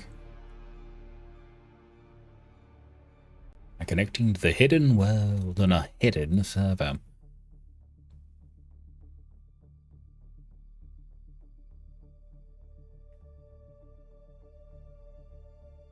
Now, if we're lucky, we can use the buggy for some aluminum farming. Or who knows, maybe my man Gizmo has been active himself and done some aluminum mining because he found a Mark IV cutter ray for the buggy while he was out adventuring. And that would save us some resources because then we don't have to build our own. Because it, well, takes a bunch of components. And there's a lot of farming to be done. Then we'll double check if in between something weird has happened. Ooh, it hasn't. That's new. There's some lag, but we're both seeing the same lag, so that's fine. Needs more connection issues. Okay, we have some extra buggy engines and a buggy booster. Am I still tent? Mapping things. Bunch of money. Ooh, I need more heavy ammo. I had a whole bunch of it. They got like 600. Why do I have so little now? I might have just dumped it into a chest, I think.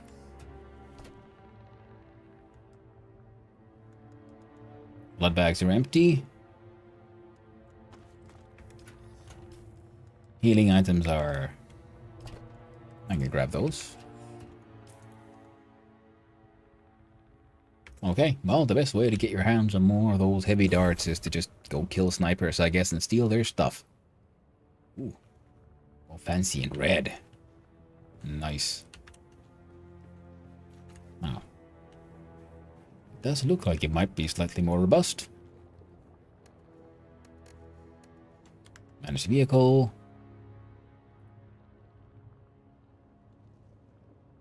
It is a Mark IV, heck yeah. All the stuff they could do a little bit of fixing, but it's fine. Don't worry about it too much. And we got a booster for traveling around. I'll also do a little quick check here whether or not we might have extra aluminum about. What? That is the weirdest thing I've seen in a while. Why was there...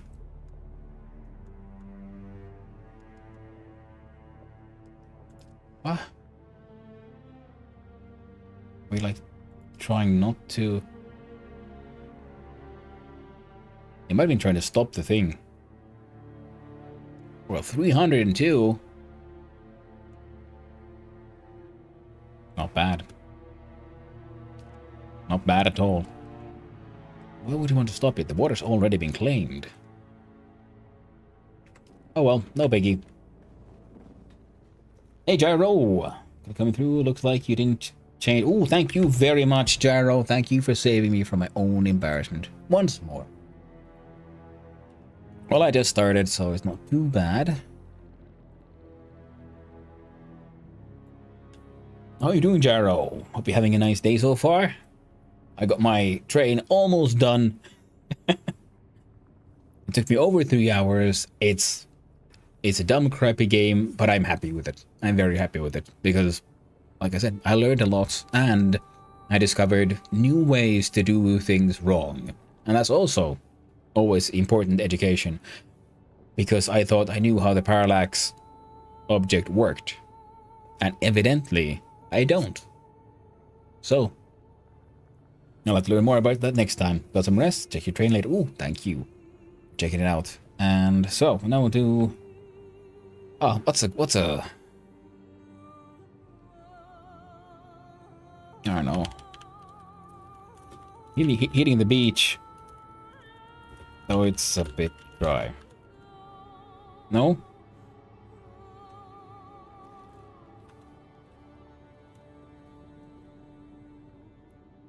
That's not a fun one. Let's see.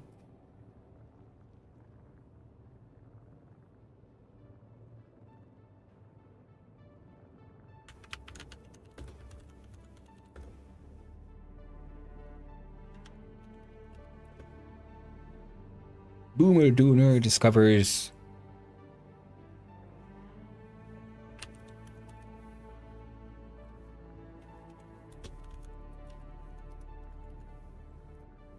Mind-altering spice. There we go. And hashtag, what's that? Good old hashtag nerd. Hashtag Dune. Hashtag understand.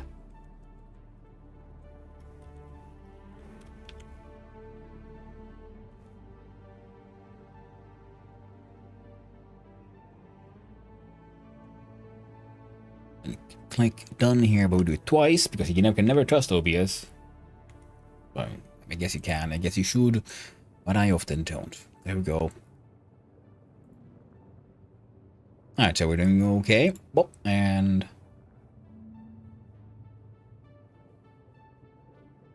oh yeah, wait, are there still drops? Yeah, you'll get them if you get them. No, you shouldn't. OBS is chaos. Yeah, but guess what? It's chaos that still kind of works, so I'm okay with it for the mostly okay. Oh, it looks like I don't have to go and fetch large amounts of aluminum because we already have a bunch here. So the question is, what more do we need for our project? Let's run around and find out. Okay, we unlock stuff. There we go. Mouse over it. Now, for the ornithopter, for the thrusters and stuff, we need particle capacitors. We have a decent amount of cobalt paste, Boltzmann actuators. We already had 111. Nice. In fact, okay, let's do it this way. I'm gonna start making some of these components and just leaving them here. So we'll leave the hull, the chassis. Okay, hull and chassis, we got those. Next we'll need aluminum mortar. Well, we're working on those. Aluminum water, working on those. Generator, particle capacitors. So those are something we need in large amounts. So M for map. The closest one we have here is the Imperial's testing station 117. There are... Ah, here we go. Lost and found Imperial testing station number 29. So we'll quest there, so I'm assuming it might be a slightly larger dungeon.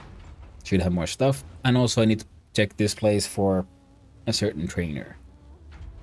So what we'll do is head north, see about dealing with this quest, and then make it our way further north to deal with this one. Because that one should have the things we need. That is just on the way. And large amounts of aluminum are being processed. Ooh. Before we do that though, quick check. What kind of components do we have? We can, in fact, make another wind turbine. Apparently, we have Servox, yes. Cobalt paste, yes. And a decent amount of steel. You might need more lube.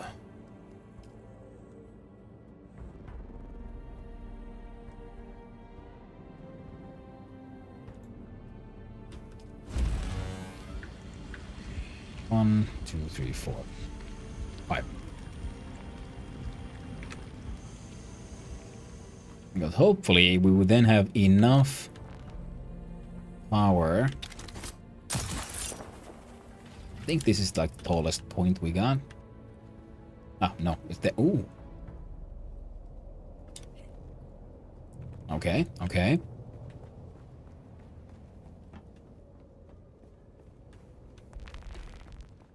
Because I'm trying to figure out if we have enough to turn the Fremen Death Still on. 5, 6, 7. No, we don't. So we'll have to build a third windmill.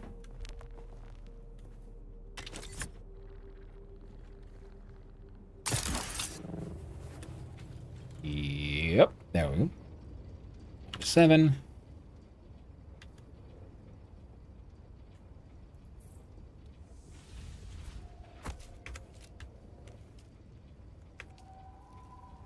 How about you, Friendo? How are you doing? Huh. So 19 out of... Okay. Oh, no, okay, this is how much it's just being, like, asked from it, is my guess.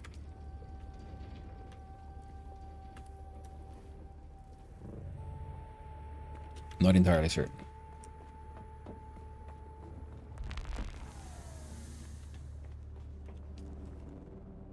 Garage. What the?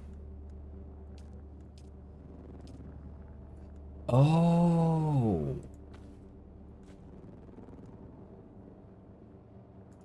Was that the plan? I think I might have figured out what the idea here was. The idea is that with this thing's internal storage full,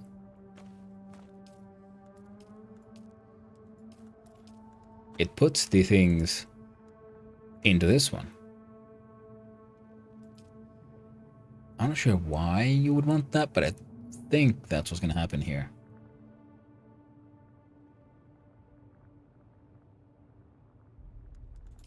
I did the thing, it went somewhere. And I'm thinking, okay, cool, but why can't we just store them in here? That's...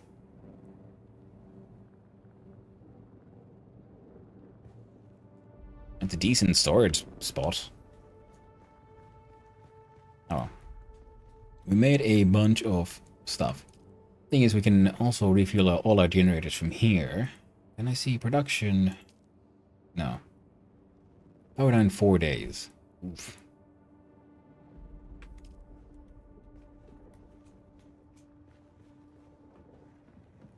I'm gonna go check on the thingy I just placed here. Whoop, whoop, there we go. 1 day of lubing with the loop that we got.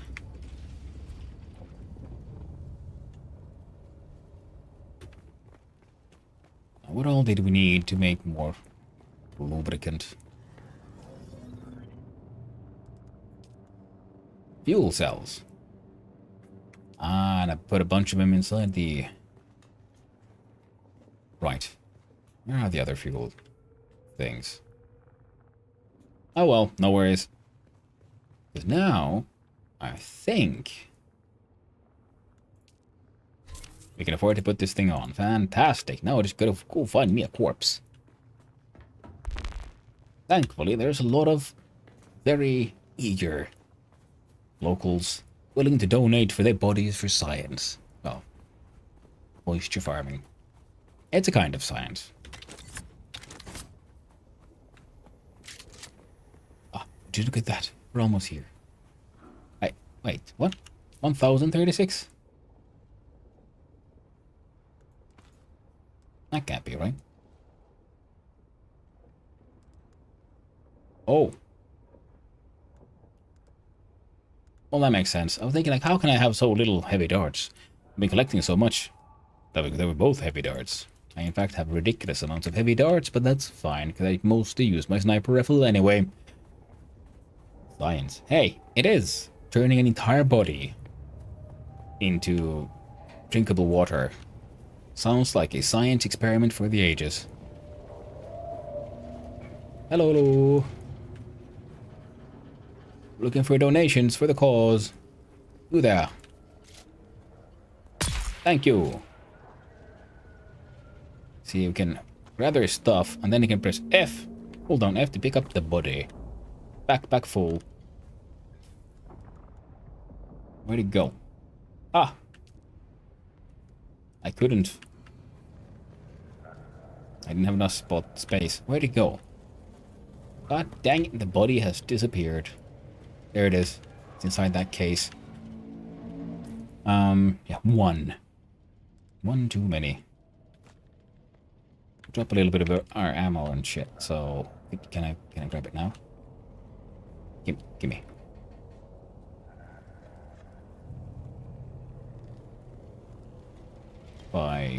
Drop.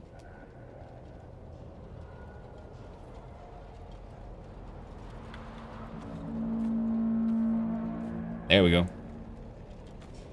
I would like these. Oh man, I'm carrying those aluminum ingots. What a moron I am. Oh well, for science. Arms for the poor. Arms for the poor. Indeed.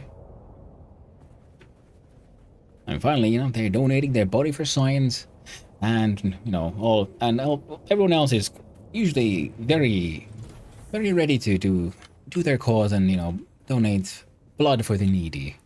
I often do blood runs here.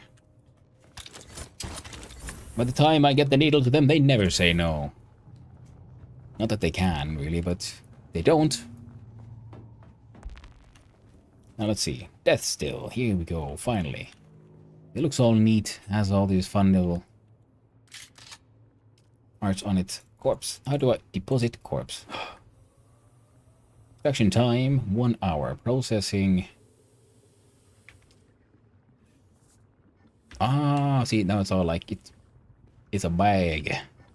There's a body in there. So it's 1 hour of processing. And then it'll give some amount of water. I'm not entirely sure how much. The ads are upon us. Well, good thing everyone saw me put the body in before the ads came. That could have been embarrassing otherwise. Now, let's see. Hello, friend. Oh, there's a lot of garage. No, I'm gonna grab onto that one, but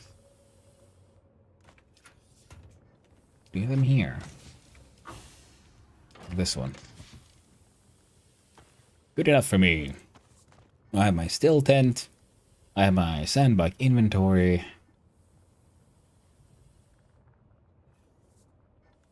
I can maybe collect some more water. Oh yeah, speaking of water, we are our mirror machines here, they're producing ridiculous amounts of aluminum.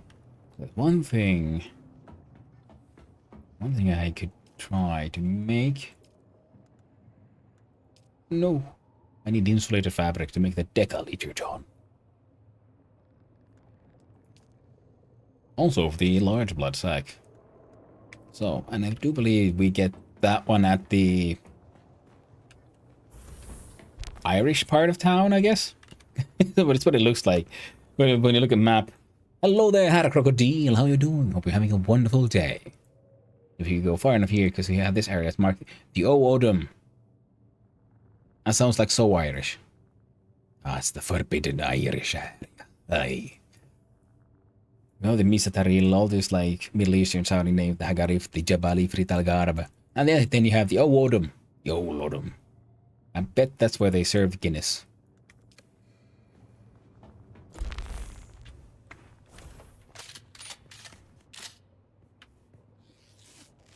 Later Sunday? Nice. Those can be some of the best Sundays. Now, check out inventory. I am totally okay for weight, so let's do this. I even have a semi-fixed Emperor's wings and an acceptable passive suspension belt for emergency situations. Come on, boop, there we go. Oh, right. And down we go again. Nope. There we go. Optimal dew harvest time. Oh yeah. That is actually pretty good. There we go. All our canisters are filled up. Which means, of course, we're gonna have ourselves a few little sippy sips. Enjoying Dune? I am absolutely enjoying this game. It's very fun.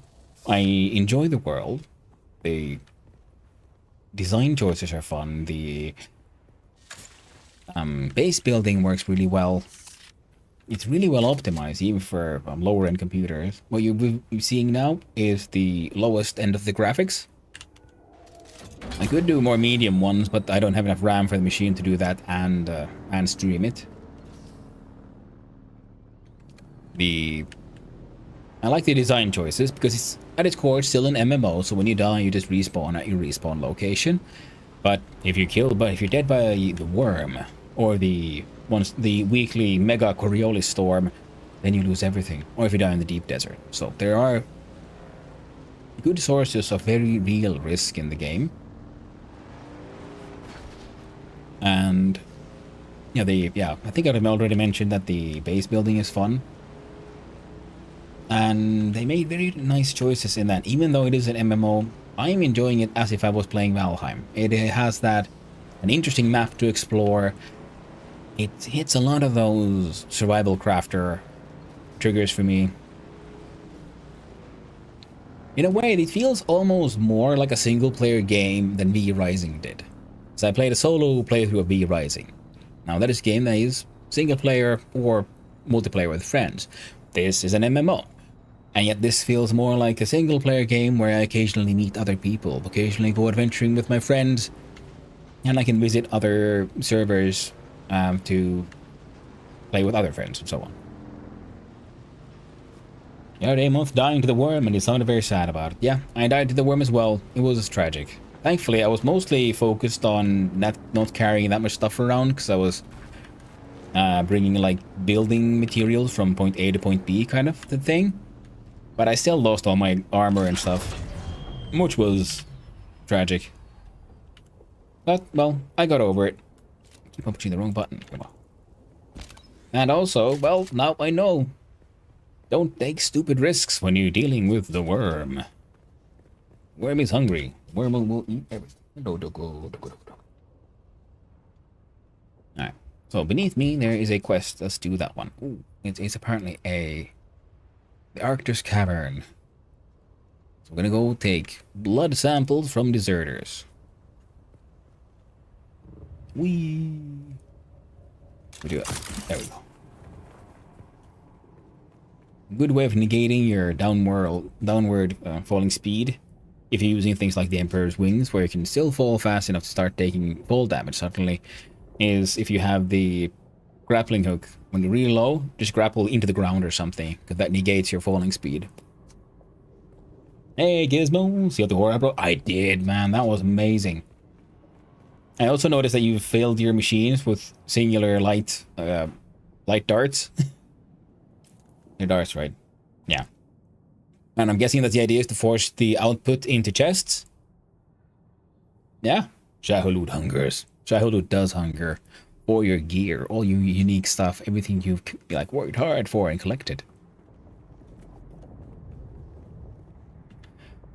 Yeah. So I made the hull and chassis for the ornithopter. I just thought I'm gonna slowly, because I'm gonna head over here to the science station, collect the parts I need. On the way, I'm doing a quest. So we're working towards making at least one ornithopter today. Hopefully more. And I noticed, yeah, there's like hundreds of aluminum ores, ingots coming through now. And I placed in a third windmill. And we're going to need to collect some more stuff to make more lubricants. Because now we got the death still running and there's a corpse in there. It is being processed for the next 60 minutes. And then the machine will then after that do what it does. I'm not sure how much water we get from it, but I'm assuming it'll be a large amount. Crap. I wasn't... There. I failed that one. Locate a specific deserter camp. Collect blood samples from Atreides deserters.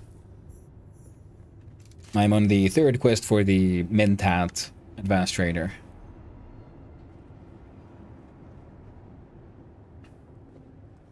Let's see. Who could I...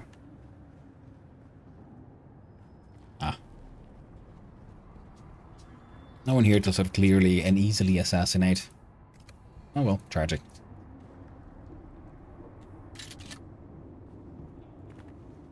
Oh man, if I had the components, I forgot to make the shield-piercing shotgun. I really need that one.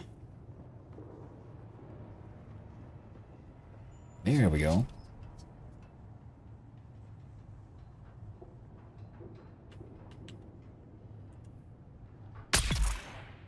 One down.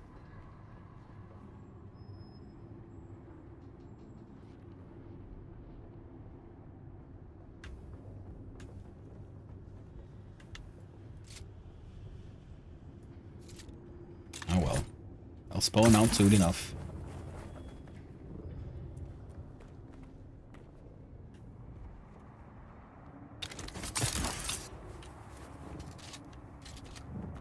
God dang.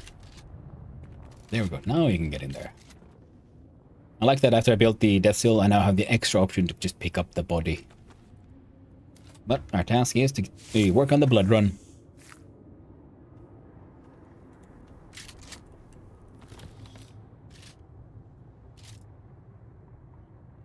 Here for good cause. You beat your ornithopter already? Nice, well done. Gonna try and run. Do my Steam Deck. Holy shit. Probably could do it. Let's hope it works out, man. And congrats on the ornithopter. Oh, I can only imagine, yeah, that the Mark IV cutter ray for the buggy kicked a lot of ass.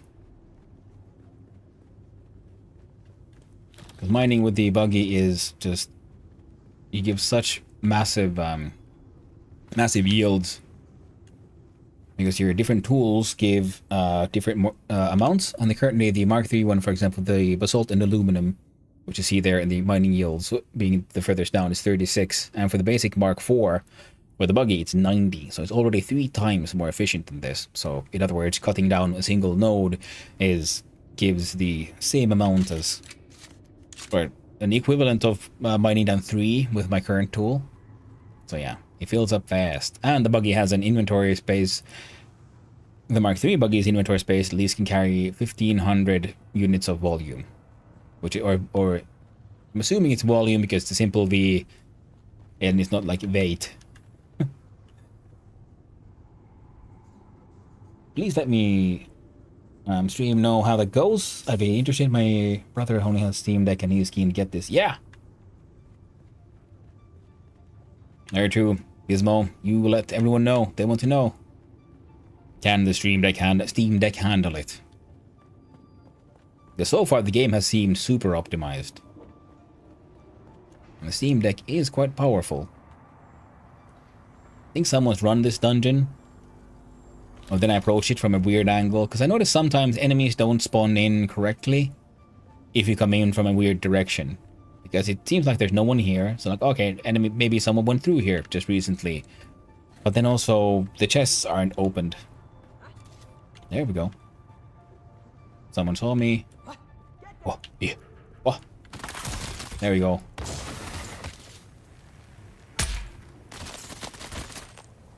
No, apparently you didn't. There you go. Oh, I should probably kill the attrited deserter steed. Okay. Take a blood sample from the leader. Who's that? Wait, did I just kill you twice? I think I did.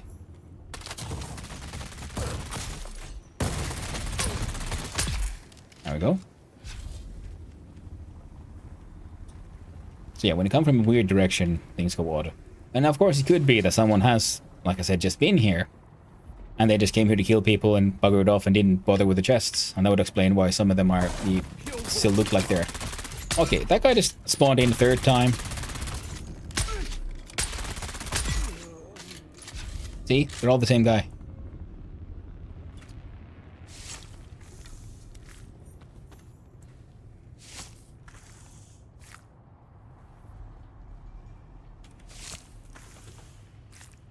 There we go.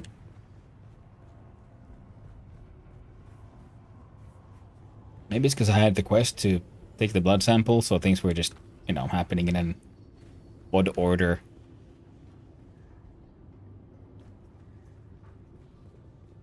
Well, that's MMO magic for you. Because you have to take in account multiple players and people coming from different places in different times for how the enemies spawn in. And then if you have a mission for a certain character, to make sure that that boss, then mini-boss, does get properly summoned in. Even though maybe they've just been recently killed. I'm assuming it's that kind of stuff. That would make sense to me, at least. Yeah, got all this stuff. Right? Yeah. Yeah, that's MMO magic, and it happens every now and then. And I personally think that's fine.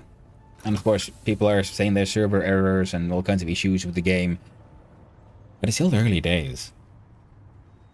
They're still testing it out, ironing out all the bugs.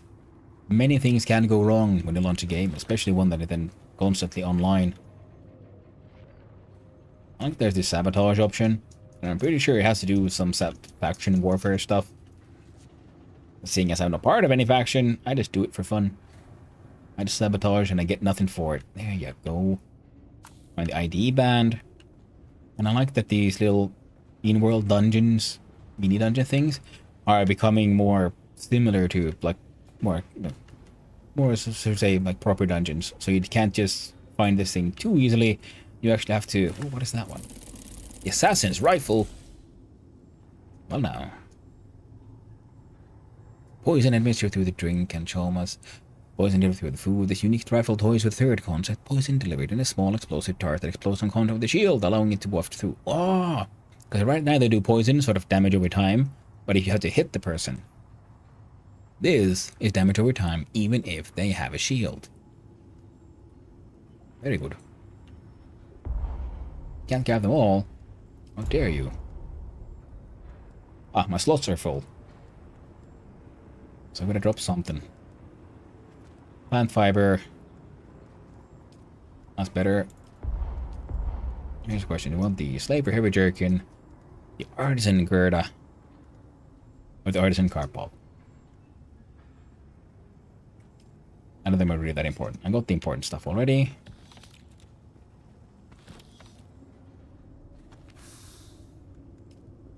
And that one, Artisan Gerda. Nah, that's fine. And the intel. Now bring the blood sample data to Zane. Well, I was supposed to then head north from here and do the other quests, but yeah, it's gonna be a problem now. Because my inventory is full. So I guess we're heading back down. Holy snaz. Come on. Come on, come on, come on. Yes. Ooh. Don't you dare. Don't you. I almost fell deeper in the hole. I don't want to go in the hole, mama. I want to climb. That looks good. Hey there, Real Zemer. How you doing? Hope you're having a wonderful day, my friend. Alright, alright, alright, okay. Okay. Jump! And I fucked that one up. We have to wait for the cooldown. And we jump. There we go. Better. Not perfect. Oof.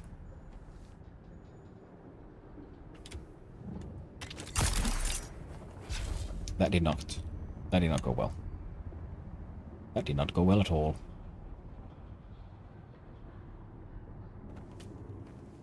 Also, when falling, if you land on your legs, take falling damage. But if you grab a ledge or grab onto a wall with just your bare arms, you'll be fine.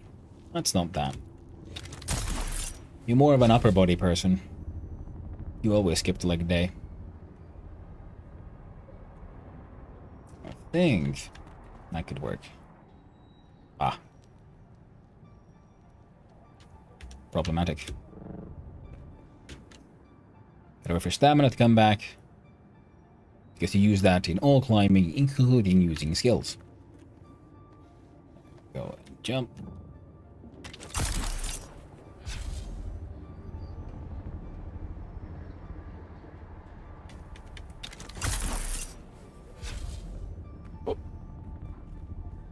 Oh, that was totally planned.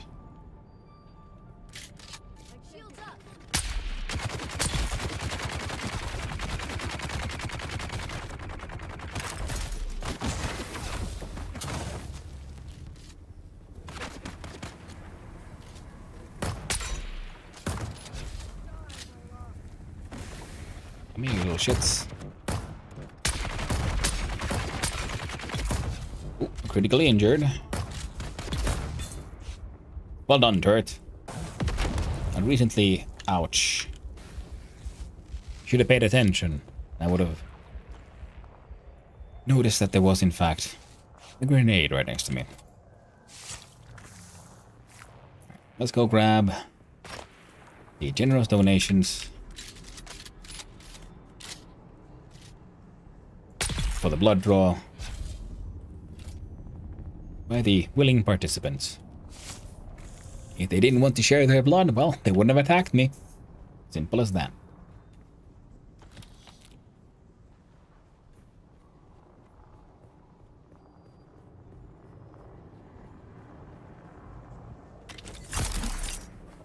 Wee, snaz. Oop, there we go.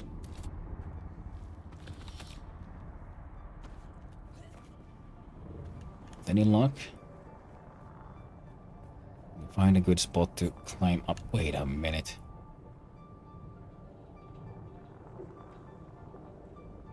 Okay, this could be dumb, but let's try it. If this fails, I'll just run in there. Pretty sure that is a... That one has a stairwell that goes all the way up.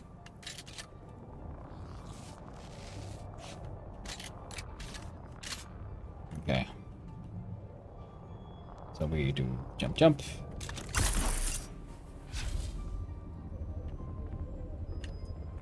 Oh, we made it. We heckin' made it. Never doubted it. And yes.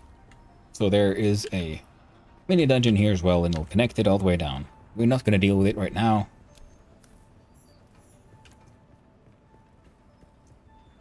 I'm just gonna rub them quick and run away. Nah, man, we good, we good. We don't have to fight. We don't have to die. Not yet. Hey. Fine. Stab. And stab. Shame. Shame.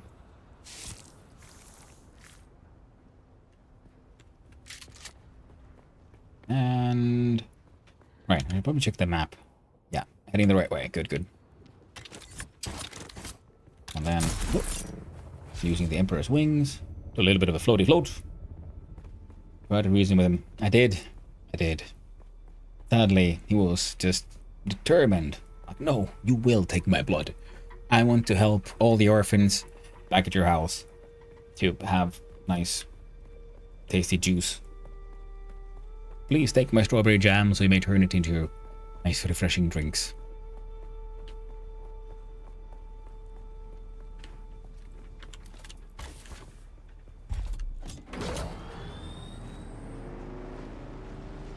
H for headlight. There we go.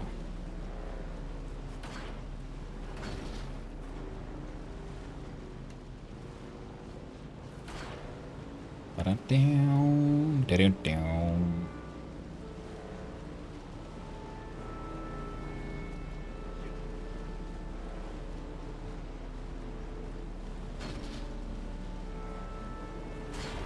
Oop. Here's a little trick I learned from King Bacon. Apparently these things don't really take fall damage.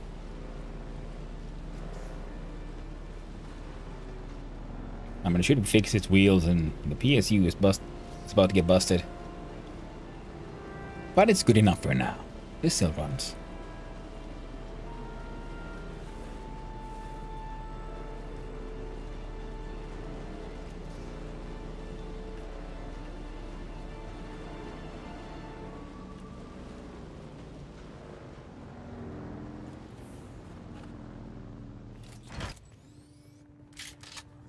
Alright. Quick deposit. What? Oh. One of those is probably mine. From an earlier attempt to just quick deposit away all the stuff.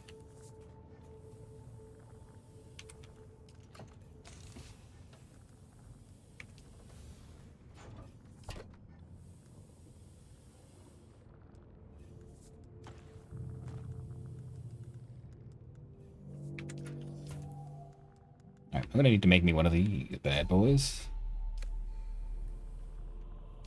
Well, they don't take fall damage. I still feel the G-force in my stomach. Nearly made myself sick earlier. Eating off the edge of a cliff. Funny how the mind works. Yeah, I know the feeling, man. I know the feeling. It's always funny how you go in a game and you go, even though you do kind of know, like, it's not gonna be bad, you know, it's not real. We still get tense. Steel ingot. Drop that one in there as well. Why not? Blood bags, money, water, ammo. Well, hello there, Conman125. Thank you for the raid. What were you up to? My summer car. Oh man, that's cool. How was Perajärvi? Did you have a good old time? And hang on to that one, like fuel. Refuel my vehicles. Go bank the generous donations of the locals.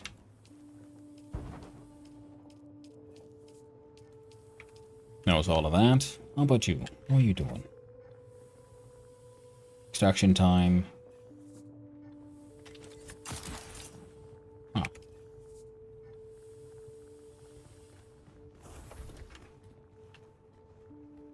I killed that. I'm a new battery. Oh, that sucks. The Suma lives. That is good to hear. Yeah, man, it took me such a long time to get the Suma to actually run. 41 hits of lube. A-okay. Cobalt paste. Do that. Silicone blocks. Sure. Need those as well. It's so handy also they can refuel all of your generators through the sub-Vive console using just refuel generators, that button.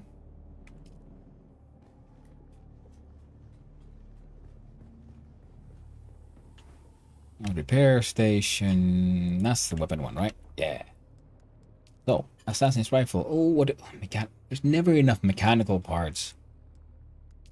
God dang it. Ah, there was that old car pop. And if I recycle that car pop I brought, well, I get mechanical parts. Oh, and of course, hello Raiders. I'm Hannu, son of Hannu. For those who don't know me, I'm a variety streamer. and occasionally an extremely amateur game developer. Like today, I started the day's stream with taking part in the Trijam 3-hour game jam, where you have 3 hours to make a game. I made a really crappy one, and it almost kind of worked, but I did learn a lot. I've been doing that now for a few months, so my library of technically published games is growing.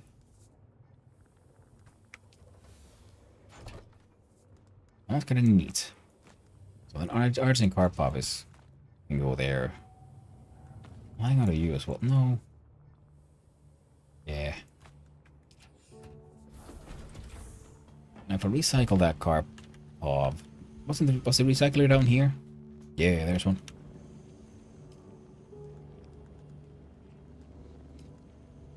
Do I get, yes, mechanical parts. One single one that I needed.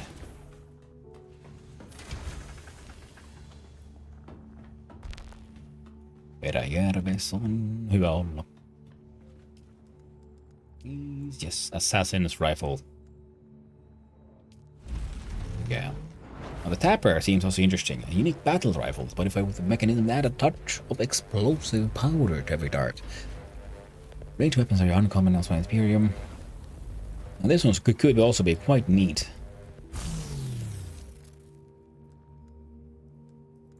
The tapper would have also needs mechanical parts. Okay, now let's do a little comparison. I currently have the House Dibble Spit Dart. Damage per shot is 89. 128. Holy shit. Don't mind if I do. Oh. Now what all do I need for the drill shot? Sandstorm is approaching. Mechanical parts. Of course, it's always mechanical parts. At some point I collected like ridiculous amounts of mechanical parts. And yet there's never enough mechanical parts. No matter what you do. Tragic. Ooh, nice. A disruptor. I can leave my house to build spit dart. Anything else one could or might want to leave? I'd say no. Spicy infused steel dust. Yeah, we'll leave that as well. Now, I've never used a steel tent. I have no idea if it's a single-use item. But seeing as I'm in a base, maybe we'll just wait this one out. Look in here. Sector weather alert. So 1 day, 20 minutes. 2 days, 14. Yeah, so we can refuel our wind turbine as well. So it's a fantastic system. Now I just gotta keep on saving up the fuel cells for turning silicone blocks to lube. And then collecting a whole bunch of that flower sand for more silicone cubes.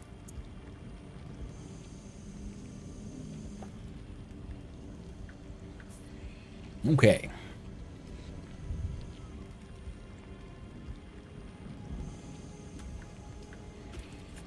Yeah, that's all done.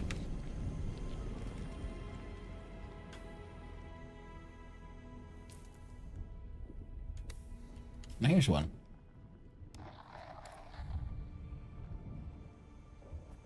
Now other people are hearing music from the Imperial radio. I don't, and I can't figure out why. Is it a setting I have somewhere? Is it streamer mode? Could be. Ah, yeah, they're upon us. Well, perfect. We won't be doing anything exciting while we wait for the sandstorm to be over. What we can do is listen to the good old Harvester radio. Captain Noah's initial interrogation of Rico Mar. Rico, now why don't you come clean? We found the Party invite for my man Gizmo.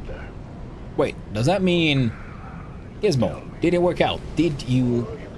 So Dune works on the Steam Deck. It is now confirmed. You know what his job is gonna be. Solve Chief Thorne's murder. No, you idiot. In case you're in the chat, in case you're not. The man that kills Sens is here to get the spice flowing again. And that won't happen until the crew settles. It won't. No, unfortunately for you. Because he's here, Well liked. and I'm assuming he's on his Steam Deck. I suppose the easiest thing for me to do would be to hand you over. With the crew. A new decree. apart, Throw the pieces over. Sorry, just standing out deck. Hey, man, yeah, but it works, is what you're saying, though. Or anything like that. Hey, Gizmoso, the Steam Deck, it works. I need more from you. Yo, is it now verified? You can play Dune on the Steam Deck. Oh, yeah. Oh, fantastic. You hear that, Perk? It is verified. It is true. You can play it on the Steam Deck. Heck yeah. That is very cool. Man, this game is like properly optimized. Ads are over. Welcome back from the ads, everyone. And isn't this fantastic? We have now verified proof you can play Dune: The Awakening on a Steam Deck. Saying otherwise. Holy heck, what a game. And quite playable. Nice. Yeah, I mean, You saw him. I'd imagine even if you had to have your minimum graphics, which is what I'm having right now, it would probably still be a pretty cool one. You can play it, but it's playable. Ooh, quite nice. It was at this That is very cool. Very cool. You heard it here first, folks. This is Steam Deck compatible. Truly. take the message. Very, very cool. Thought it might give me some dirt on Thorn. Something I could use. Now look at our research and our unique. Do you have any other uniques here that we might want to make? From aluminum level, we only have a collapsible Dew Reaper. Neat enough, but not very useful. The Tapper looks like it could be fun. That knife is clear through. All the pistols are neat and all, yeah, but it has explosives apparently. With it again. It's time to start. I would like to try that out at some point. Shock gauntlets. Just twist. Oh. Silly me went and used. Further application Turned all those was silicone necessary, blocks to. as Rico Ma finally confessed. Yeah, there he is. Tessa put me up to it. Kicking ass on his Steam Deck. It was her all along. She knew Thorn was getting those messages. She wanted to Nice. expose him. Refuel. Okay, now we got about the 3 days worth. It was all her idea. Now if we look here. Tessa Lim, the engineer. Oh, dude, check it out. The body is becoming increasingly sort of sucked To the operator of the Shiga into the vacuum mold during machine. Thorn's rotation. Conflict. Extraction time 2+ hours. So it takes 26 minutes. So it takes 1 hour for the exsanguination of the entire body. Twisted thing going on when no one was looking. And assuming then after that hour is done, then the blood gets turned into water. Conflict between Thorn and Tessa. Everything, from resource Very cool. allocation to safety protocols. She was never happy with the single But decision he made. another thing I very much enjoy is that all the manufacturing benches, a lot of the things here, they have like a proper and well thought out sort of animation over time over them producing and doing things. Like this death still. Because we're here when you saw me put the corpse in, it was like a bubble where it was first it was like a indentation, put the corpse in, then it's in like a bubble, and you can sort of see like, oh look, now it's big, there's a person in there, and now And to discover it's what like it was, vacuum sealed. to the source. Thank you for cooperating, Tessa. And it's slowly but surely None. Tell me about Thorn. turning the corpse into just straight up blood. Very cool. Very, very cool indeed. It wasn't personal. Yeah, I need to go from here He was north again and head to here. Very own Juice Tiger. Yeah, So he was popular. exactly. And we're gonna make more. His job. It takes a fuck ton of power, like 200 units of power to run one of these. But I knew Thorn was receiving those But messages on it might be the very much worth it. And when Rico came back for water. with his face busted in, maybe I'd put the idea. Yeah, I'm gonna go to do the mission at the Science But if anyone needs station so I can get ornithopter parts. Right now for the ornithopter, let's see, we have the hull I've heard from others that you and Thorn had something and going on. chassis, Don't make me throw up. Jarek Thorn makes then the Harkonnen look cockpit, attractive by cockpit, comparison. Tell me about Orlov. engine. Start with, Rico sleeps in a bunk. Thorn has a cabin with a door. So, So, unless Orlov can see through wood, I'm back proper in a couple of hours. Hey Matt, no worries. Rico was in Thorn's quarters Really that built the night. fan. He Nice. must have been there, right? Inside Thorn's cabin. Yeah, I also built another fan. Now there's 3 omnidirectional windmills up there. the accusation So yeah, we need the particle capacitors, for this one, and I don't know how many wings we As I need. wrapped up the interview with Tessa, she dropped another bombshell. More than 2. And if Rico was supposed This to I'm be certain. in the sugar wire shack Ah, alone industrial that night, pumps. that was Jeb. So we need industrial pumps as well. Oh well. Off to questing I go. 91. Mystery deepens Oh, on the I Sand want- Titan as the web of deception grows. What is the truth about the relationship between Ah, Bourne I and could his shift probably drop some of these supervisor? blood sacks. And what was Shigawire operator Jeb really up to at the time of the murder? The truth is out there, dear listener. Buried Yeah, in 4 the days, sands it's good. of fate. Let's Join look what us looks like again here. next time as we uncover more secrets and lies on Nah, that's good. Death on the Titan. Man, I love these radio dramas. They're surprisingly good.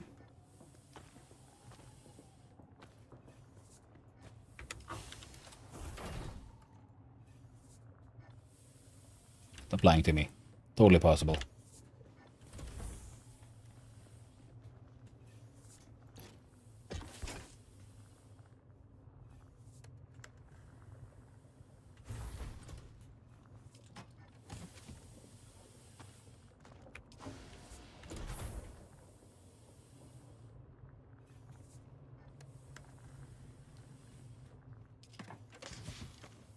Okay, fuel cell away. I won't be needing...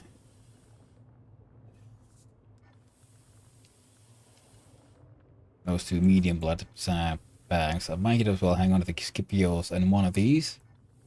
Oh no, I'm supposed to be carrying stuff, so... we'll skip those. I have some light darts, some heavy darts. 1 passive suspension belt. Ooh. That is something I could have a look at. What do I have? What I need to make a like a leaping one? Because I never tried those, but King Bacon said that they're pretty cool.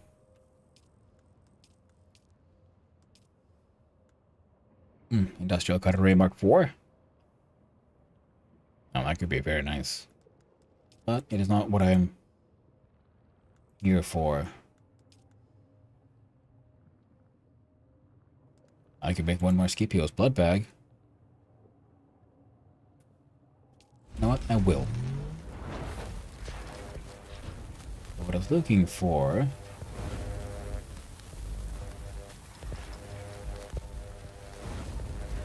2 stream sound tracks. And 1 for jazz, 1 for pirate. Nice.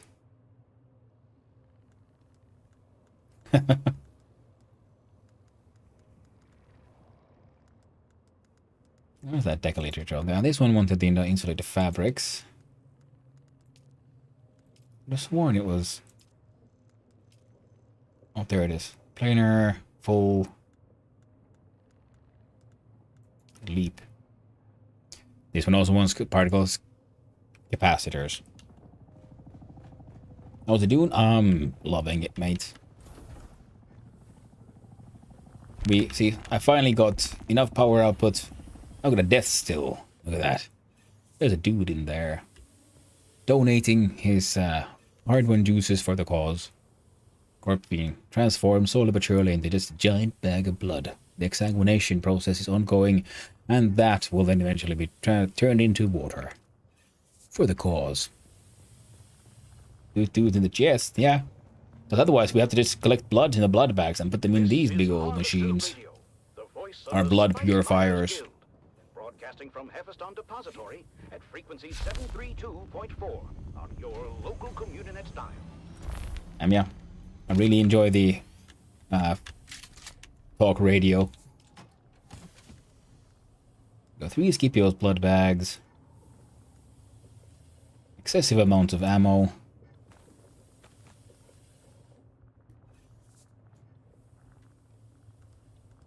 I could actually leave my construction tool here. Doesn't take much. I'm not gonna let this here contract item for a quest. Alright, let's head north.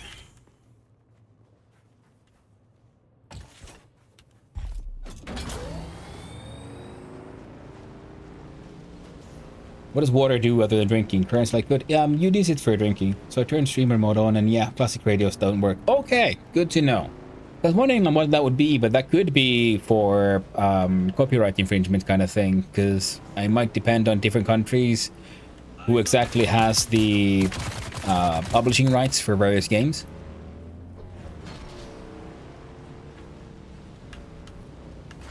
That's all I can really imagine. I was playing it yesterday just fine on stream. Yeah. I mean, a lot of people are. That's why I'm sort of wondering, should I care? I mean, it could be that they just, for streamer mode, they just decide, like, you know what, we're gonna do it for you, like, just in case. Better be over careful than not careful enough and someone getting into trouble and having their, like, boards taken down and stuff.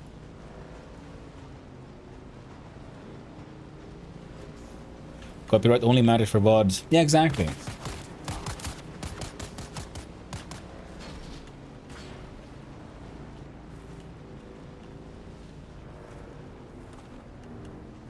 But then again, I've also been enjoying the nice talk radio. Harvester radio. Opens up the world a little bit. When you hear the kind of, like, dramas and troubles and entertainment that people here listen to. Kind of stuff they enjoy.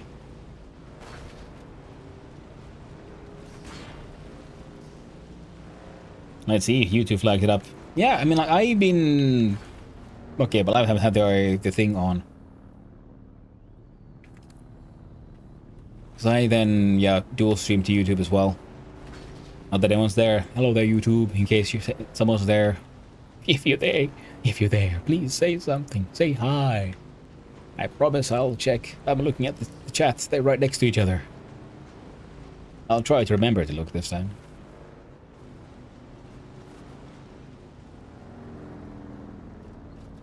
But yeah, other than drinking, also for production. For currency, there is straight up a currency like the Solari.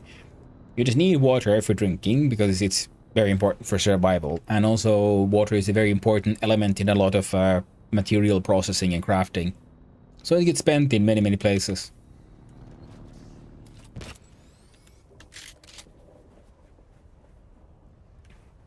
I like that when you time your sort of storing of your vehicle. Someone's here. Oh, no, no. Reveal yourself. I need reinforcements.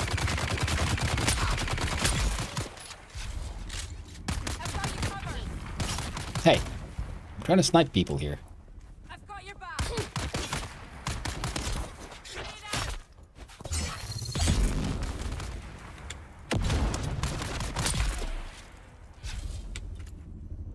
And blood. Time for the blood run. All these gentle donators. Oof. Getting a bit sunburned. When you spend too much time in the sun, your sort of like sun meter there up top turns red. And I can't remember all the negatives from it, but one of them is that your thirst becomes much more of an issue. It's the Grabbin' Gang, presented by the Imperial Scenarist Guild and Linder and Gold Coffee. Wake up with Linder and Gold. We put the spice in it for straight you. down. So I'm headed down there. Ooh, chest.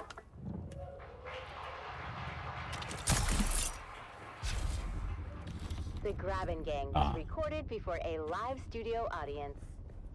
Another day, another scene.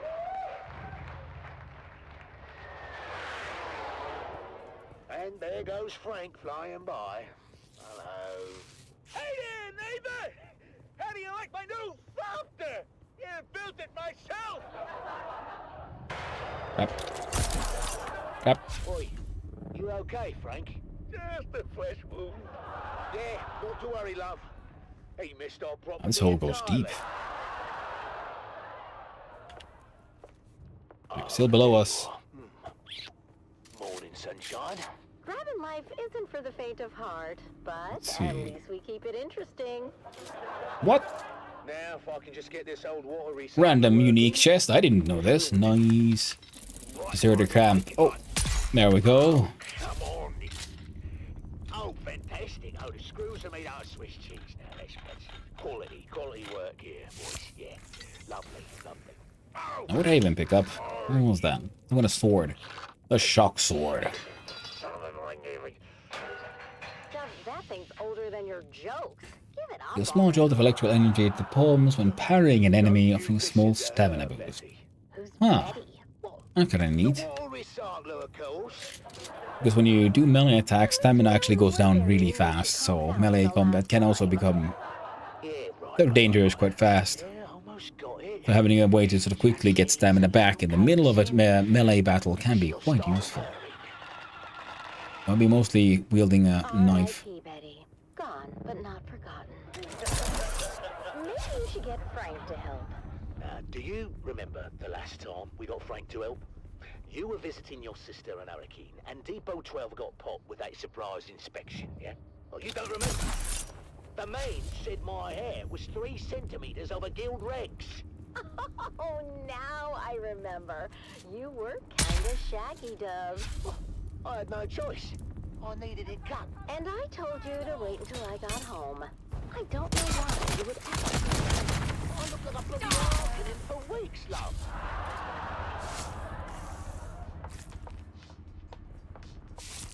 Mom, Dad, can you guys keep it down? I'm trying to hear my Communinet shows. Hey, Junie, hun. Maybe you could do that outside and keep an ear open for worm sign. You know, sandworm activity's up 9,000% since that bastard Zantara took out the shield wall. How did Zentara take out the shield wall in one day, and it took you 6 months to build a shed?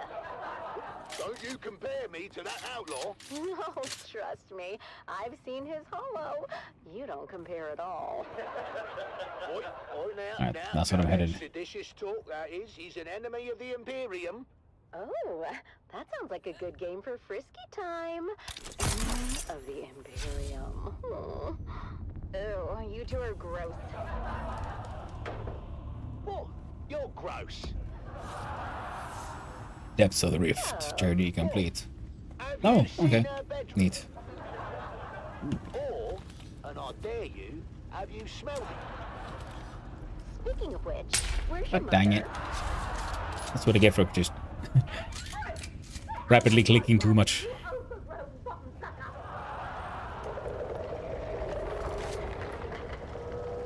Mum, what are you doing? I'm teaching this thing some manners. It's a sandworm, not a stray bat. Well, that one had spook. I like it. Why do we have to live with the worms? I can take anything, Arrakis, but enough with the worms already. Look, you heard what the science man said about our grabbing, yeah? To the worms, we're like a highway through the rock. But he also said they come through so fast, they don't even notice us. We should charge them a toll. 5 Solari per trip. Then we could finally get a new ground. Hey! I wouldn't have to worry about that. From where? Oh, there you are. I've got you covered. Shotgun to the face. Classic. One of my favorite parts of having a shield. You can just walk up to people and shotgun in the face. Guild Authority. They're sending a new security inspector to check on Depot 12. Or another one. Well, didn't we have a security inspection last month? We did, but that one needed some time off after his visit. Time off. Must be nice. I'm not sure how nice it is. The Guild Medicant gave him 3 weeks in a tranquility pod. A tranquility pod. Isn't that where they put the crazies? Sounds perfect for you two. Well, couldn't be worse I than don't visiting your bone. sister in Oh, Windsor. right. Anyhow, this new inspector is supposed to be a real hard nose. Name's Inspector Rix. Ooh, I knew a Rix once. He had a big one. Mark 6. What? That's disgusting, Mum. Oh, you know what I mean, right? Yes, Mother, we all know. It rhymes with Rix. We get That it, one. Mum. Face it, Dove. Depot 12 isn't exactly known for having the tightest security system. Now, don't talk Oh, the quest for about here. old Gus that way. So, Who's old? let's see. He's, our security system. and he is just fine as Oh, long right. as he, See if maybe you white deflags that. I guess I could. Sorry, I didn't notice that before. So... Same thing that happens to anyone who drinks hot Kool-Aid milk. He locks himself in the toilet for 30 minutes. So we do this. No, he falls asleep.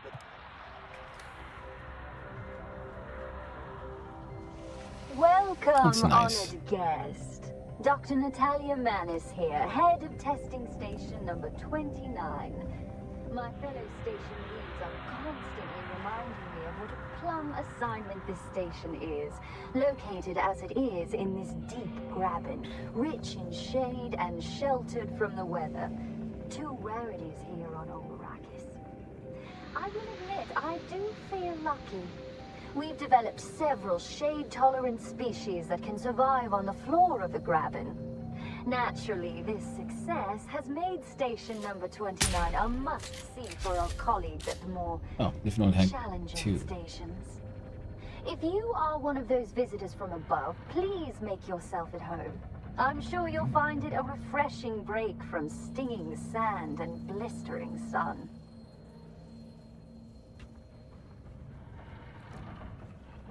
What a kind and warm welcome. Nothing shifty about that at all.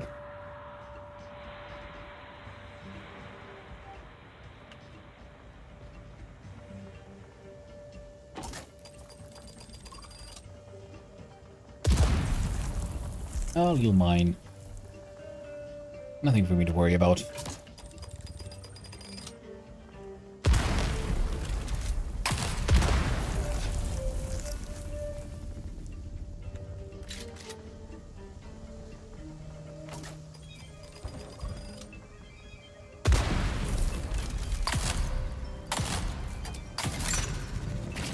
Oh. I won't be collecting a lot of moisture down here, but might as well feel the fire.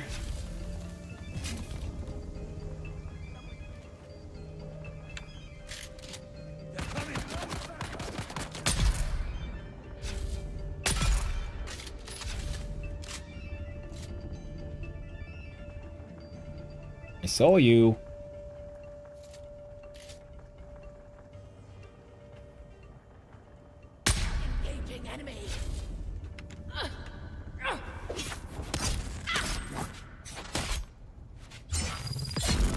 There we go. Do do do do do do.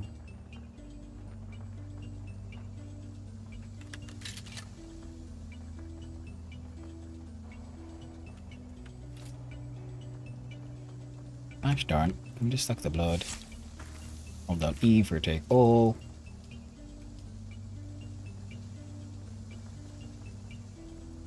There we go. I wish E for take all would also, grab everything in an inventory, even if it's behind on the list for something that can't fit in your inventory. But right now it seems it goes through the array, and when it encounters something you can't actually pick up, it stops trying to pick up everything, even though the item next to that one is something you could pick up. That's mildly annoying. Surprise! I'm not dead.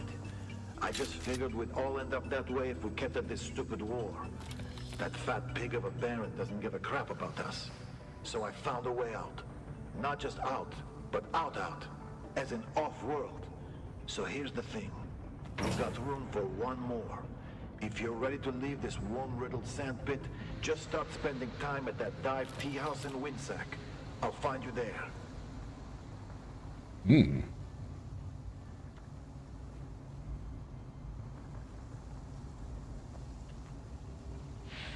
Sounds like a story about intrigue and betrayal.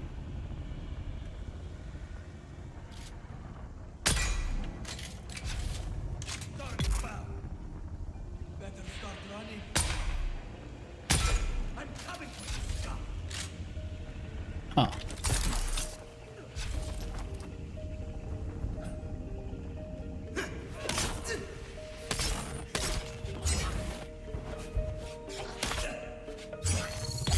There we go.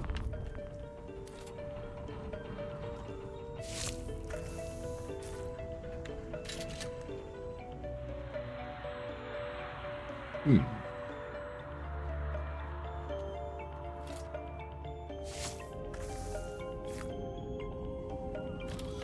And this is like them calling for help or something. I don't know what those things do. No one has explained it. Like this, because I can pick up those two, but I can't pick up this one. It'd be nice if I could just pick up all of it with the pick up everything button. ID band.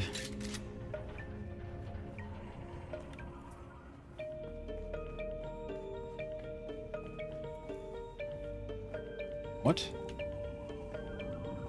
Oh. I guess I need to go check out that other path after all.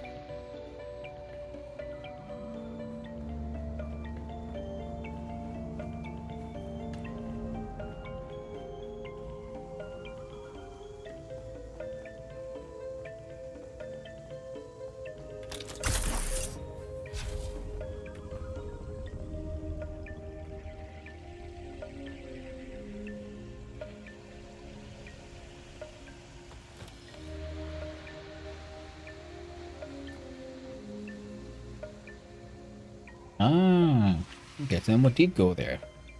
I was thinking of that, well, that feels weird. It feels like that hallway should be connected with the room we were just in. And it kinda did. The road was just, the door was just blocked with chests. Alright, in we go.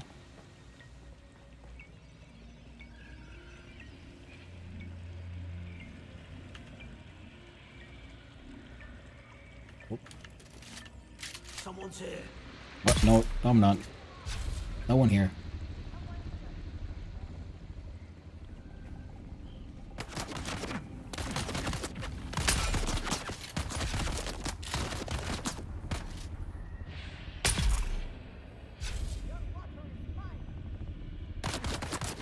There we go.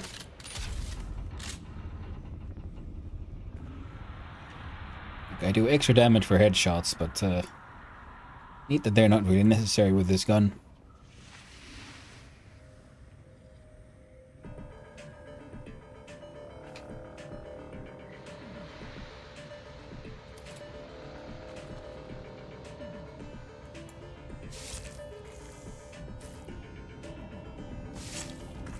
Neat music.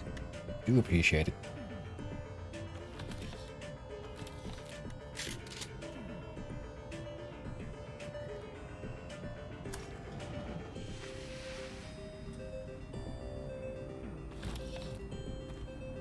Ah, there we go. Quest item acquired.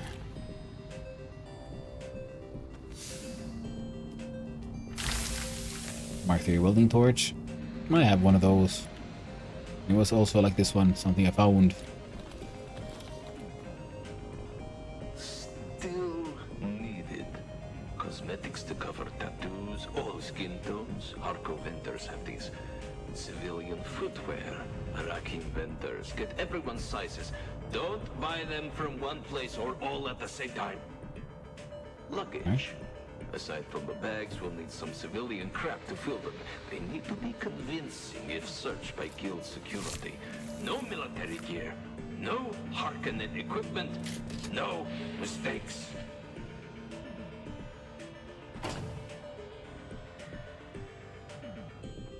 There we go.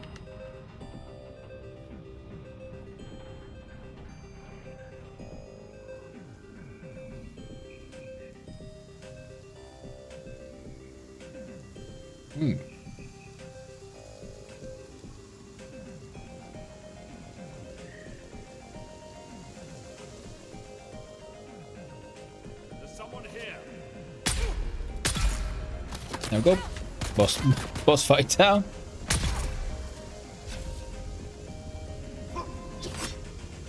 Hey.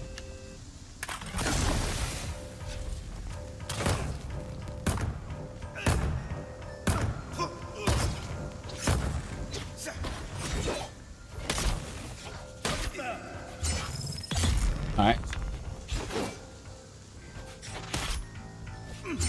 And stab him in the ass. Oh, yeah.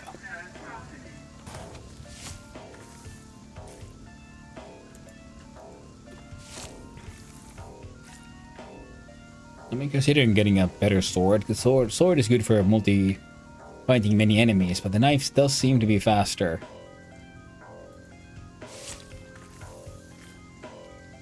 What's this one? Ooh, I wanted one of these. Which means we have to abandon something. That something is this respawn beacon.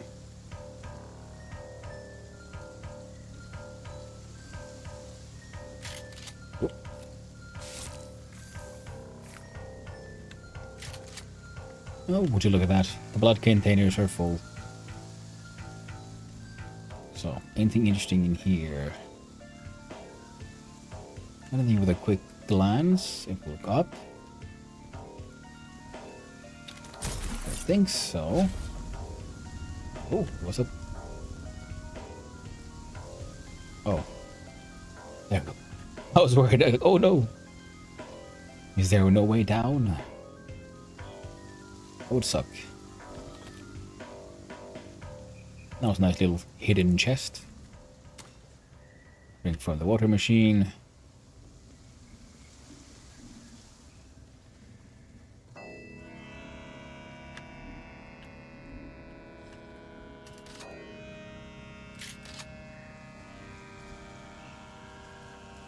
Okay, you came through, Andrus. I can admit when I'm wrong. Your guy delivered all 12 Jom uniforms as promised. But you might have noticed that 2 of them are size extra small. Who the hell do you think's gonna fit in those? Get back to your guy and make it right, or you're gonna be the one wearing doll clothes on extraction day.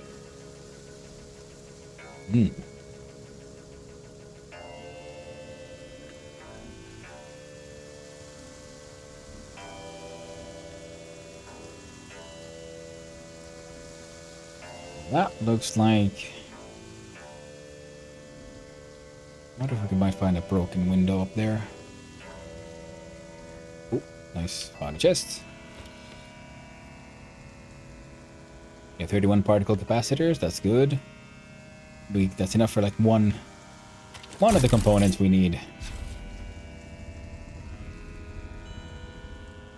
Okay, anything interesting in here?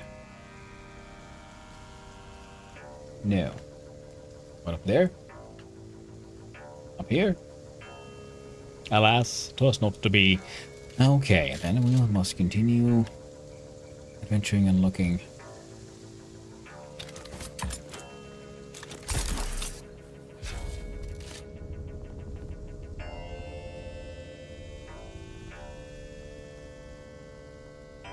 Yeah, the windows are all intact on this side.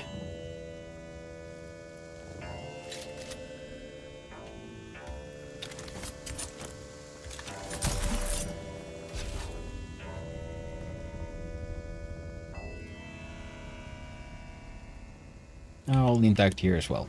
Alright. So that was not a place for us to go. Aha!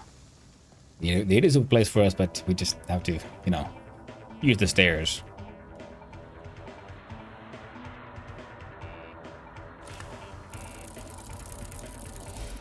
Now, what do we have here? The compact compactor Mark III, which I believe I already have.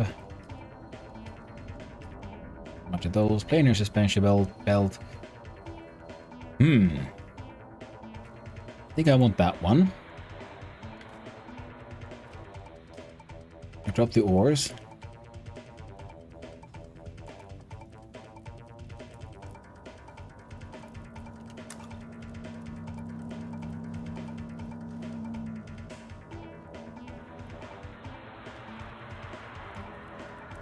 There we go. Howard, here's the details about the Chom drone you'll be impersonating. He had a wife and 2 kids on a Kaz. Sucks to be them, I guess.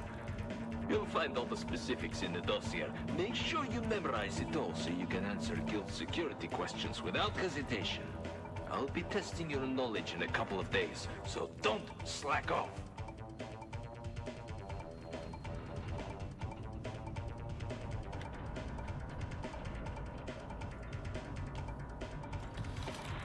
It's a pretty neat music.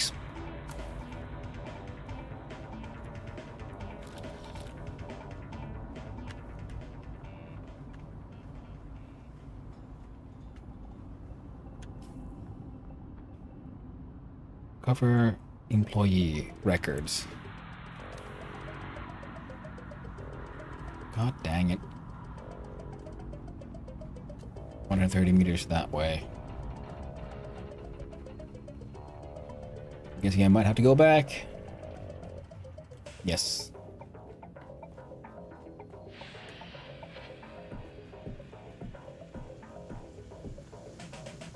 $90 this way.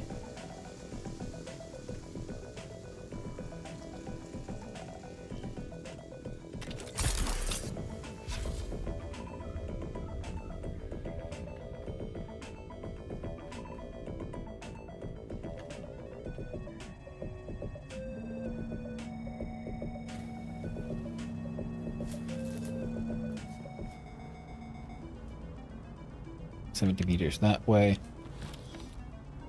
Huh? Would you look at that? I forgot to pick up free money. What an embarrassing little mistake.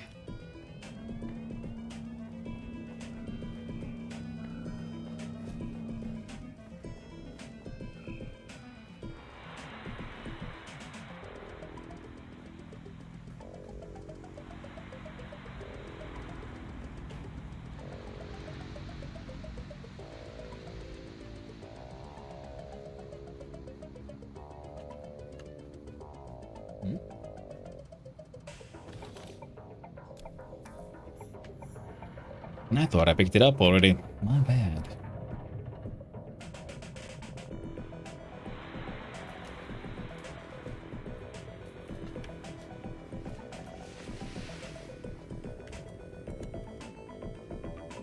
Okay, let's have another look at finishing it the correct way.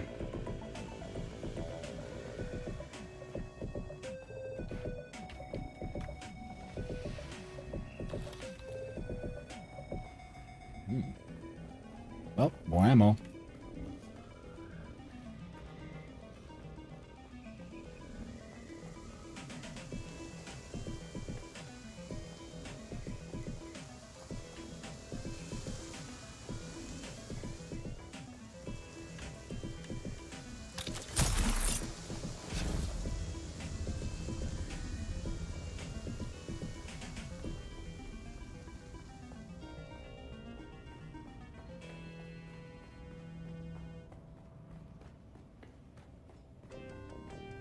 Welcome, honored guest.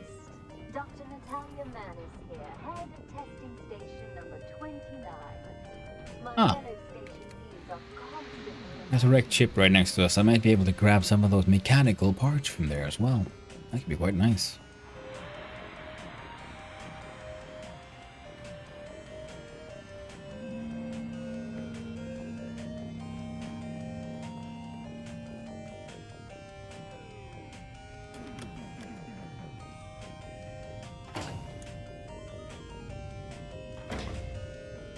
One Solari.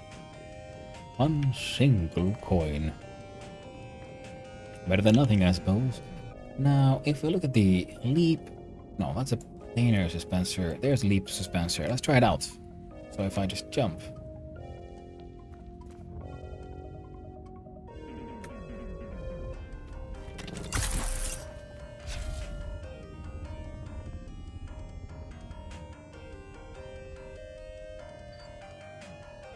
Alright, there we go.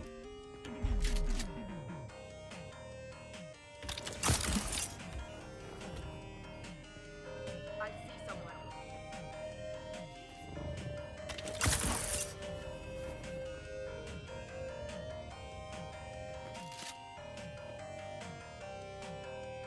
Now wait for the power to return, and then with another funny jump. Yep.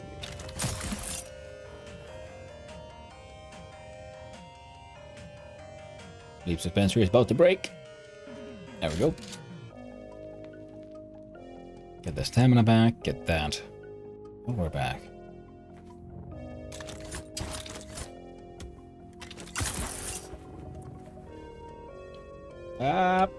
Nuggets.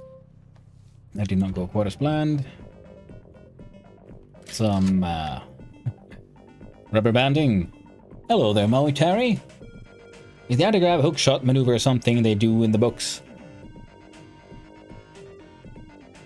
I must say, I don't know. I don't think I've read those books. I have Dune, because I found it on a secondhand at a flea market. I don't know, it's one of the, like, eponymous classic sci-fi things. Sci-fi books that really defined the genre, but never got around to actually reading it. And the anti-grav hookshot is more, I'm guessing, just more of a game mechanics thing. Like, I do know they have the anti-grav belts. They do use those quite a lot in the books, and but also not too much, because of it also angers the worm. So they use that for three-dimensional maneuvering, though. So they might maybe do. And military, hope you're having a wonderful day. And for us, we shall be heading this way. So what is that? West? East? East. We tried it. It went yellow. Emperor's Wings is about to break as well, but that's fine. It's tragic. Can't win them all.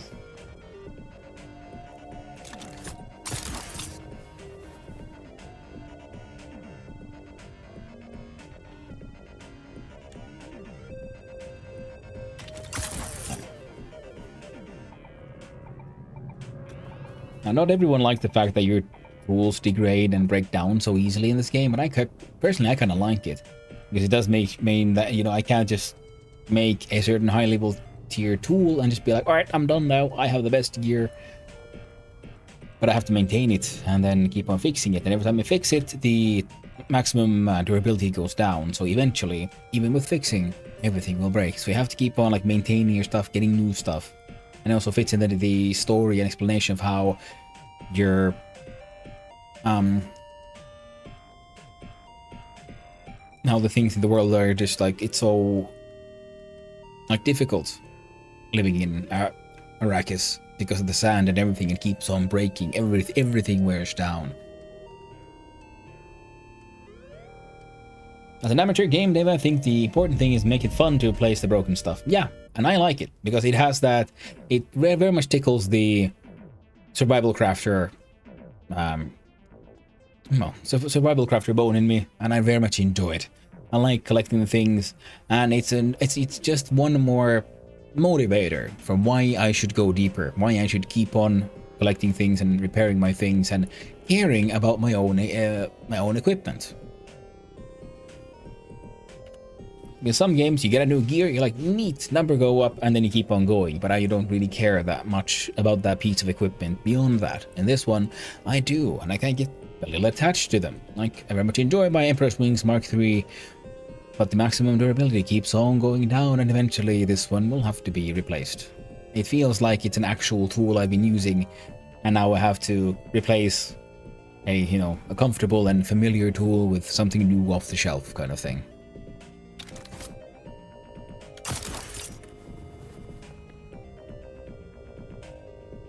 Yep, there we go. The wreck of the Tisiphone. And these are dangerous because these are used also PvP areas. What? Hey. No one. Don't worry about it. No, you don't.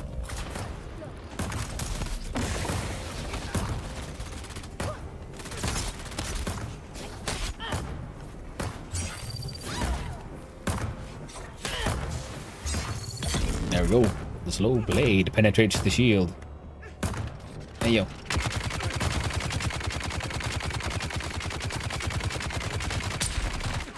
There we go.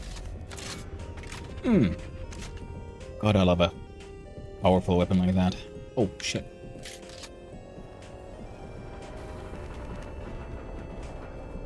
Gotta get out of the sun.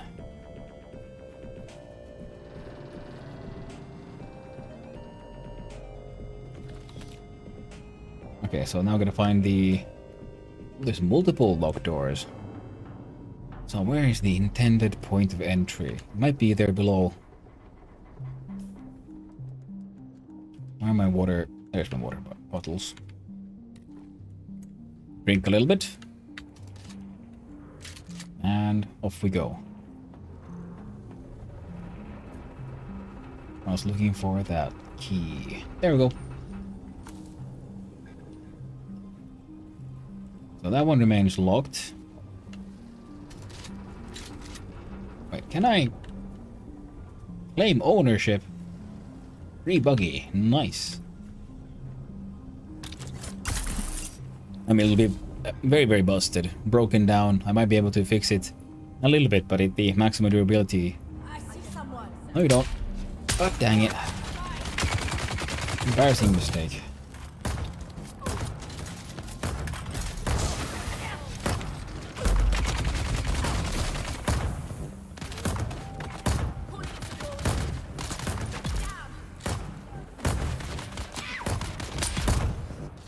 There we go.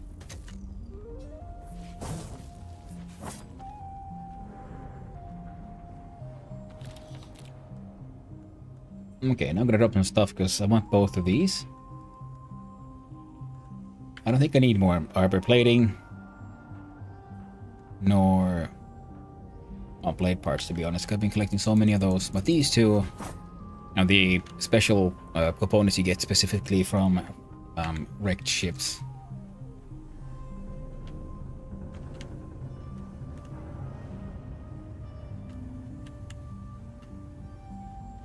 Lieutenant Priam, you're ordered by this missive to proceed with all dispatch to Cala City Spaceport, where you will assume command of the Duke's ship Tisiphone. Thereafter, you will immediately report to me aboard the Catheria for further orders. We'll be pulling convoy duty, so I anticipate an easy shakedown cruise for your first command. Congratulations, Lieutenant. Captain Katrina Kloros. Well, considering the chips here, it wasn't quite the easy mission they thought.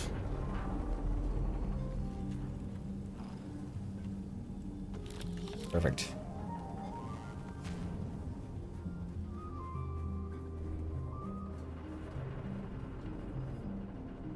To be found here.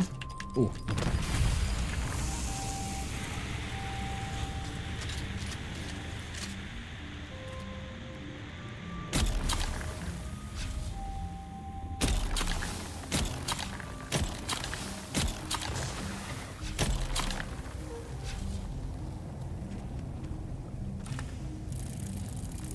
Grab the money, grab the components, spice few steel, what's that?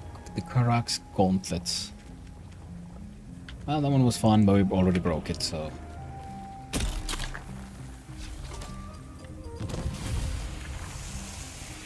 More of those exploded mines.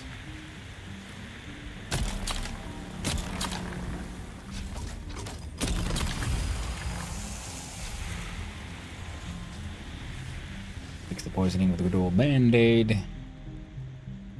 Ah.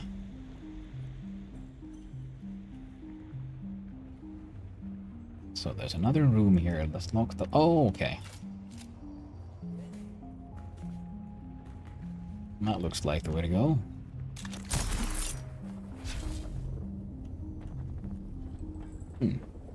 Interesting. More interesting. God dang it. There we go. So if I can claim ownership of this thing. Manage vehicle. Everything is busted. Ooh, and there's scrap here at that. Fantastic. Yeehaw.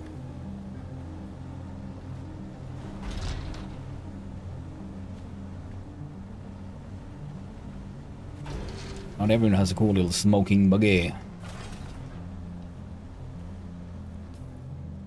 So if I go south, I'll end up in here.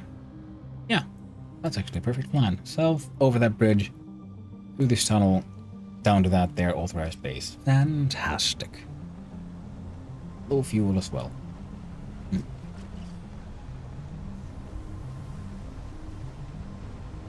Let's be weird, the mascot is nothing else. GTS taught me the buggy is going to explode any minute now. Yeah. Let's hope not. That would be embarrassing. If nothing else, it'll make a fine mascot. Not everyone has a smoking buggy on their front yard. Everyone has those nice, clean, repaired ones. Oh. Crashed into a rock a little bit. It's fine. Right. M for map. Where am I? I should be where I need to be.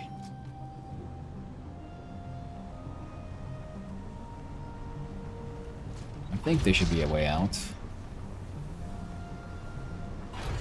There we go. All we need to do is apply a little more violence. There we go.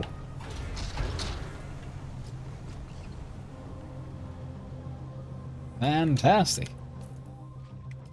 Alright.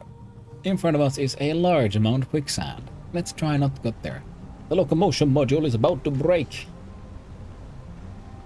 Shit. Okay. We can do it. We can do it. We're almost there. I can see the house already.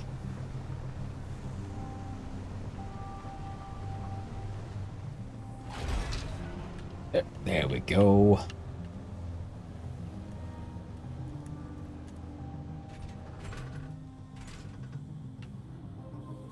Perfect. Beautiful.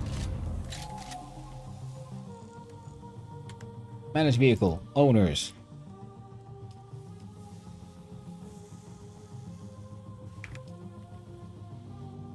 Alright, get it mine now. Mine and no one else's.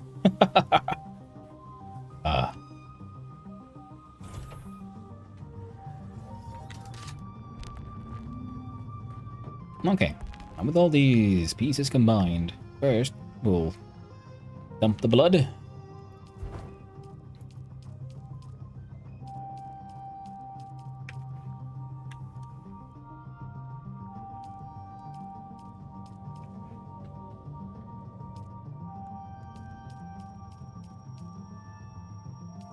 Man, these blood bags are freaking huge.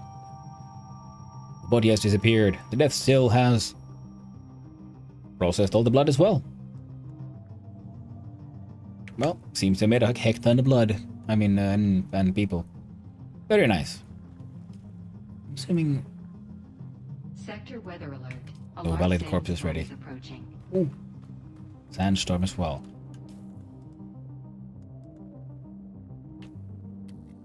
Let's research these.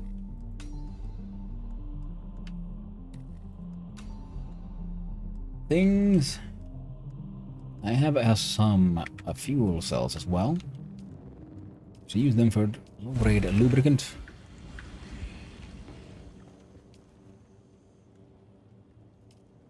There we go. More than 5 days of power. Excellent. Now let's have a look-see here. The weapons fabricator. We can make ourselves a shock sword. Damage per hit 38. Standard source. Yeah, okay. House drill shot. I do want one of those.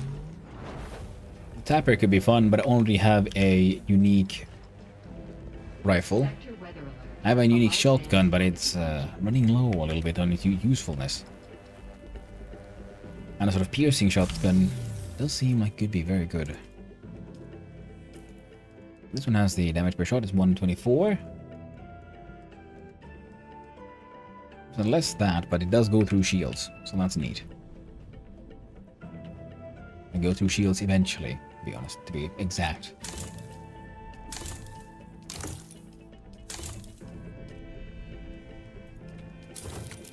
Fix your stuff. Like my soft step boots. Alright. Are you okay? Now we have hull, chassis, cockpit, engine. Hull, chassis, cockpit, engine, generator. Sector weather alert. A large sand For wings, we need ways rush shield pumps, scan module, where to put those.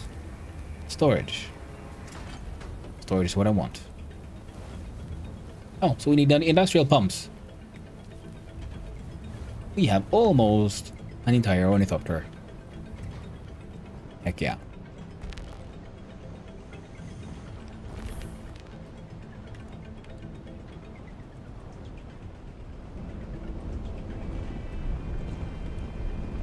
Oh man, keep on.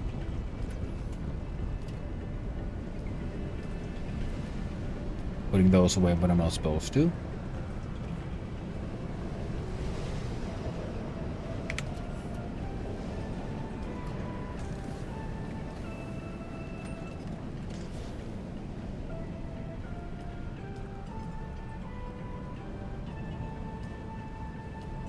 That can't be right.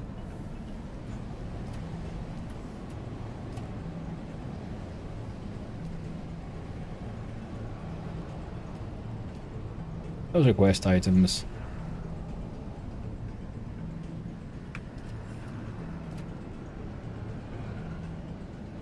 I guess I could start using these heal kits. Might as well dump that one. Planar suspensor belt. And the passive one.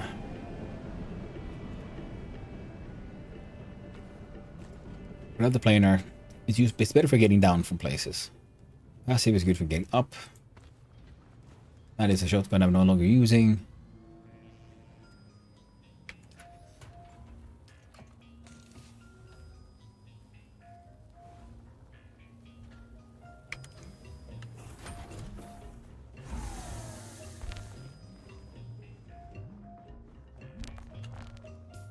Now, for my current quest.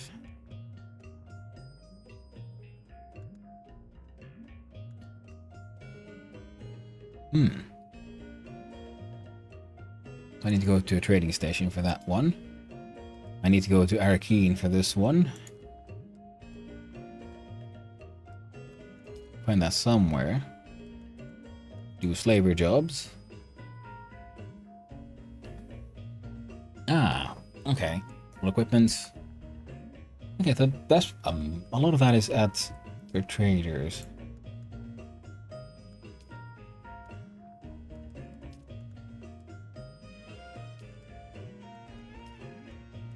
Otherwise, we're doing okay. Black market tech.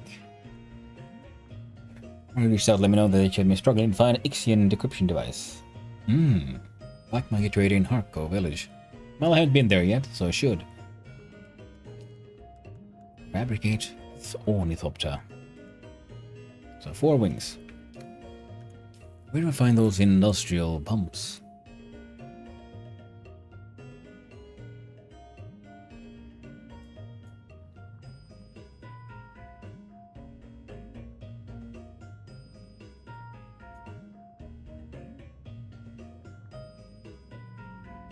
These are like compressors. I mean, technically, I guess I could just buy those pumps, right? From a trader. If I had it here. Before I do that...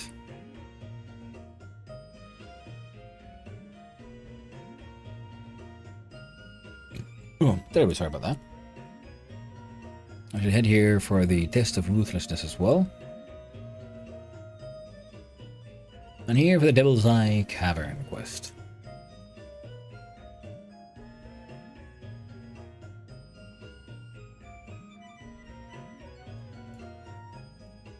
I only can remember where those pumps are from.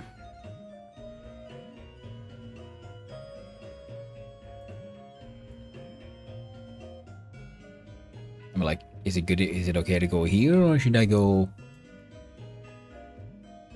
over here to do some tasks? Or do I have to head over here? Like over here would make sense.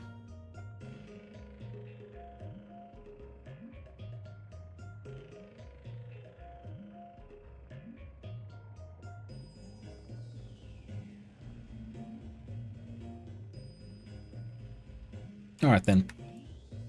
I guess I'll go to the anvil, do the missions there, then take a taxi service over here, deal with this, then head west and see about getting my hands on those pumps.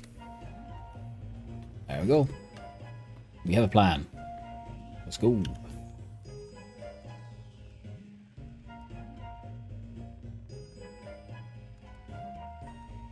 Yep.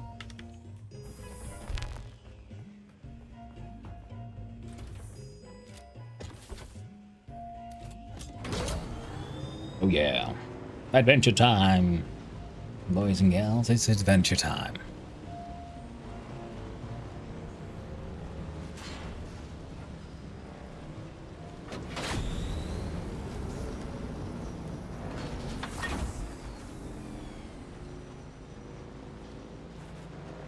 Once all that's done. And then we go to Arkeen for the Ventat training. Oof. And then we can head off to the Hardcore village for... Oh! What if they want? Yep.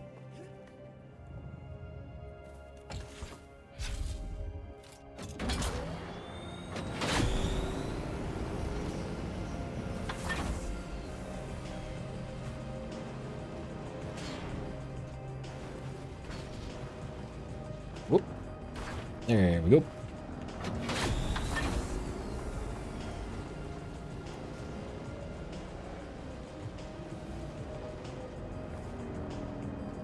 Oh, those dang dudes. Ah, we should be fine.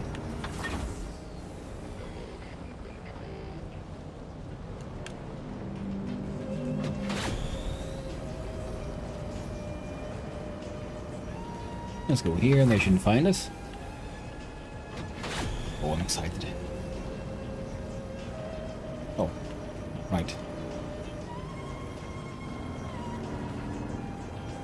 I forgot the buggy is hurt.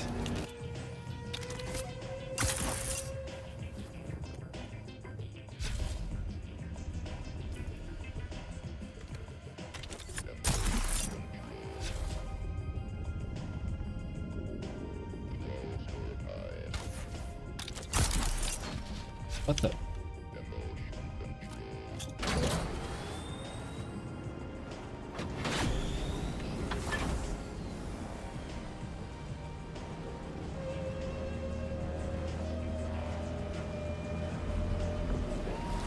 God dang it.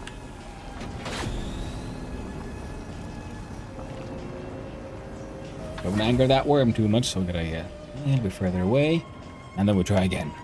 Whoa.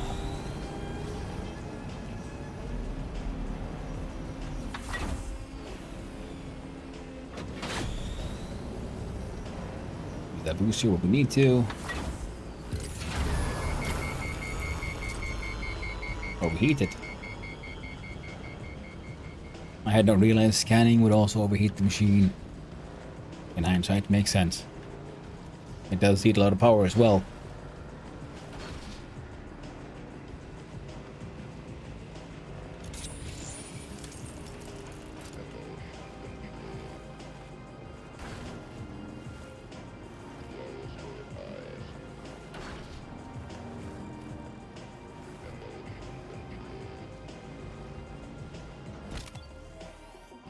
There we go.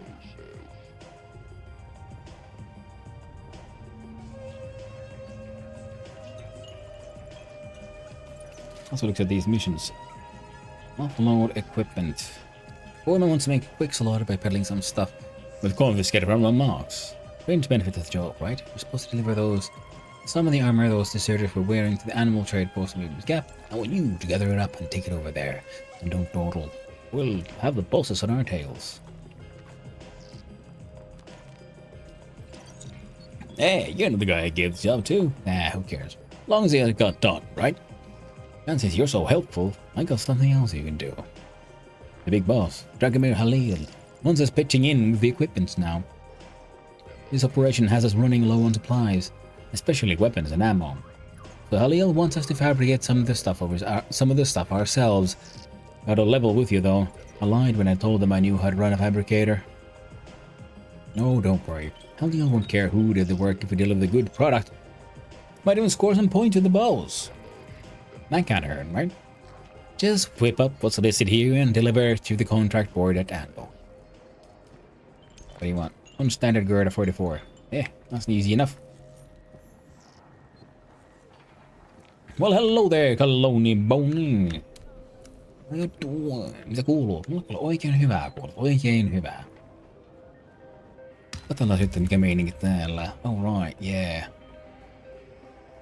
Taxi man. Can I fly you somewhere today? Yes. Tiger Basin, Pinnacle. Could you narrow it down a little?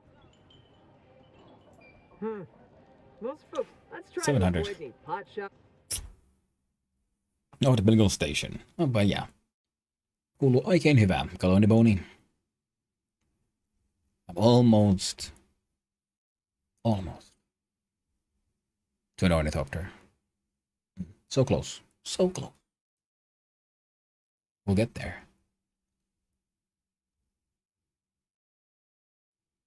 Then I can finally fly around.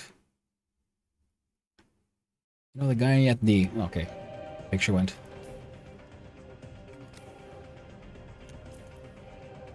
Yes, got it correctly. Fantastic. Lost and found. Home Supply and Logistics. Deliver the items.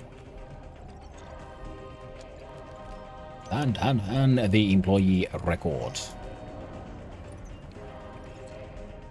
And the contacts. These do indeed appear to be the missing items.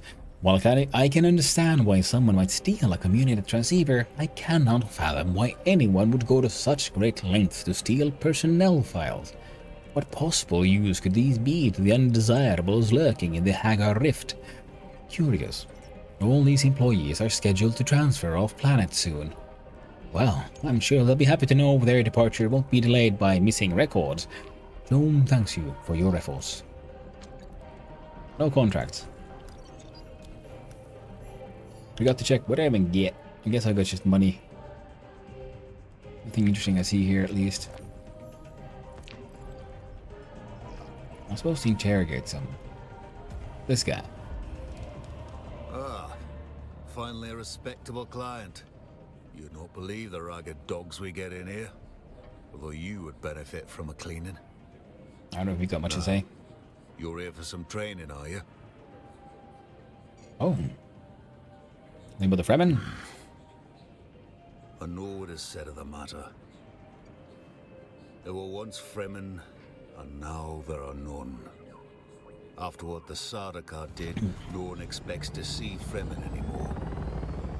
Fair enough. I heard they burned out every known siege. But what is said and what is true are two different things, I think. I did not say that. Don't put words in my mouth or you'll find my fist in yours. The Sardaukar are well known for being thorough in matters of killing. What I think is that the Fremen are fierce warriors, and they know the desert best. Survival's in their blood. What is your interest? I'm looking for the Fremen. I cannot help you there. You may find some town Fremen in Harko, but they were domesticated long ago. They bear little resemblance to their desert kin. You can seek them out, but they're as talkative as stones. Harko? Harko village. It's a larger settlement near here. When Carthage was obliterated, the Harkonnen shifted operations there while Neo-Carthage is being built. Can be an entertaining place, should you enjoy death. Sounds inviting. It's a matter of taste. If you take care, you may find what you need there. Anevars is as good a place as any on Arrakis to slake one's thirst. And you'll find the prices in the village a good measure lower than Traja's here. Ooh. Soldiers in the desert? Sardaukar, true mercs. They're always right where you do not want them. More so now since that prison ship went down. Oh, yeah, totally. Me. Those must have been very valuable prisoners not to simply let the worms swallow them. Stay clear of the patrols. They're not discriminating when it comes to murder. Fair enough. I heard that prison ship was shot down. Good for you. You know something that everyone already knows. But who shot it down? That is the question on Fenring's parched lips. None escaped from what I hear, so while we may suspect, we may never know. Who do you suspect? I know upon whom they'll place blame. The Fremen outlaws and Tara the Lion. He is a ghost for all occasions, Rogue elements are a politician's most practical expedient. Yeah. Tell me who you think it was. It can only have been one of a small number of actors. But casual allegations breed pointless enemies. Arrakis, you must choose your foes by intention. So I'll keep my list of suspects to myself. Don't worry. You're not on it. Fair enough. Outlaws. There aren't enough hours in the day. Banditry's rife upon the Erg, and scavengers are a desperate lot. Aye. Most are just poor folk like you and me. Cast-offs of the war trying to get by on the margins. But it's tough out there. Most will kill you as soon as look at you because there's no telling if you're friendly or one of those Kirab bastards. Who are the They Kirab? used to have a larger presence on this side of the Arga Basin before they were pushed out. But like a bad infection that isn't quite cured, they've moved on to corrupt another part of the Arga Basin. They banned the scavengers. They started out that way, I reckon. But then some black-hearted bastard came to the conclusion that it was easier to steal another salvage than to hunt your own. And I suppose the idea caught on. Because before you knew it, the scavenger community was divided between those who scrounged for salvage and those who took it. And the takers are the Kirab. Kirab just means bandit around here. They're not really an organized group far as I can see. Just a bunch of like-minded bastards that move in packs like the desert dogs they are. As I said, there used to be a bigger problem around here till the slavers pushed them out from the Hand of Kadir. Hand of Kadir. The Claw. Towering rock formation they used for navigation in the ancient past. It's said to resemble our hand, but I don't see it. Tell me about the slavers.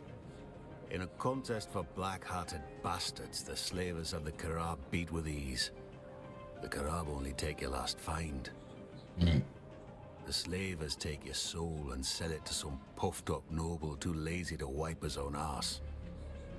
The whole enterprise is disgusting. That's one topic the Duke and me saw eye to eye on. Duke? Duke Leto Atreides. Don't insult me by pretending you haven't heard the whisperings that haunt me even in this desolate place. What whispers are you referring to? Loose talk. Saying that I did anything other than serve my Duke with honor and integrity. It's true that I was removed from service to the Atreides. And it's true that the charges laid against me were for cowardice. But those who know me know that's impossible. And I have not, nor will I ever dignify the charges with a response. And truth be told, the old Duke Leto, one before this blasted war changed him, would never have questioned that fact. A momentary lapse of judgment in the heat of battle, that's all. Tribunal called it something else. They called it cowardice. Easy for them. Took all of 7 minutes, and half of that was noting who was present. Then the bastards packed up their papers and told each other, good job. But they weren't there. Open combat writes a story only the fighters can read. Your comrades, your brothers, they're the ones between you and death. War is supposed to hold you all in bond to the end. But the thing of it is, you can't trust anyone. Not even your closest mates. For all their talk of loyalty and honor, everyone's out for themselves. That's what happened. Delicate questions. I can already tell I'm going to regret this. What questions? Compiling a list of soldiers wrongfully accused of cowardice. All right. You've got another 30 seconds of my interest.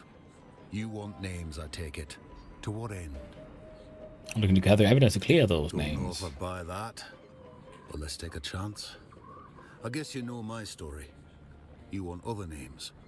Aye. There's Sil Gorman, Ellen Tipley, Lucia Velasquez, and John Priestley. None of them deserved it. The War of Assassins got everything twisted. Also Anton Tolliver. Though he was cleared and landed an intelligence officer gig. A promotion to some, but for poor Anton, that's like purgatory.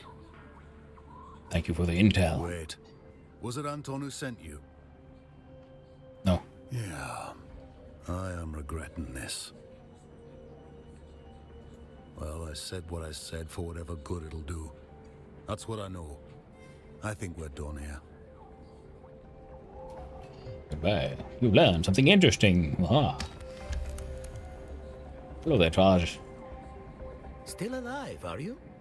Perhaps. I'm here to trade. What you got? Seb, Skisser, Ripper, Bigger, Buggy, Booty. Mark 3.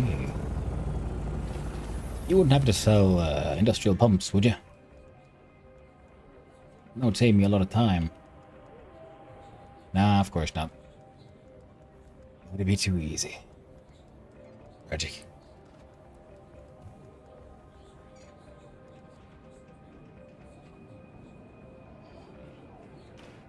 I had a Ripper. I got no use for this. Yeah, more aluminum tier by now. Now why can I talk to you? Who are you? Welcome to our humble mart, traveler. Let these few meters of Pinnacle Station demonstrate our home world's technological and biological largesse. We have but one simple request. Do not ask about the origins of our goods, and we, in turn, shall not burden your mind with such knowledge. Cool. We are a humble merchant of the Bene Tleilax. We are your royalty. Our people's glorious deciphering of genetic codes reveals that we are all multiplicities unto ourselves. Every ancestor species swims in our soup. More to the point, our body teems with designer symbiotes grown in our labs. These benevolent worms swim in our viscera. They facilitate Star Wars? digestion, Yeah. healing, and devour pesky cancers before cruder machines could even detect them. We hear their darling voices in our mind. You know, his combination of Star Wars and Naruto. Where that was a guy who had like bugs in his body. Those ninjas, but he's got worms. That's quite amazing. Now you must tell us about yourself. You smell like a soup of interesting possibilities. How do you mean? Like something Mother used to make. How strange. What a prodigiously strange reaction to have so far from our home world. Ah, do not mind us. We are homesick. Very well. We'll most likely speak with them at some point regarding a quest. One quest or other. Pretty sure I've talked to them.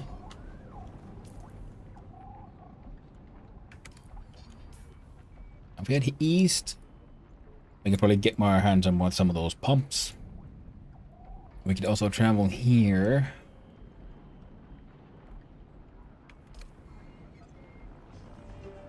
I'd also need to go to Arkeen and then Harco Village. So let's go those done.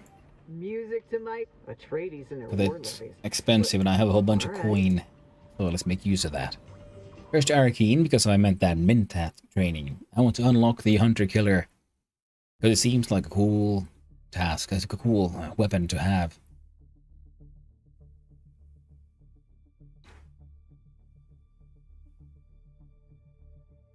You have a lot of friends. You might want to create a guild. Well, I don't. But I have enough for a guild. Guild of 2. Page gone, vehicles missing. Check the activity log from the community tab in the social menu. Won't bring out your stuff back, but I might tell you who or what took it.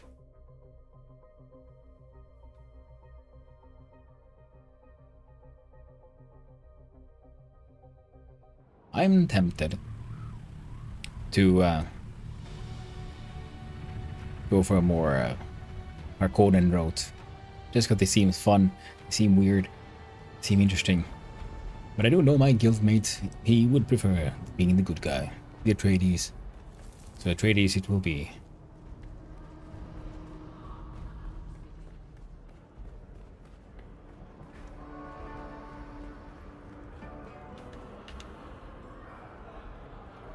calculated you returning a half hour ago. Tell me about yourself. My name is Zane DeWitt. That's all you have to say about yourself. The sharing of personal details is exceedingly noisy, exceedingly exhausting. I compute no benefit. I suppose this ends the conversation then. Next, I have gone through that discussion before. I just want to do it again. I have the blood sample data from the Atreides deserters. I have it here. Very good. I will collate this soon. For now, you have earned more training. My mind is You prepared. will now learn the integrated communication methods. This Gestalt and function overlays data paths in your awareness. This will resolve complexities and masses of input from the Mentat Index catalog techniques, which you have already mastered. How will incorporating specialized data affect the process? Excellent question. Our next lesson deals with this topic directly. Your initial problem will be breaking tensions arising from the diversion assembly of minutiae and data on specialized subjects. Be warned. Without Mentat overlay integration, you can be immersed in the Babel problem. And what is the Babel problem? It is the label we give the omnipresent dangers of achieving wrong combinations from accurate information. Are you ready? My body is ready. Then let's begin. Zane. Impressive. I shouldn't think you will suffer the Babel problem. Goodbye. Unlocked level 3 Mentat skills. Oh, still not, but I get level 3s of these, so... I got 7 points. I could... max out my turret. Increase my range damage bonus.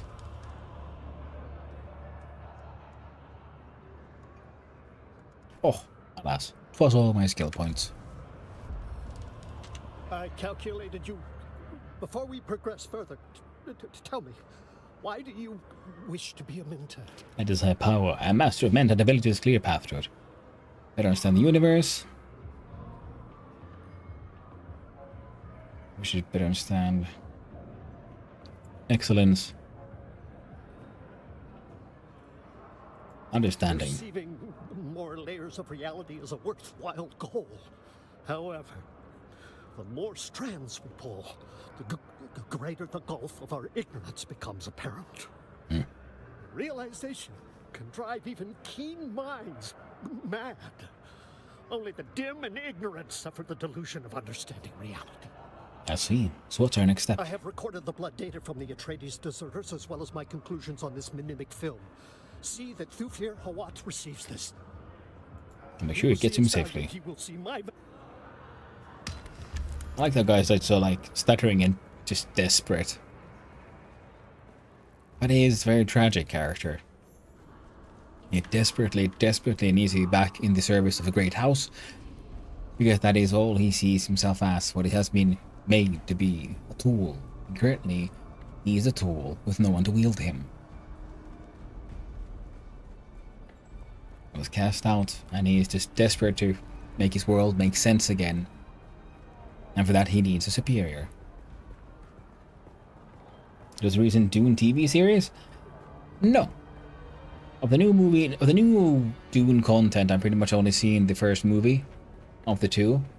I really should see the second one at some point. And then I saw the old Dune movie, which was fun. But I really should check it out. I am a very busy man. Unless you have something compelling to share with me. I've heard good recommendations though about the TV series. I brought you another mimic film in the Zane DeWitt's regard. Here. I predicted this would happen, though I prayed I was wrong. Let's have. So you said like 10,000 years before the movie? Yeah, that seems cool. So it'd be closer to the Butlerian Jihad time than, well, Paul Atreides becoming the new Emperor time. Well, bring me a mimic film, or do not. In fact, I would prefer. What? What? I'm afraid I am a very busy man. Unless you have something compelling to share with me. I did. I predicted this would happen. Well. What? I think I got the wrong answer even though I gave it to him. I don't have it anymore. Ah, good old random bugs. It'll happen every now and then.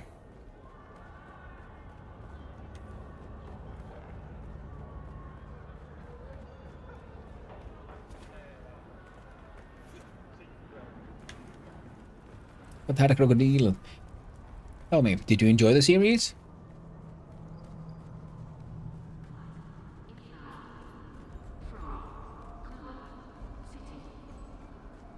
Oh.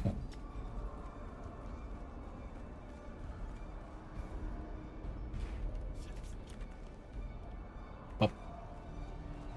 I do? Nice. Is it on a streaming service somewhere? I calculated you. Did you show my data to Thufir or what yet?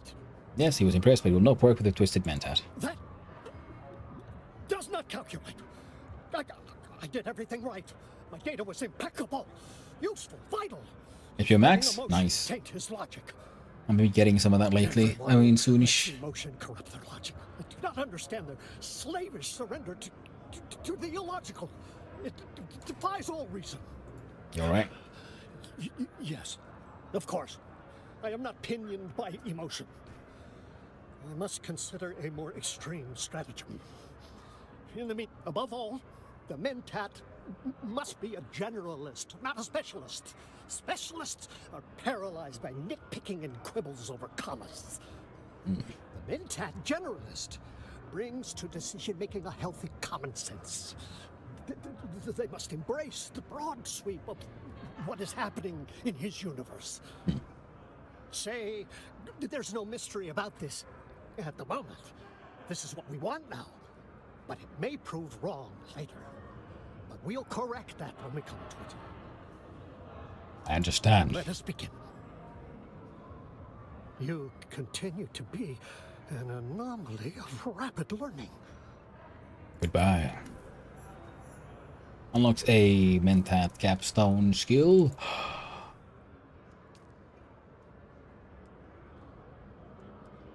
Unlock skill. Oh, cool. I was hoping it would be this one. Apparently it is this one. Yay. I calculated you. I know what we have to do now. I know what drastic measures will lead us to success. You don't look well, Zay. I have run the computations day and night. I have gone over and over the equation that is Thufir Hawat. There is Solution? a Harkonnen informant kept in an Atreides base. You will go. You will assassinate this informant. I don't understand what this accomplishes. This is merely the first step in an elaborate plan with phases both myriad and multiform. I will explain when the great work is complete. It will prove the flaws in their security. It will prove they require my help. Sure, I will be see this here done. working out the rest of the many details. Dude's a little nuts. But just a little bit, nothing too bad. Right? 1 point, not enough. I need 2 for the Hunter Seeker. Wonderful. Now, was there anything else I need to do here? Water seller, base vendor, Duncan's Dojo, Dunkin' Donuts. I'll have a quick look at the so-called base vendor. You wouldn't happen to have anything interesting to sell, though, would you? Hello again. Strayed. Bedroom, small decorations. Vases ×4. Dining room furniture. Dining room, small decoration. Huh.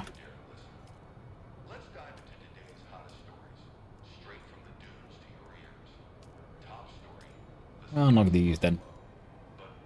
There we go. So he has cereal box and other things. Like a water cellar. You buy water, yes? Sure.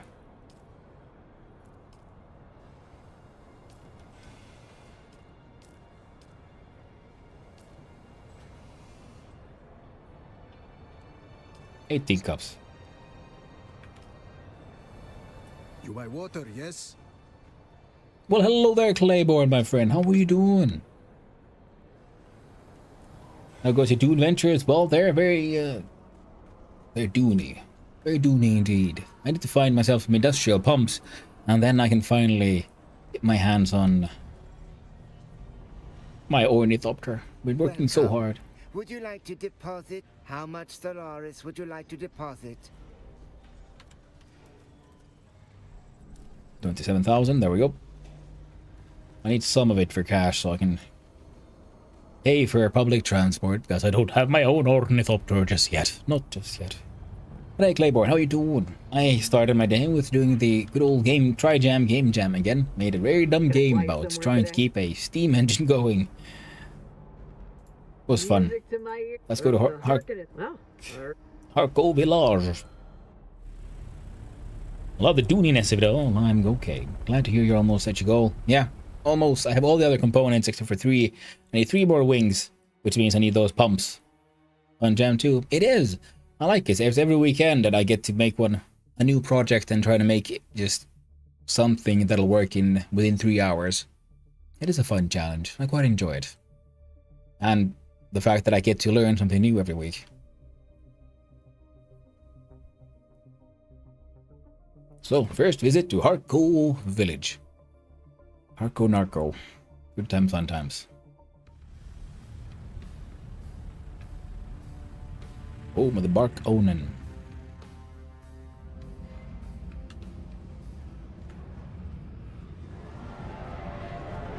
Boom boom. Very cool. There's the black market trader. Hello there, person. No credentials.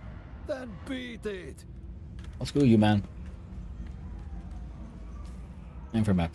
That was entry point, Harco vendor, Spire Keep. Raptor water cellar objective. Let's go.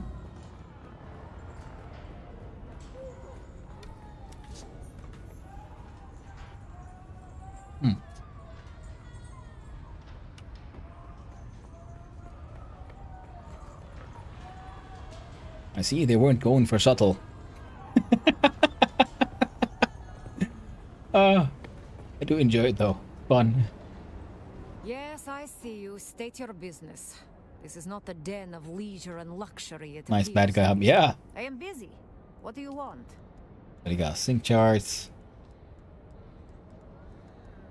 Not even here can I buy pumps.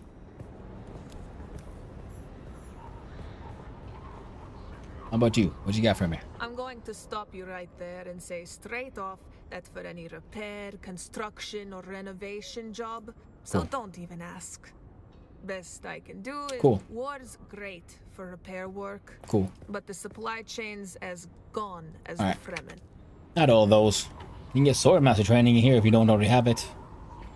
I found another Swordmaster, I think, and I have a quest for them. I'm getting fat beats.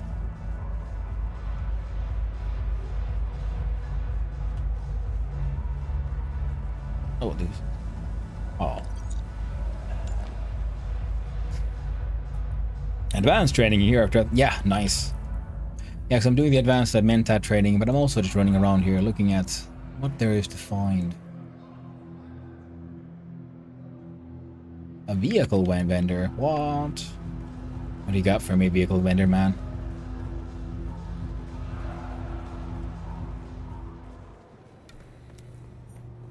The Baron's Eye.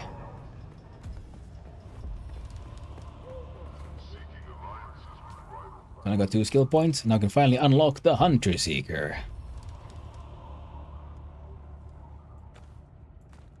See how this one works out. Wait, what was that? Damage 1,200. Not bad. Yo. I knew you'd be back. Only a matter of time. First time here, but yeah, sure, of course. We got sand bike parts, buggy parts, military power regulators, hydraulic pistons. not the pumps.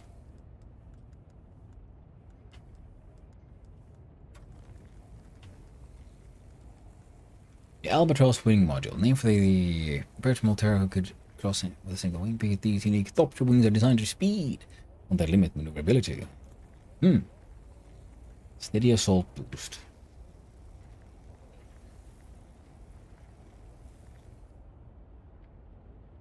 For the booster for the assaults. Thopter. Okay. Hunter Seekers are illegal. No, they're not. Not in Arrakis.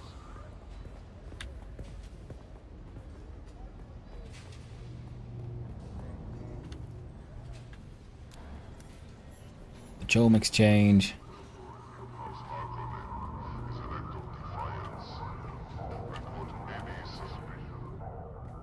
Objective is here. Apparently.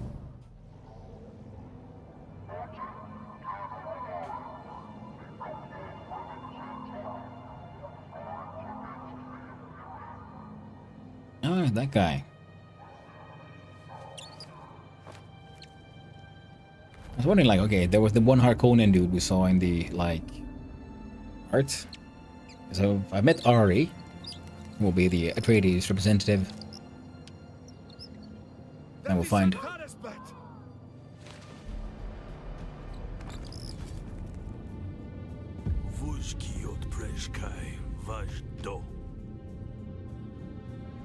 You are not the lion, but that is his beast. Oh. Oh, that sucks.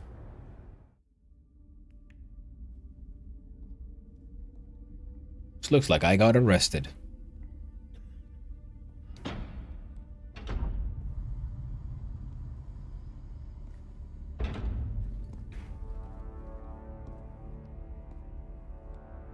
Let's make this quick. I have a transport due any time now.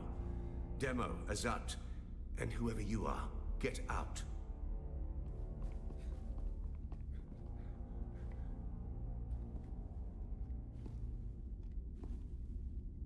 And you.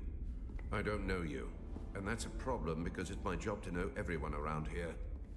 Even the degenerate smuggler I declined to name as Mara Effendi. Of course I know that rogue. It's my job to know, and I'm good at my job.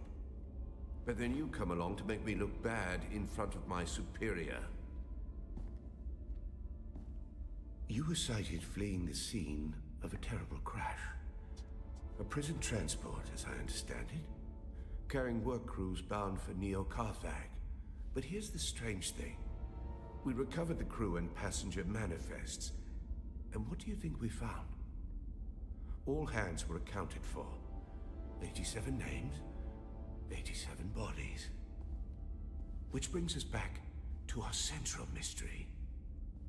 You. Who are you?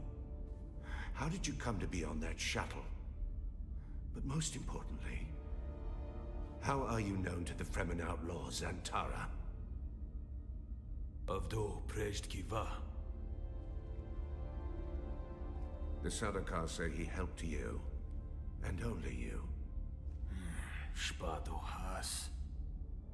It's a shame we've not the time to dig deeper. I'm sure you would have much to share given the proper incentive. But alas, my expertise is required elsewhere. And while the Sardaukar are many things, jailers, they are not. So then, you may take your secrets to the grave. We will find and kill your Fremen confederate in any event.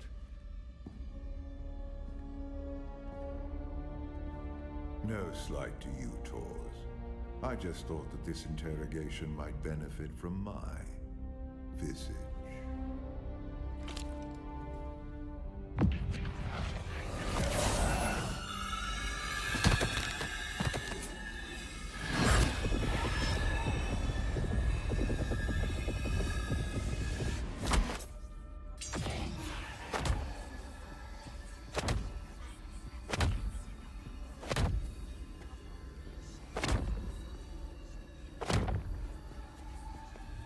Oh my.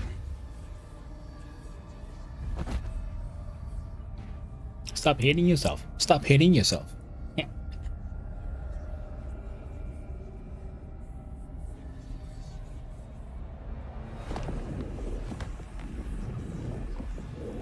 Do you see, Sub-Prefect? Hypnoligation. This prisoner was deliberately layered with a compulsion, and my face is the trigger. Enough of this. So a mystery within a mystery. Who did this to our prisoner and why? And what does it have to do with Zantara the Lion? Bring them.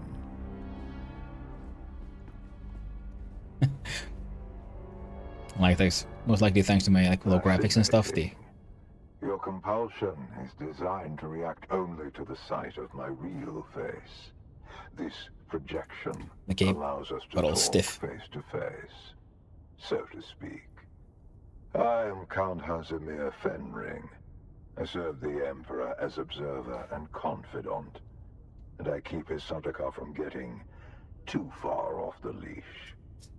You've heard the expression, the spice must flow. I am the man who ensures that it continues to do so. So, having established who I am, we turn to you. An escaped prisoner, a survivor. But every person carries their past with them. Who are you? Bonson, citizen of the Imperium, nothing more. A former citizen, perhaps. Whatever your old life, it cannot have been particularly noteworthy.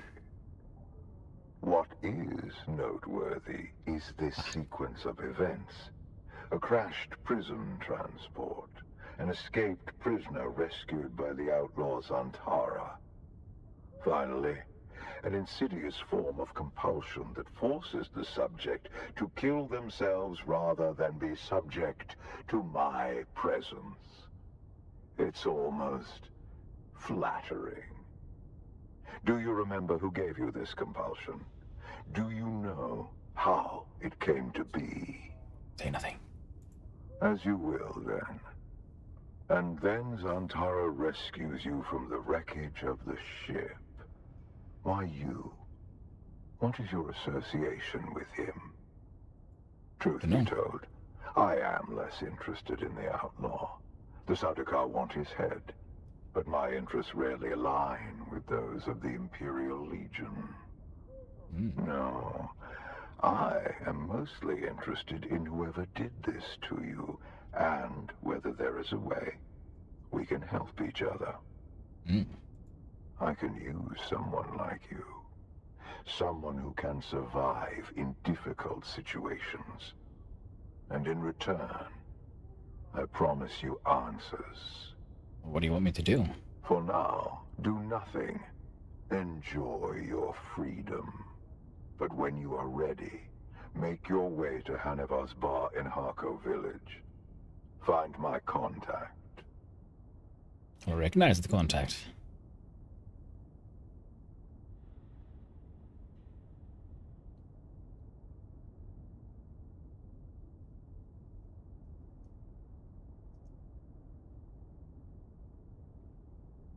Giving him the finger. That will let her know who you are. Be discreet. The ones who did this to you are powerful and subtle. I cannot protect you from their compulsion. We've spoken long enough. I will have the guards return your weapons and put you out in the street. I will keep my agent apprised of what I learn. I leave you with this. Do not waste sorrow over the aristocracy of misfortune. You have your life to live. Goodbye. Well, story goes. Story advances. Oh. I've been waiting for you. It was entire the line, and at the Imperium. Fremen. No, not Fremen. Don't let them get inside your head, off-worlder. I'm Imperium born and bred. just like you. Oh. What do you want? The Sardaukar let you go. Either you told them something valuable enough to buy your freedom, or you've been working for them all along. Which is it? And if I told them everything I knew, I wouldn't be much. I know nothing about I'm not you. concerned with what you think you said, Off-worlder. I'm concerned about what they learned. Did anything unusual happen? Tell me about the interrogation. This compulsion. Fenring seems unusually interested in you. I warn you, Off-worlder. He's a dangerous man. He's one of the best duelists in the Imperium, but he is the Emperor's right hand.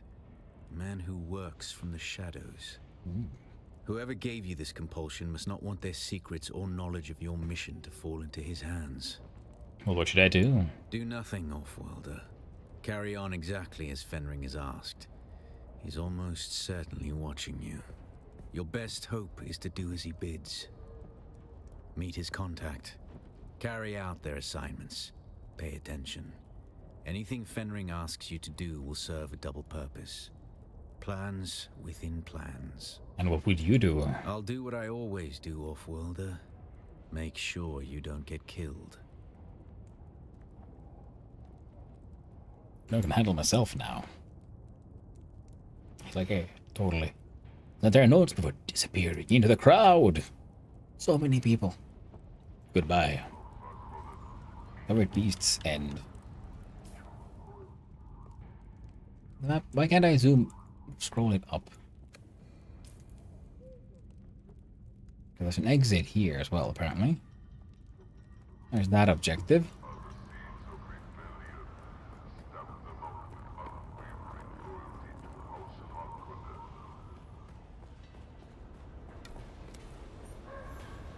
Hardcore Terminus North.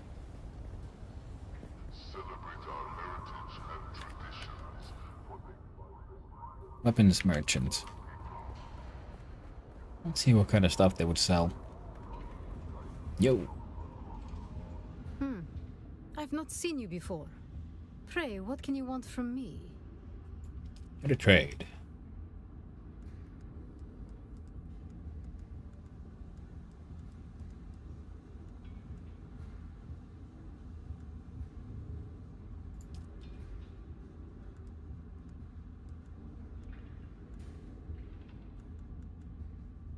Compressors, gun parts.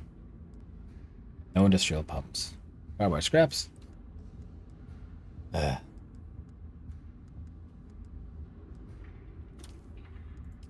buy one of those. So I did have a quest that wanted one.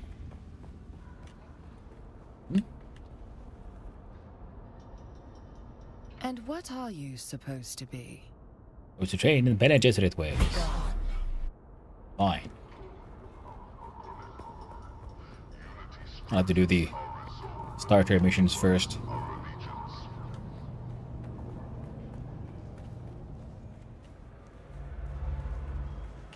Whoop.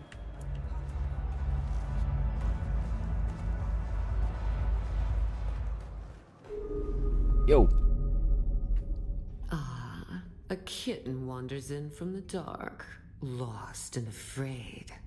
Can I help you, kitten? So subtle.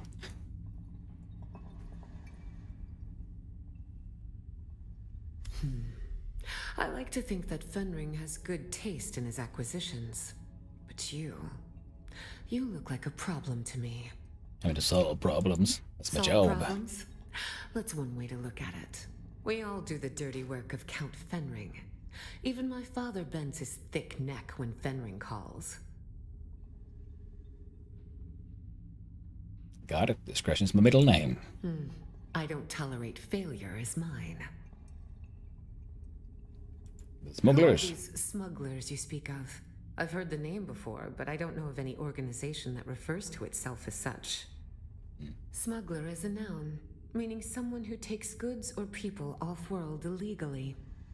Why would any organization or body involved in such activities self-identify as that? It's preposterous, as is your ridiculous interrogative. Rule Great number people. 1, no quest. Rule number 2, no name. Rule number 3, never question my authority. Rule number 4, if you ever question my authority, see rule number 3. So what do you need me to do? Not me, kitten. This is Fenring's show. He wants you to do a little wet work. Assassination. Straight from the handbook. Educational and thrilling. I'm totally an assassin. Handbook? Oh, it's a boring old book from almost 10,000 years ago. A list of ways to kill people, and the weapons you can use under the Great Convention. Oh, his instructions were very specific, kitten. You're going to learn the how and why of the Assassin's Handbook. Ready to get to work? Alright, let's go on with it. I have 2 names to whisper to you, kitten. The Glutton and the Paranoid. Which do you want to hear about? Hello there, fluffy unicorn. You look certain. How you doing? Hope you're having a wonderful day. Tell me about the Glutton. A new leader has risen amongst the slavers of the Haga Basin. See the game? I'm having a ton of fun. Except this. His appetite is voracious. It's a really fun game in the sense that teaches us of Chalmers, poison in the food. Take this file. I've been playing it mostly single player, occasionally with a friend of mine, and I'm having a blast. So it's an MMO that does not require everyone else to be there for the game to be entertaining and having content. I feel more like a super fun. Know me. You have never heard the name Fenring. Do you accept, kitten? Then go, kitten. And because it hits those Survivor Crafter vibes for me as well. The base building is fun, the world is cool, the voice acting is great. It's really well optimized because I have 16 gigs of RAM on my machine and this game requires a minimum of 16, and I'm also running OBS for streaming and having a web browser in the open as well. So despite me not having really enough resources for the game, it's still running pretty well. And the graphics I'm now displaying are the lowest possible. Also that I could save a little bit of time, a little bit of energy here. And what else? Yeah, and it's fun when you can play with people, and it's fun that you don't have to play with people. So the MMO is something that is there, but you can still have hours of fun without others. Absolutely. Yeah, absolutely.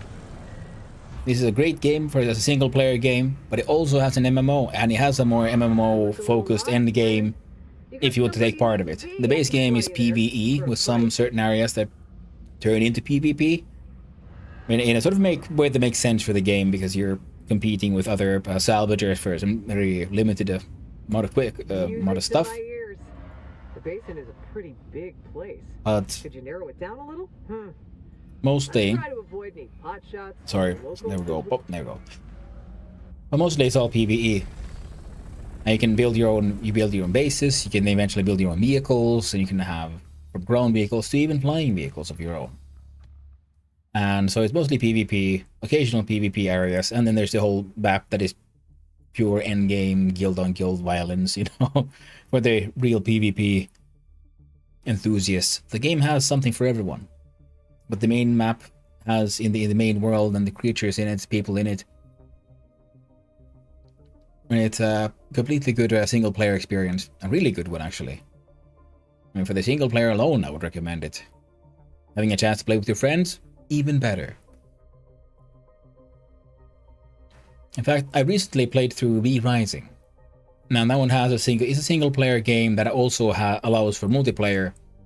And this one feels even more like a better single player experience than that one, which is really cool.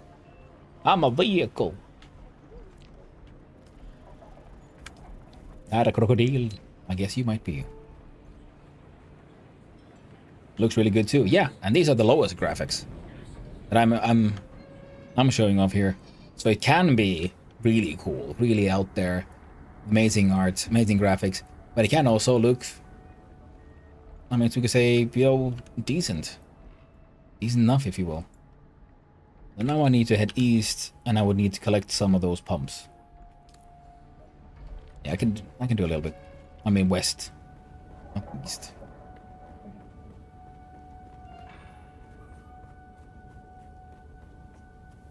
Now let's see if I head that way.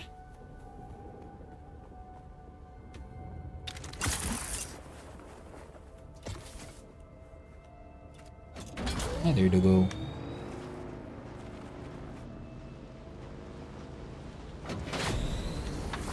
Checked my Twitch notifications. I've been awarded access to 2 types of flooring. Journal survival games. Yeah. Like see about the Home Depot. Yeah, with military, it does, and it works because the base building in this thing is super fun. Getting free sort of switch is good, and then you know because it's MMO, so you'll see this. There's a player base right there. Fluffy Unixer, thank you very much for the follow. I appreciate it, and I hope you're having a most fantastic day. All nice to meet you. Well, it's lovely to meet you too. Here's the player base. So you can make a box. You can make really extravagant ones, as some people have made. I think, like this one. Slightly more extravagant. Also looks player made. You can sort of build anywhere. You can have a total of a maximum of 3, I think. And it's great in the sense because the map is so big and you can't only have like one place with everything you need around it. You need to actually travel all over the base, all over the map for all the various resources you need and want. And then for the more real in-game stuff, I guess you might want to go to the so-called deep desert. And that's where the more PvP oriented stuff would go on. So here we have a whole bunch of stuff. Zoom on in. Not those. I guess I could go here and eliminate some sandflies and the same. There we go. Industrial pumps. Heck yeah. Sentinel City. That is where we're headed. Now, I feel like they had an entrance around here, the sandflies camp or something. Though, for that quest, it might be good. It might be better if I head straight south.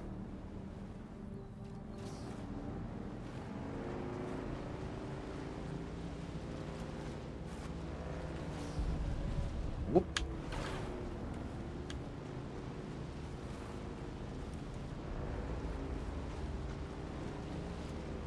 There we go, there we go. Heading south.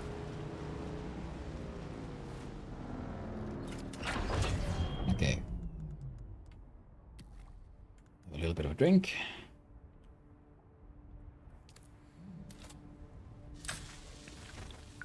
And collect some moisture. Very important in this. For survival. Oh, keep on forgetting I need to fix my bike. Which means I need salvage metal. There we go. Here's Sentinel City, and around here we need to kill a bunch of sandflies. Sandflies being the sort of like criminal band who lives here. But hydrate good, yeah. Especially in the desert. Oh. I forgot. I switched tool.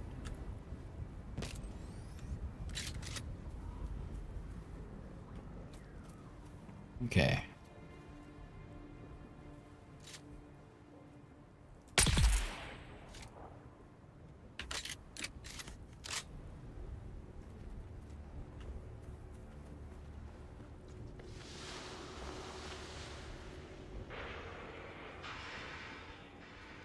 Someone's here.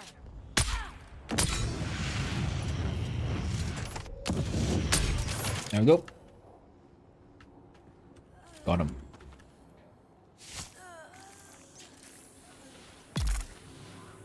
They were trying to heal themselves, but sadly, for them, my attacks had damage over time.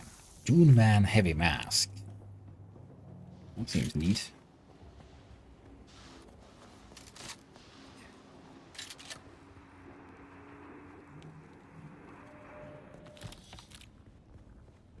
Get decent ore.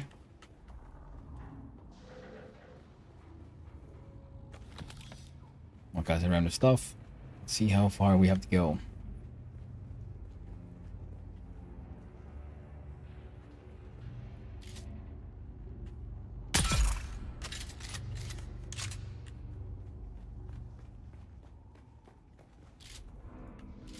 Last time I was here, I had to run away and whoop, take too many risks.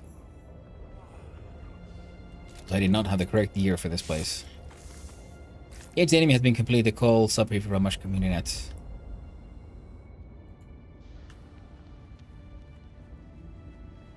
Ah. That's what happened. Okay. So if you press for J for journey. Yeah, one of these. Contact issuer. And the level of resistance you encounter indicates Sandflies are well equipped and reasonably well ordered fighting force, far beyond what one would expect from common bandits at any rate. We need to learn more about their motives, methods, and organization. I doubt very much that these Sandflies would be willing to just volunteer information, but a force with this level of organization will certainly leave a paper trail of some kind. See what sort of intel you can discover in their bases. Let's track that one.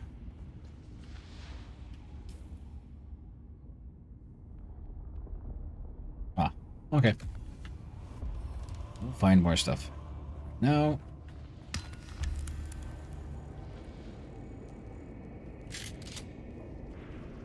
run around. Ooh.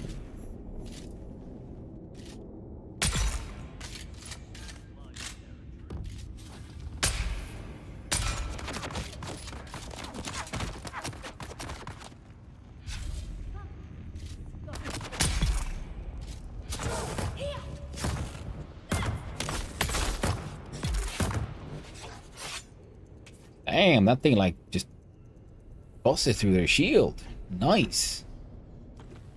Very nice. I just upgraded that skill that creates that turret. Seems to kick a lot of ass.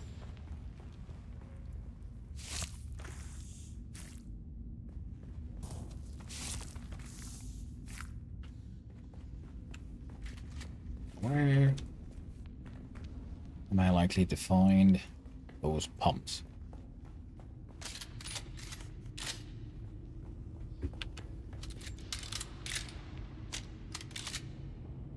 There we go. Weapons are loaded. Now that we are ready to go.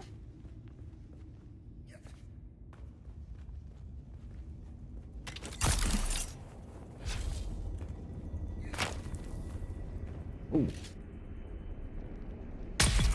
No, you don't.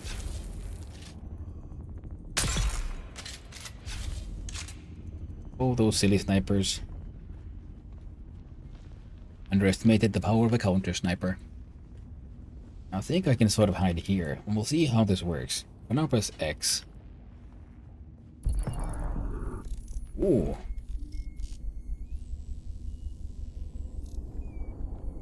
So this would be the hunter-killer.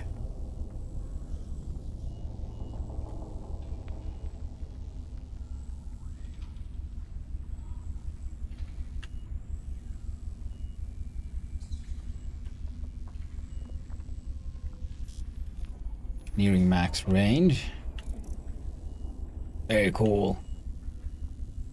It is super neat.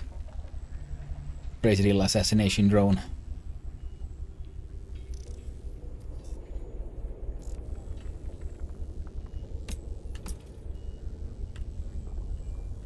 This is very illegal. Well, it is the War of Assassins. It's the only thing that's truly illegal is getting caught in the end.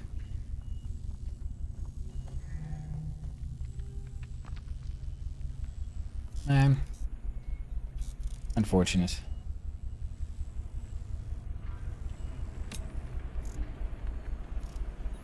There's no one here to murder. It's only legal if you're poor and don't have friends in politics. Exactly. Ooh. What the? Okay, interactions.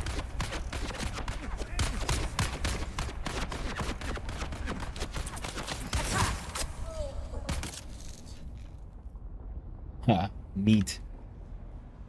It took a while, but they respawned. Pretty sure I killed one of them.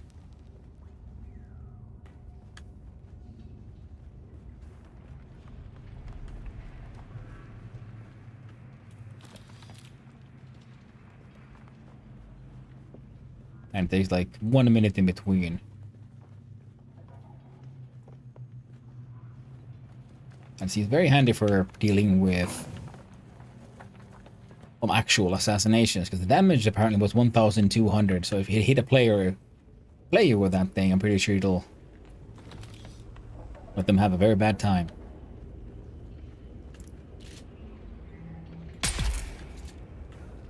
There we go.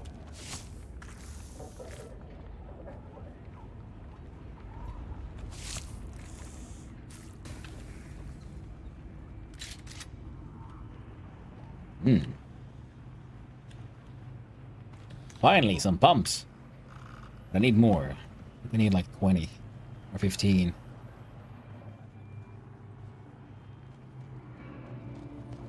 See how many we can get. And hope for the best. Okay, okay. Drinky, cut. Why is it so jittery now? Because, yeah, the lag is not on the stream, it is. Whoa, okay.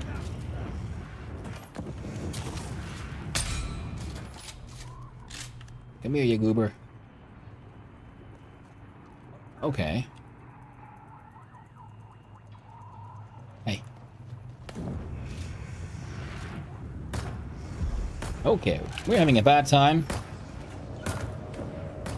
Okay, I'm about to completely die because the game wouldn't... Nice. Delightful little sense of just massive lag. Nice. Alright, so... that one. And then Haga Basin? Oh, yeah, okay. But why can't I get this one? F. Indeed.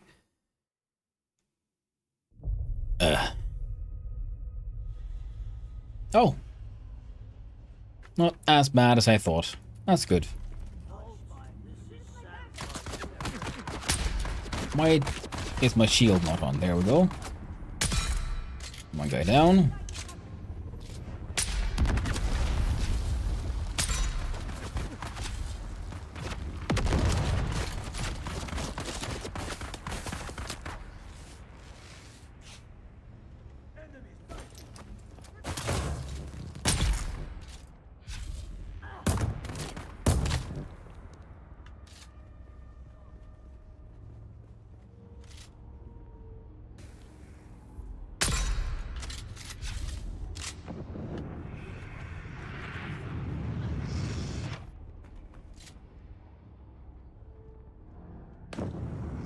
There we go.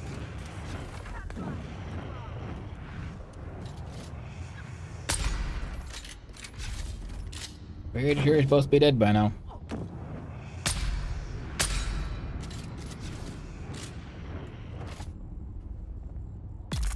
There we go.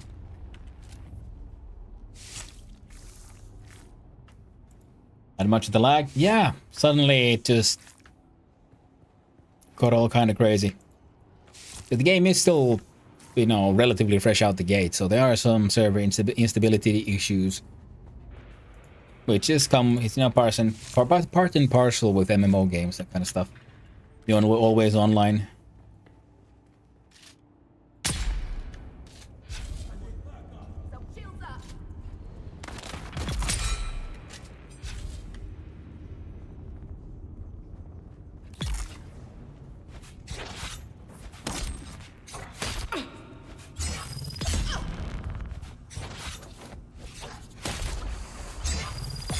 There we go. Took a while, but we got there.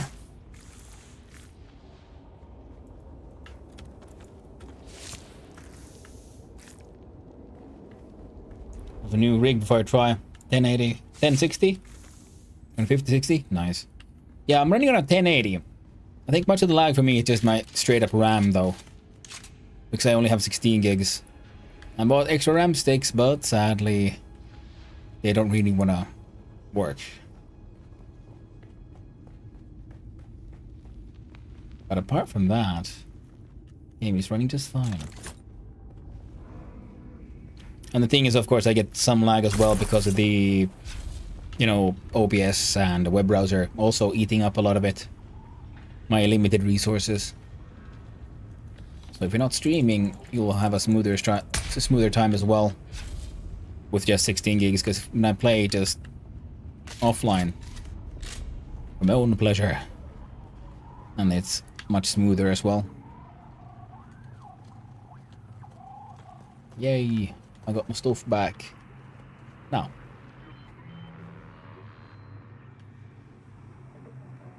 Ah. Locked door? So that's where the goodies are. We need to recruit some medical people into the movement. Oh, are you using the media and control the stream? Nice, but any sort of Yeah, everything's happening from one machine. would be a start.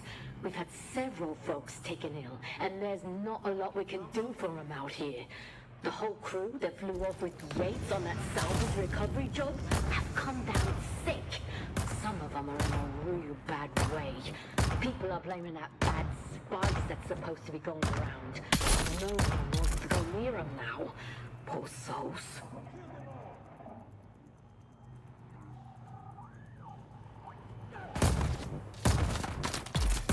Now this turret kicks ass.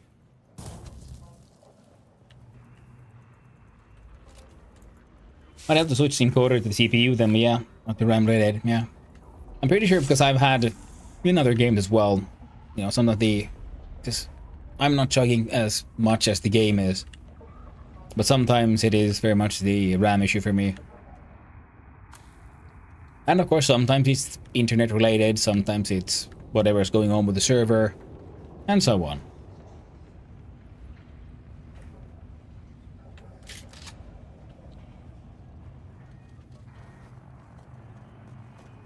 Okay, uniques. Please be good stuff. House burst shot. House burst drill shot. Nice. Mark for a buggy. Aluminum fuel cells. Okay, it's the actual squares. So we'll drop that one. Grab the intel. Money. Healing. Ooh, yes.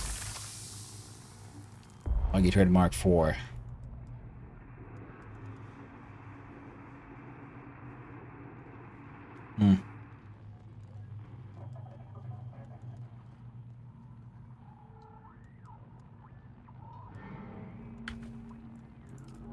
That seems like an acceptable deal.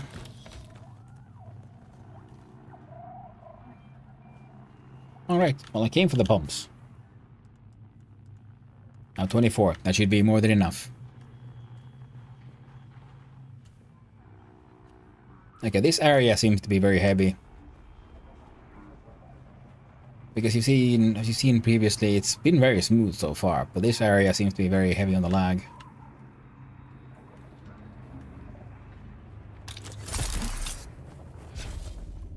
That's a little bit too much rendering happening at the same time. Is it me or is anyone else constantly getting the failed to download playback error? Oof. My upload speed seems to be okay, so it shouldn't be on my end. I'll be saying 0% for drop frames.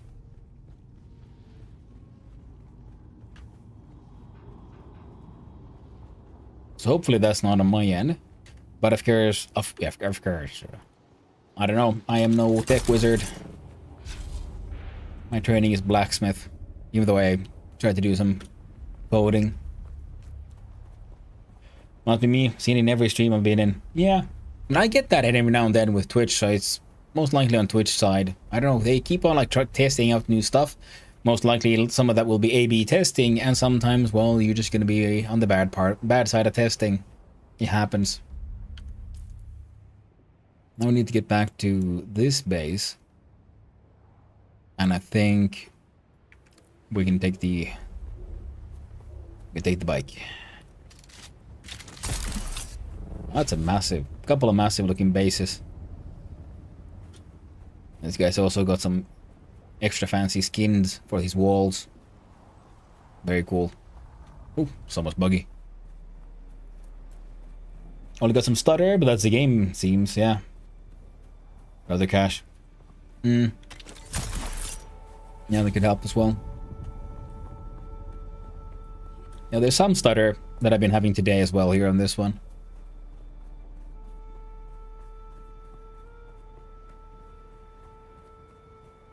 $64 gig RAM, 24 GB RAM, and 16 core CPU. I still need down the graphics too. Just streaming it is a hog. Yeah, I got 16 gigs of RAM and a 1080 Ti graphics card. And everything flows just beautifully. But it is because the game's minimum RAM requirement is 16. And then it's still sharing that with, you know, OBS and so on. So some 1080s are fine. What? Yeah, man. I've noticed. I'm very happy with it. Very, very happy with it. Ooh, that's true. I do need some of that. I can actually drop that one. Then I'll do this. And then I can turn those. Welding wire. Drop that one.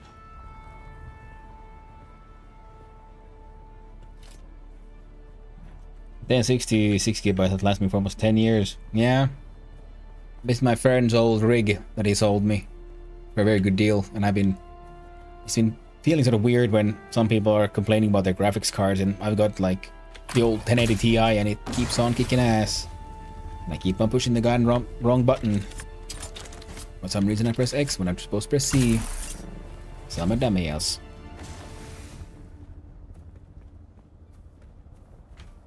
Oh. Didn't I have aluminum ore on me? I think I do. Nice. So I've got weights out of slots. There we go. Now the weight's filled as well. Fantastic.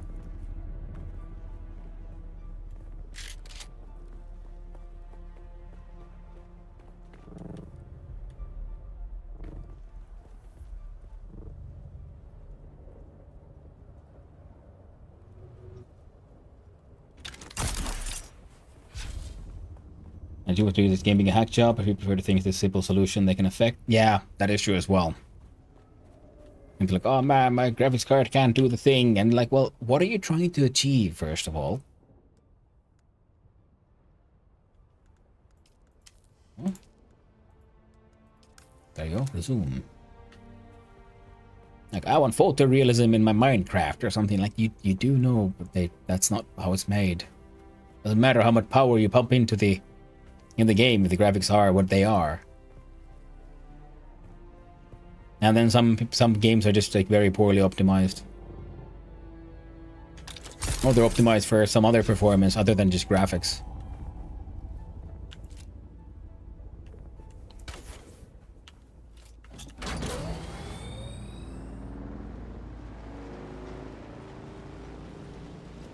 But I'm very happy with mine. And I'm very happy with this game because it feels very well optimized. It's just runs so smooth normally. It's just I get some of these stutters more when I stream, and I really should just get my shit together and get some more RAM.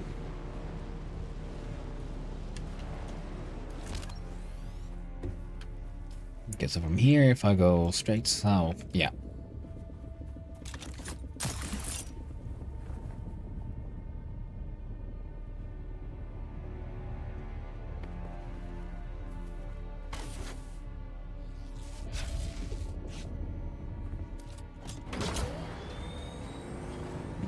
Oh, right. That's why I wanted the welding tools. Welding wire, I mean. Bring out the tool. Do some repairs.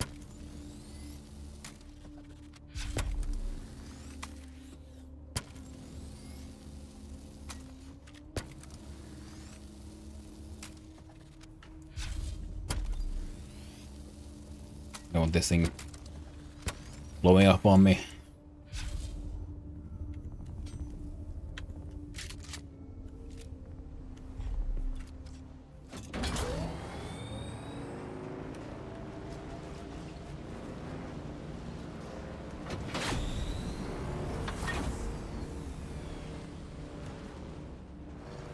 It's more of an economy level issue. It'd be. Yeah.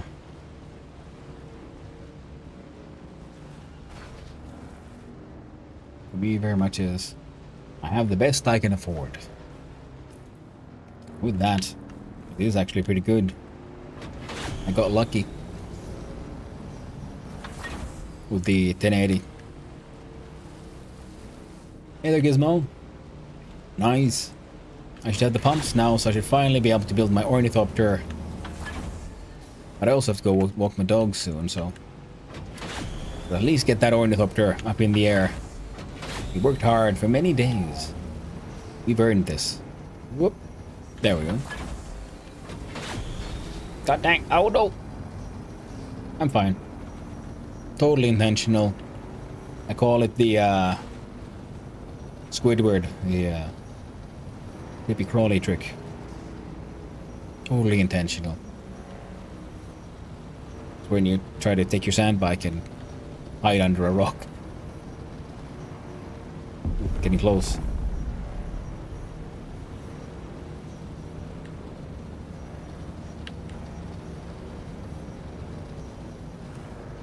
There we go.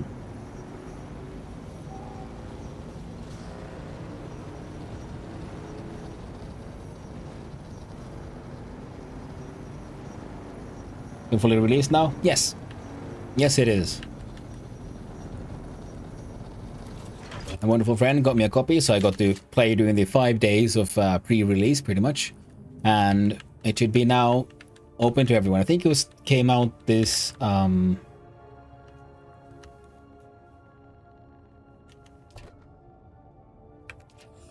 what's the word now? This week? No? I've heard that they plan to cut out driver updates for 1080 this year. Sad news. It is. That is terrifyingly bad news. I'll have to survive as far as I can until one day I can no longer. As long as it works, I'll make sure to enjoy it for as long as possible.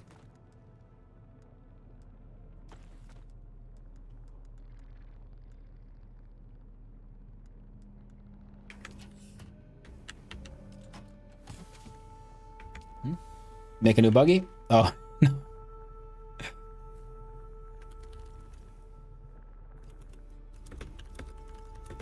I'll just scrap one.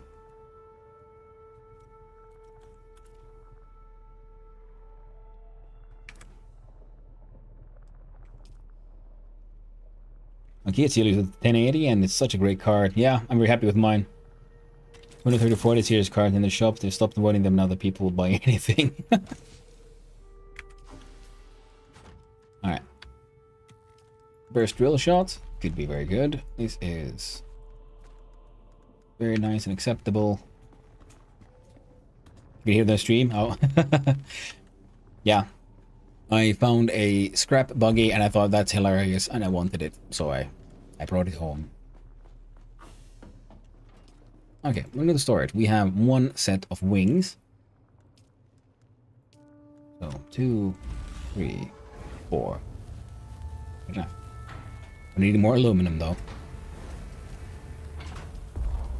Oh, inventory full. Crap. Well, let's put some more stuff away.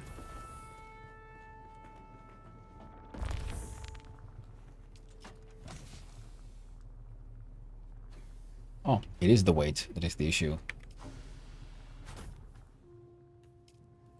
Volume. Aluminum ore. Plunk that away. Plunk those away. I have a bunch of blood here, but I shouldn't weigh anything. We'll put it in the machine, though.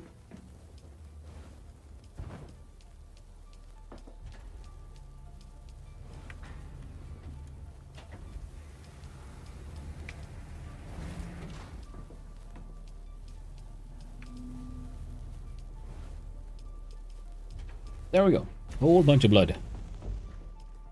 So.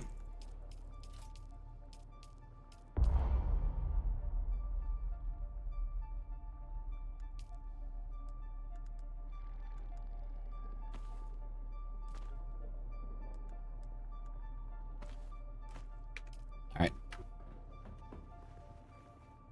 Another large station for water? Yes.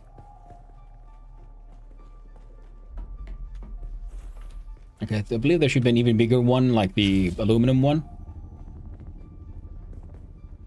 Because water is very important, and, you know, the more we are like manufacturing increases, you'll gonna start using more and more and more of it. I think there's an aluminum one. Or then it could be the duraluminum one. Oh, there we go. Oh, I had 2 welding tools. So now we go pop, assemble. Vehicle chassis. Put in the engine, cockpit, hull, wing. 1, 2, 3, 4, and then the storage module. It's beautiful. This question, did I? No, of course it didn't. Empty module slot, PSU. What do you mean PSU? I thought I had everything. Oh yeah, I forgot the scanner module. Okay, okay. Oh no, oh no.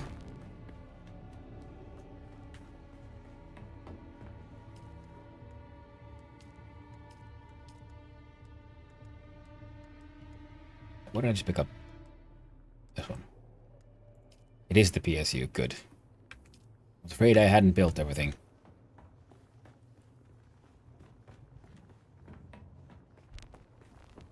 Yeah, my friend built this base. So yeah, base building, very elaborate.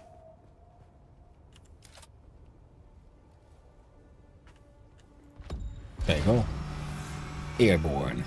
Lord Arrakis. Travel to new areas of Arrakis by flying an ornithopter to the edge of the environment and entering the overland map.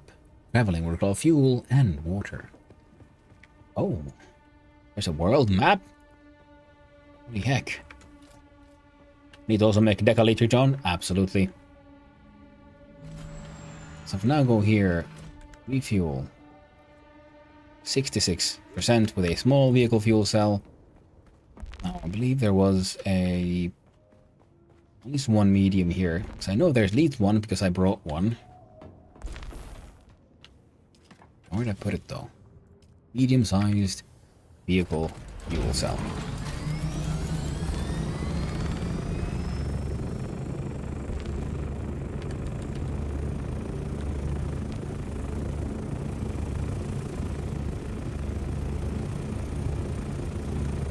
There we go. How much inventory does it have? Volume of 500, which is actually pretty good. Only 10 slots, but 500 unit weight. So it actually is usable for mining into vehicle. Oof. Oh. Oh shit, that is cool. Oh, hot diggity dog. Vulture. Oh. Okay, so you can glide. Toggle headlights. And then free look. Look at that, we have an ornithopter. Isn't that kick-ass? I'm very happy with this. Maybe the real endgame like Clash of Clans and start selling gems and stamina.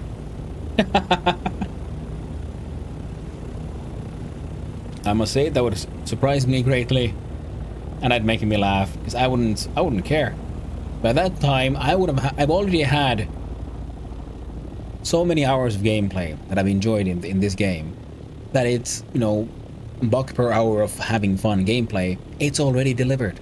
Everything after this is gravy. You know, it's all just nice bonuses.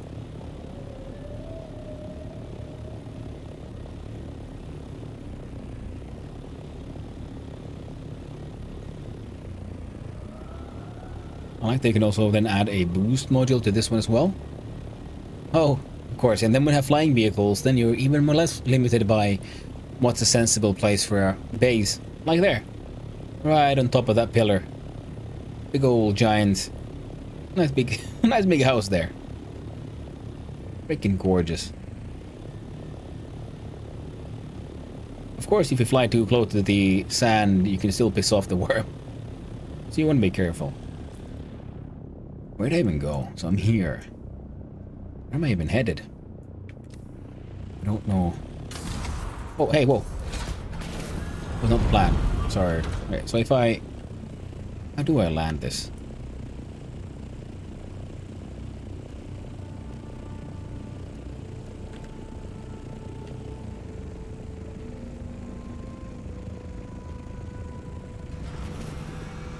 Oh, just like that. Can I exit? Here's a big question. Can I put it in my pocket?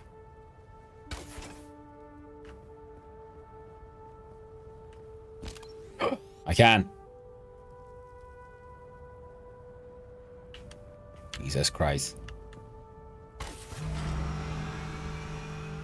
Well, now. Right now I have just my bike. I don't need no bike no more. Well, better head back to the base. Bring back that bike. Put it somewhere nice and safe. Whoa.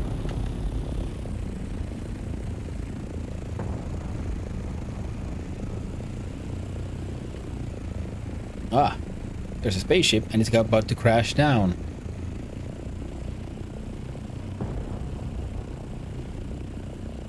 And that will be a short-term PvP area where you can farm it for materials before the worm eats it. For that kind of stuff, having an ornithopter and a friend would be the best.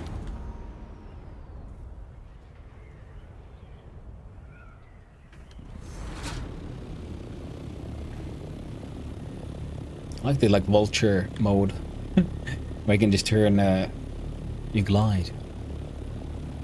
Hold the copter up and hide it under your shirt. That's the good stuff. Someone's wondering like, well, what kind of in-game logic could you ever have to explain them to be able to stick an entire ornithopter into your pocket? Ooh, high altitude. Nice. Reduce fuel consumption. Well, the answer is simple. Nanomachines, son. Nanomachines.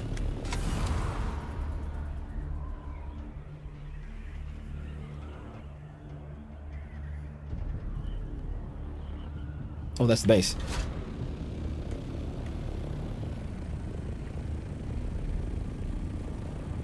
We have thought diggity dog.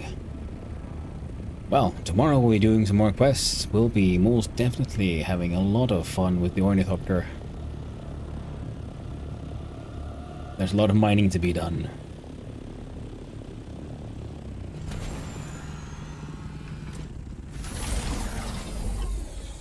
Very cool. Oh, that was an actual landing pad. Oh well, it's good enough.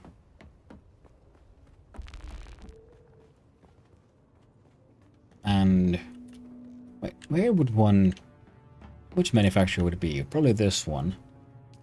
The survival one. Tools.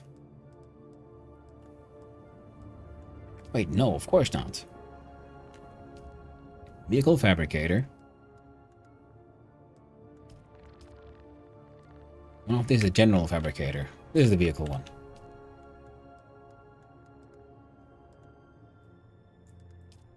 Uniques. Okay, I was wrong. Well, the general fabricator should still have a tool. Not the welding torch, the vehicle backup tool. I'll make another one.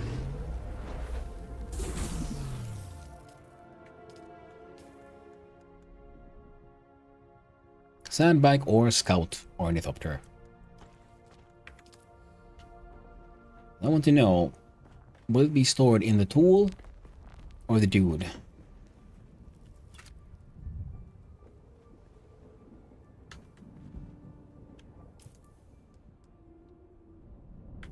We drop that one, put this one in. Okay, no. It is stored in the dude, not the tool. Tragic. Truly tragic.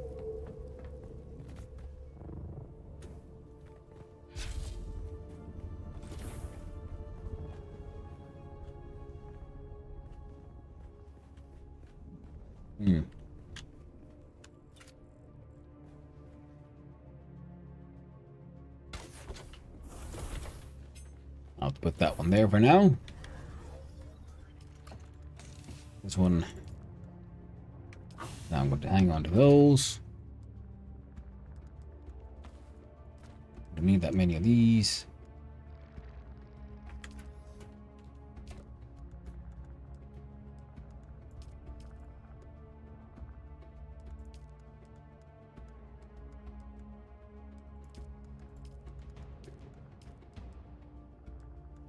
Anything else I'm carrying that I don't need? Technically, I don't need the spice-infused aluminum dust either, now do I? I want it though. I'm gonna make that super shield piercer shotgun though. Oh, burst drill shot? I can. Using mechanical parts I brought. Making amazing. Oh, we see it's come to life. Even got a little dangly bit. No permits remaining. 69.5, 63. We should shoot more than one.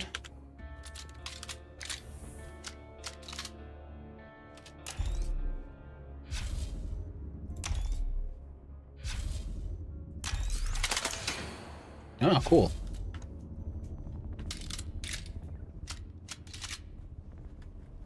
Very neat. Now, this beautiful little thing. Let's put it in the pocket where it's nice and safe. Then, quick looky here.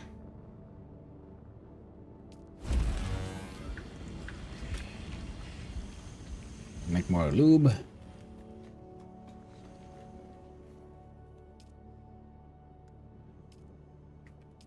That should help keep those going. And all the others.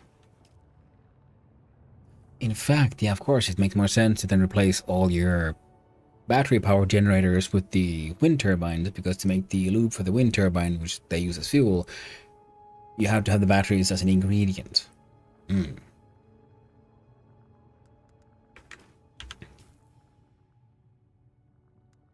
One of my welding torches will need to go into storage as well.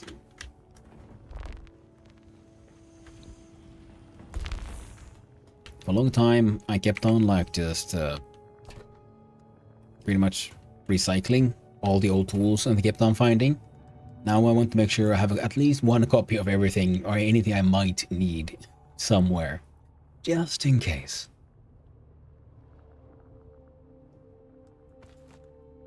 There we go. Wonderful. Well, I'd like to think we've had a good time. We started the day with doing some cool... doing a game jam that I thought was cool. Hopefully someone else thought it was cool as well. I want to look at my ornithopter. I only need a scanning module on top of it.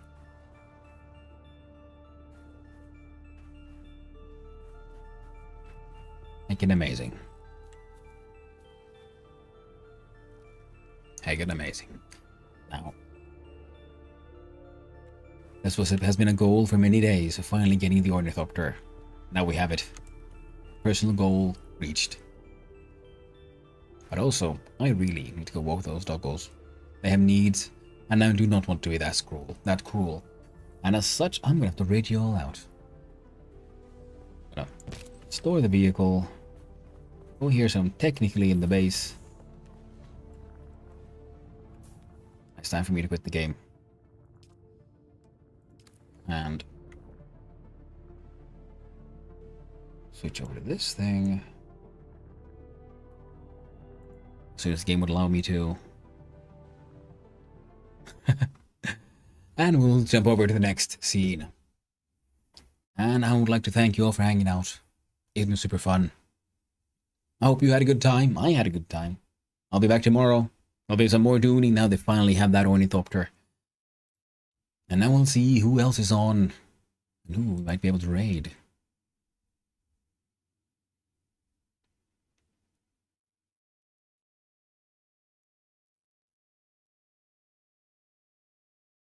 And Regime, have a good one. Thank you very much, Perk, and thank you, Ugla and HO79. It's been super fun. I hope I'll be seeing you around again in the future. And let's see, so who is on? With a lot of people on, and I'm assuming some of you might be hoping for some more Duning. So let's see. Anyone I'm following doing some Duning? Oh, there's a bunch. Especially the really big ones. Big names. Let's not give the big name. They don't need as much assistance. And yep, see you around, Claiborne. I'll be probably back to playing again soon. But for now, there we go. How about an abiotic factor stream by the one and the only Wasteland Puppy himself? A very cool man. German, if I remember correctly. Yes.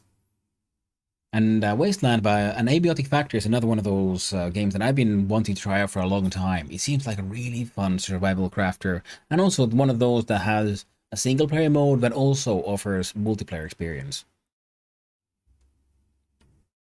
Now, thank you everyone for hanging out. I'll get the raid going, and if you want to put a raid message, you can come up with it yourselves, because I am very bad, and I still haven't done one. I'm very sorry. We call it the good old Hun raid if you want. Hun raid and whatever emotes you feel are fitting. Oh, I need to go, so thank you all for hanging out. It's been super awesome. Thank you for all the chatters, all the lurkers, and all those who just wandered on in and are wondering, like, what the heck's going on? I'll be seeing you around. Hope you all have a wonderful day. Ta-ta, my friends.